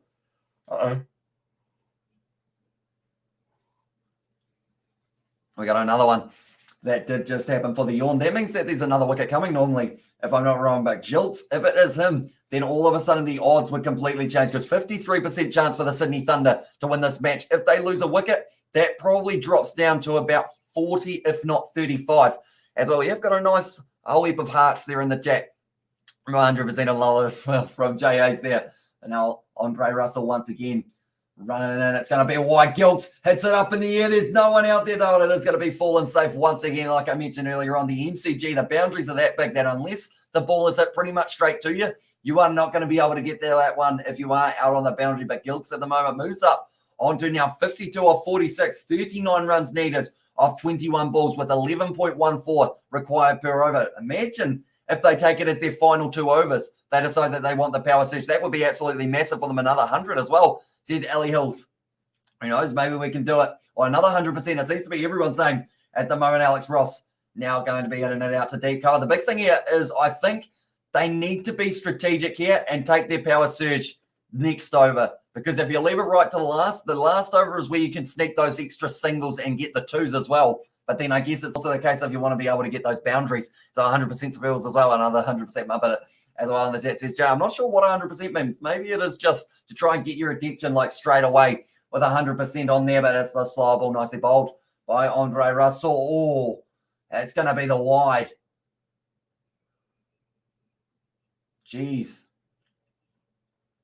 How high was that one? It didn't look hugely high for him as well, but they are just showing where Jilts was able to hit the ball. He was able to get himself 1-4 and then 4 4s along, 1-6 4 4s alongside it. And he's kind of hit all around the ground. He hasn't really got anywhere that he didn't try and hit the ball for Jilts. 11.1 required per over now. That's another wide there for Andre Russell. So that's 2 wides in a row, and now it takes it down to 10.8 as the required run rate. Whoever you are, mate, just make sure you like and subscribe from all your accounts. How's the channel? Help the channel out. Cheers as well. Cheers to Passion with the virtual. So I mentioned that we just keep on going up every once in a while because of the person with a hype of 100%. But we are sitting on 146 likes. And I'll put it in translation as well. Says Paddy Wagon and Melbourne going to win. Says Malahi, I think they do need to get a wicket and they need to get it probably soon. There's going to be Jilts there hitting the edge. And that is going to be spinning nicely. So it is going to go to Zampa there at fine leg. And it's going to be cut off nicely as well. And I bet you're trying hard not to yawn right now as well, says Jay. There is slight parts of my mind that are like, don't do it. And then that one was only a half yawn, though, so maybe it's only half a chance for a wicket. I was able to shut it down as it was taking place. But now Finn Russell, that's not his name. He is playing for Racing 92 later on in the rugby. Andre Russell, sitting on 26. He's only gone for 6 so far off this over. 2 of them being wides, and that one's going to be lofted once again. Nicely hit through the gap, and that is going to be cut off for the 2 runs once again here for the Melbourne Stars. Good running between the wickets for the Thunder, and that is the end of the 17th. And now they are sitting at 134 for 4. We have got their low as well, and this is what I translate as I'll call this to get 100% sure confirmation report as well. Says that Paddy Wagon, so is he trying to sell us maybe some car insurance or something along those lines? We have got Sylvia in the chat as well. Welcome into the live stream. I hope you are doing well and hope you are excited to see these last 3 overs. The power surge is upon us and half yawn, hobbit yawn as well. As well says J.A.'s, I guess that is the case, isn't it? And now, have they taken the power surge? That is the big question that I have got on my mind. They still need a total of 32 runs off 18 balls. They should do it comfortably if neither of these men go out. If either of them lose their wicket, then you are starting to get the pressure back on the likes of a Dan Cutting, who will be important, or Ben Cutting, sorry. They are taking the power surge now by the looks of it here for the Sydney Thunder. So that means you're only allowed 2 men outside of the ring, and Clifton Nile is going to be bowling this one. So they've still got 2 overs left. I believe Adam Zampa will be bowling the second power surge one, possibly. Has anyone put squiggles into Google Translate? I did it, and it's weird as well. And at least it's a yawn and not farts, as says Jay. Although if it was farts, it's only me who has to deal with it, unfortunately. So yeah, that would not be ideal. I'd just have to sit here in my lounge with the lights on as well, just sitting here going, whoops, lucky they didn't hear it. But I haven't actually done that on a live stream, I don't think. I think I've accidentally, I had like a sneezing fit on one of them about a year ago. And I just kept on sneezing about 10 times. It just couldn't stop. And now it is going to be Coutinho once again, now stemming in, trying to give himself a bit of space, and he does hit it down the ground just for the single there. Oh, Maxwell just throwing it hard at the wicket. He's angry at the moment. Glenn Maxwell wants to see them do well. And what did it come up for you as well? Says Paddy Wagon there, but the dots and the runs for Coutinho. It's been pretty good on the stumps. And it has actually been a lot of the balls on the stumps just outside of off stump. There have been dot balls. So he needs to have a few more of those if he does want a decent chance of being able to make the pressure just a little bit more on the Sydney Thunder. If they get it up to needing about 12 runs per over in the later stages of this over, I'd say that it is going to be going back in favour of the Melbourne Stars, who have a 35% chance of winning this one. Russell going for 28 runs so far off his 3 overs. So I know that they will be bowling Zampa for one of these last 2 overs, and then maybe they give either Case Ahmed the ball, or they do go with maybe either Couch or maybe even Hilton Cartwright. Might get himself another bowl. It's going to be the slow ball. Gilts didn't get all of it. Oh, Gilts. He was almost put down there. That was the half chance, almost put down behind the wicket by Joe Clark, but that is the big wicket there of Gilts, and that changes now to 55% chance of the Melbourne Stars winning this game. And so I didn't see that you had done it when I wrote in the chat, but I got the same thing as well. This is Eliel's. Now, this is interesting to see that Gilts has now fallen. He tried to play that bouncer, didn't get all of it. It was almost a juggle there from Clark. Ended up almost putting it down, which I guess is the half chance, the hobbit chance, as we called it as well. We have got there the Cats and they're from Pokemon as well. And DJ, welcome into Live Stream. And also we have got there the JJ from 100%. He is going for the Jays at this stage. Unfortunately, there's not many Jays at the crease other than, I guess, no one's name is Jay in it. Unfortunately, there, Coutinho does not have a J. That is all right. Cutting now is making his way to the crease. Ben Cutting here. 31 required off 16 balls, and all of a sudden that run rate is up to 11.6 as well. And also we have got their Puck, and the chat says Pokemon, and also we have got their Paddy. I think the Squiggles translate was Squiggles flirting with you, Ali, as well. Cheers, Jay. But if we're talking about Pakistan, of course, Harris Ralph not there for the Melbourne Stars in this game. He is going to be back very soon, though, and he should be a very exciting one. The max power for Ben Cutting also versus pace, he is very strong. So that is why it will be a good idea bringing Adam Zampa in for this picture. Anyone who is new to the channel, be sure to leave a like and subscribe. It is hugely appreciated for you guys. I'll be in there. We have got the laughing emojis from Pokemon as well. But now Coutinho, he's already got himself 2 wickets with 19 runs off him. He's given himself space there. It's up in the air from Ben Cutting. Brilliant shot there. And then it's going to be racing away to the boundary, taking the momentum straight back. Heaps of new subscribers throughout the live stream. Cheers. Are you? Says a mention there. We've got a whole heap of emojis there from Pokemon as well. All I see there is the food, and I am hungry for myself to get myself a little bit of a bite to eat after this one. But if you are new to the channel, be sure to hit that subscribe button. Yes, about the emojis button, that is for sure. And boundaries at the moment, it is sitting 11 runs for Ben Cuttings. Oh, sorry, it was actually 11 runs off something. They had 11 runs for something, and I didn't read it as well. Little squirrels got to catch them all as well. And there says JA's that now it is going to be Coutinho once again with a nice bounce. It didn't go above the shoulder height, though, of Ben Cutting. So it is a brilliant bold delivery from Coutinho. I'm waiting to see how quick that one was. I swear it was only like 115 or so for Coutinho, taking all the pace off the ball. Cutting at the moment, sitting on 4 off 2, and the required run rate is still sitting at 11.57 as well there in the chat. Now, more emojis here. We got all of them. We got the think, and we got the muscle, we got the chicken, we got the we got the ha, we got the all sorts. And there at the moment from Pokemon, but now it is going to be with the way to league. So once again for Ben Cutting, this looks like it could be 2 here, 290 as well with the fire emoji and the and there as well, and ha from a Paddy Wigan. Now it is going to be 12 runs required per over from here on out, 26 needed off 13 deliveries. Can they get it done? Did I see did you see I predicted Zampa's wicket with Hales on 10 as well? Says Robert, I did a D, mate. I didn't see you in the chat at the time, but I was celebrating it big time. And I put it up on the screen, and I was just absolutely hyped for it as well. Yeah, at this stage, do let me know how many runs Alex Ross is getting out for, Robert. Although, actually, no.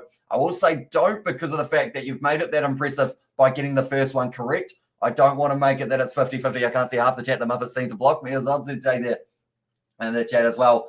But now it is going to be Coutinho closing out his spell. At the moment, only going 2 for 24. 6 is his economy rate up till this point. Going to be showing the stumps, and Alex Ross hits it over the top of the field, and this is looking like it might roll away to the boundary. It's going to be a foot race cut off nicely there for the Melbourne Stars. They've been able to stop it in case Samed is able to field it as well. That's kept it to the 3, so that could be the difference in terms of the runs later on. Fair play to him. Honestly, he doesn't just come in and spam. He likes and subscribes to Absolute Gent as well. Says Sebastian there as well in the chat.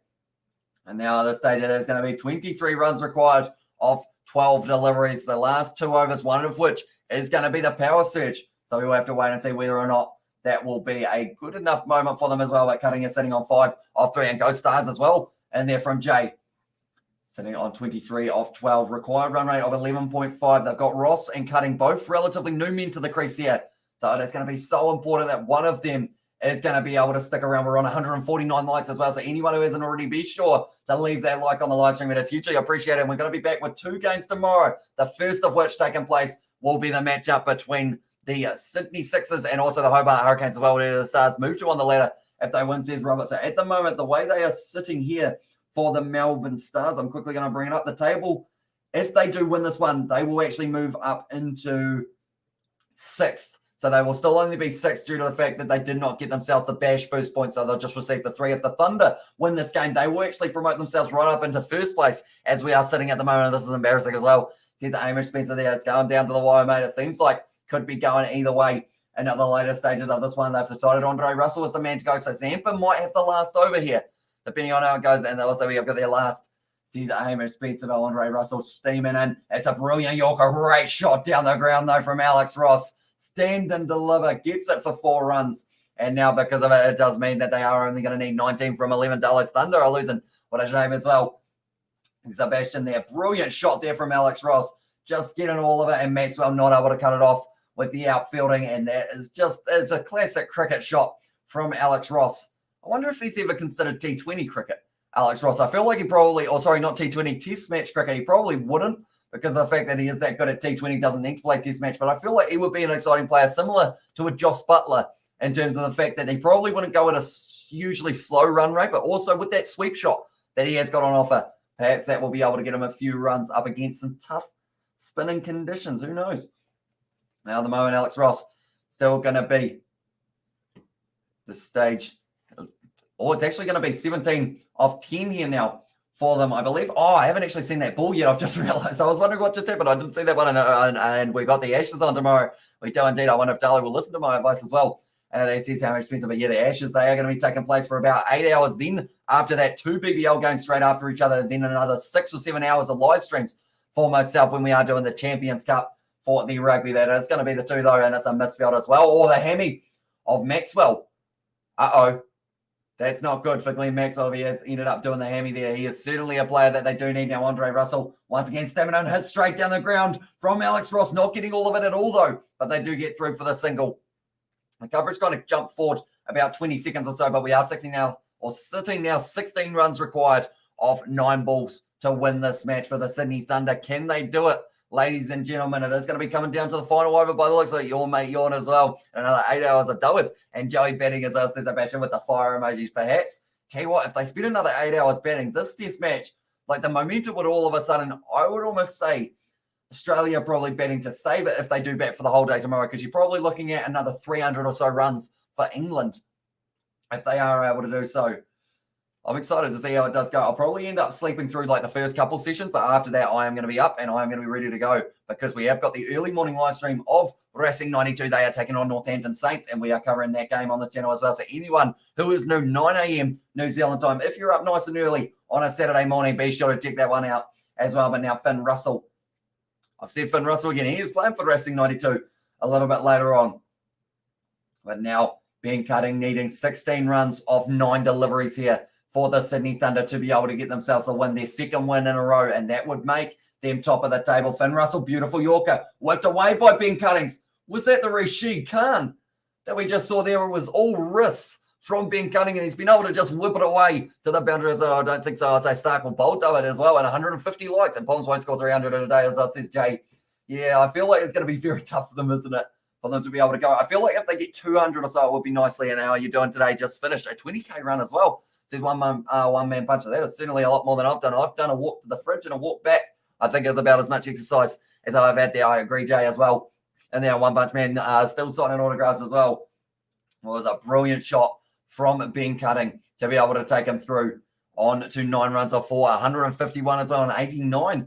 Says it was Sebastian there for him to have how many runs? Oh, sorry, it was the sad faces from Sebastian, but at the moment, Russell, he's gone for 39 runs. No wicket so far for him. Adam Zampa, I feel like he's the only man you can bowl for the final over of this match. They will be trying to sneak the twos as often as they can. The sweep bowler, just Alex Ross, will also be a man to watch out for there. At the moment, Russell, he's got one more delivery left. They are going to need an 11 off 7. It's going to be pitched up, gone straight to the man. Or a little bit of a misfield, but that now means that it's going to be 11 runs needed from the final over, ladies and gentlemen. 169. Says of Mum, and also we have got there your Romanian Seb. It's okay as well. Says Amos Spencer there. But now 11 runs required of 6 deliveries. Ben Cutting, he's going at a strike rate of 200. If he can continue that, that will win them the game. 169 for 6 as well. And this is Nov Mum there, just obviously joking. I just want them both to get the century, and we'll see what happens next. Milan needs 20, route 14 as well, and Zampa does not have a wicket. It does have a wicket, the LBW. Sorry, I was referring to Finn Russell not having the wicket so far. He was 40 runs off his 4 overs and 0. Zampa was able to get that wicket of Alex Hales early on with that LBW, which was cleaning up the leg stump. They also had another one for Zampa that they didn't end up giving out that could have hit the off stump of one of the other men. We have got their bananas for Zampa, bananas for the Stars in the chat as well, with people dressed as bananas there. And Mr. 18 is not looking too happy at the moment. It will be Adam Zampa. What can he do in this situation? 11 runs. He's gone for 25 so far, and he has been able to get that one wicket. He needs to get Cutting, or he needs to get Ross out for this one. Here we go. Jason Dunn as well. Says it was one punch man. He has actually got the little signing there for you as well. So you got his autograph. And now Zampa. What happens here? He's got a World Cup in the pocket or something that the commentators have just said. This is going to be a very exciting final over. Zampa running in for his burst. It's on the stumps almost. It's just outside off stump. And it's a misfield. It's a misfield from Marcus Stoinis. And that gets them an extra run there that they weren't going to be getting originally. And now it does mean that the sweep bowler, just Alex Ross, is on strike to Adam Zampa. That is something you don't see from Stoinis too often. Just took his eyes off the ball. And okay, one Muffin as well. Says Jay there in the chat. But Zampa now needs this one to probably either be a dot or a wicket. They can't afford to give them too many early runs here. Sweep bowler, just Alex Ross. What else but a sweep will be coming here from that man, and Root will get a century as well, says Robert. Now Zampa once again Coming in. Oh, he advances. Ross, it's up in the air. It's going to be falling safe, and they will be getting just a single. Another misfield there for the Stars, and they're coming back. It's going to be a 2-run. 2 misfields there from the Melbourne Stars and 2 deliveries. And Adam Zampa, he looks livid at the moment with the fielding. Bo Webster that time. And 8 of 4. Are you joking? Come on, Thunder as well, says Hamish. And at the moment, 2 misfields lead to 2 extra runs here for the Sydney Thunder. And those runs are going to be very valuable for them. 8 runs now of 4 balls is going to be what's required. They should not have been able to get the 2 there, but that is exactly what they were able to get due to the misfield. Also shouldn't have gotten the single off the last one. I've accidentally clicked on billiards. I'll go back to this cricket. I think that will be just a little bit more exciting. Zampa down the ground. It's going to be in the air, and it's going straight to the man who is down the ground. That's just a single now, and now they're going to need 7 from 3 for this one. Come on as well, says Robert, and also misfields. And they're from Mr. 18. Are we going to get to see a super over here? Come on, Thunder, you dogs. Says Hamish Spencer there in the chat. 6 runs of the last 3 deliveries would make it a super over for the first time of the BBL. We are up to match 7. We haven't seen it yet. Could it be the case here? Zampa bowls in it slightly on leg side, cutting. Hits it out to the leg side. They've called for 2. I don't know whether or not they will get it. No, they just turn them back, and it's 1 run there. Now they need 6 runs of 2 balls to be able to win this game. Hit a 6 as well, says Hamish Spencer. Can the Stars hang on here?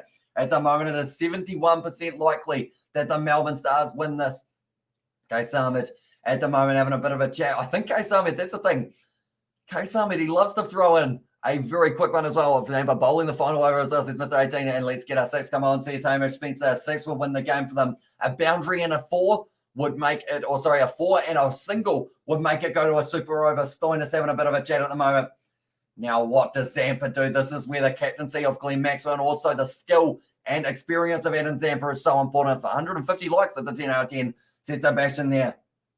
Where does he bowl? Alex Ross. He will be advancing if he misses this ball. This could be the win here for the Melbourne Stars if Alex Ross strikes it beautifully. Everyone voted Stars 73% as well, says Robert there. And yeah, at the moment, they are 62% likely to win this game according to the live odds. 160 runs so far for the Thunder. 2 balls left for Adam Zampa. What can he do with the second last? Giving himself space there. Alex Ross just swings through the ball. It's going to be dropped. It's dropped by Maxwell. He doesn't drop catches. It's been put down by the captain, Glenn Maxwell. That is 3 misfields now in this last over. Maxwell lined it up, and it went straight through the fingers. And now a 4 would mean a super over. 6 to win, 4 to draw, and anything less means that it is a win for the Melbourne Stars. I think Maxwell may have broken his finger, though. It doesn't look too good. He needs a 6 as well. Melbourne Stars will win. My favourite team, RCB, as well. Says game changer dropped as well. Says Mr. 18. It was indeed being cutting on strike. A 6 would win Zampa. He just wants this ball to not find the boundary, or else we're going to a super over between these two sides. A good job, Skipper Glenn, as well. There's Sebastian there. 1 final delivery here. Zampa about to bowl it. And they do need a couple runs. 5 runs needed. It's missed. It's the wicket. And Zampa picks it up, and the Stars win the match. Zampa gets a second, and it was Cutting who was out there. 5 down. And the Melbourne Stars have been able to win. They move up into 6th on the Big Bash table. And good work, Stars, as well, says Hamish Spencer. Just holding on Win Thunder as well. Says Kishka there. And also we have got the, I take it you don't like the Stars as well. Says Robert there. And Maxwell dropping that catch. 2 misfields. Stoinis misfielded. Bo Webster misfielded. Yet somehow they were still able to survive. It is the Zampa experience that he did have, and also my 70 cents of safe as well. The Stars and the chat from Sebastian, and also the celebratory thing from Mr. 18 it is there. But anyone who hasn't already, be sure to leave a like on this live stream. It is hugely appreciated you guys all being there. We've hit 150 likes. If you are new, be sure to hit that subscribe button, because we are going to be back tomorrow with 2 games. It is going to be the first of which being the Sydney Sixers. They will be taking on the tough opposition and the Hobart Hurricanes, in which they had a close game with last time. We got more Stars in the chat from Sebastian. And also the other game we are covering, Perth Scorchers taking on the Adelaide Strikers. Good night to all as well, says Mr. 18. We will see you later, bro. Your name as well. My name is Hamish Kisha.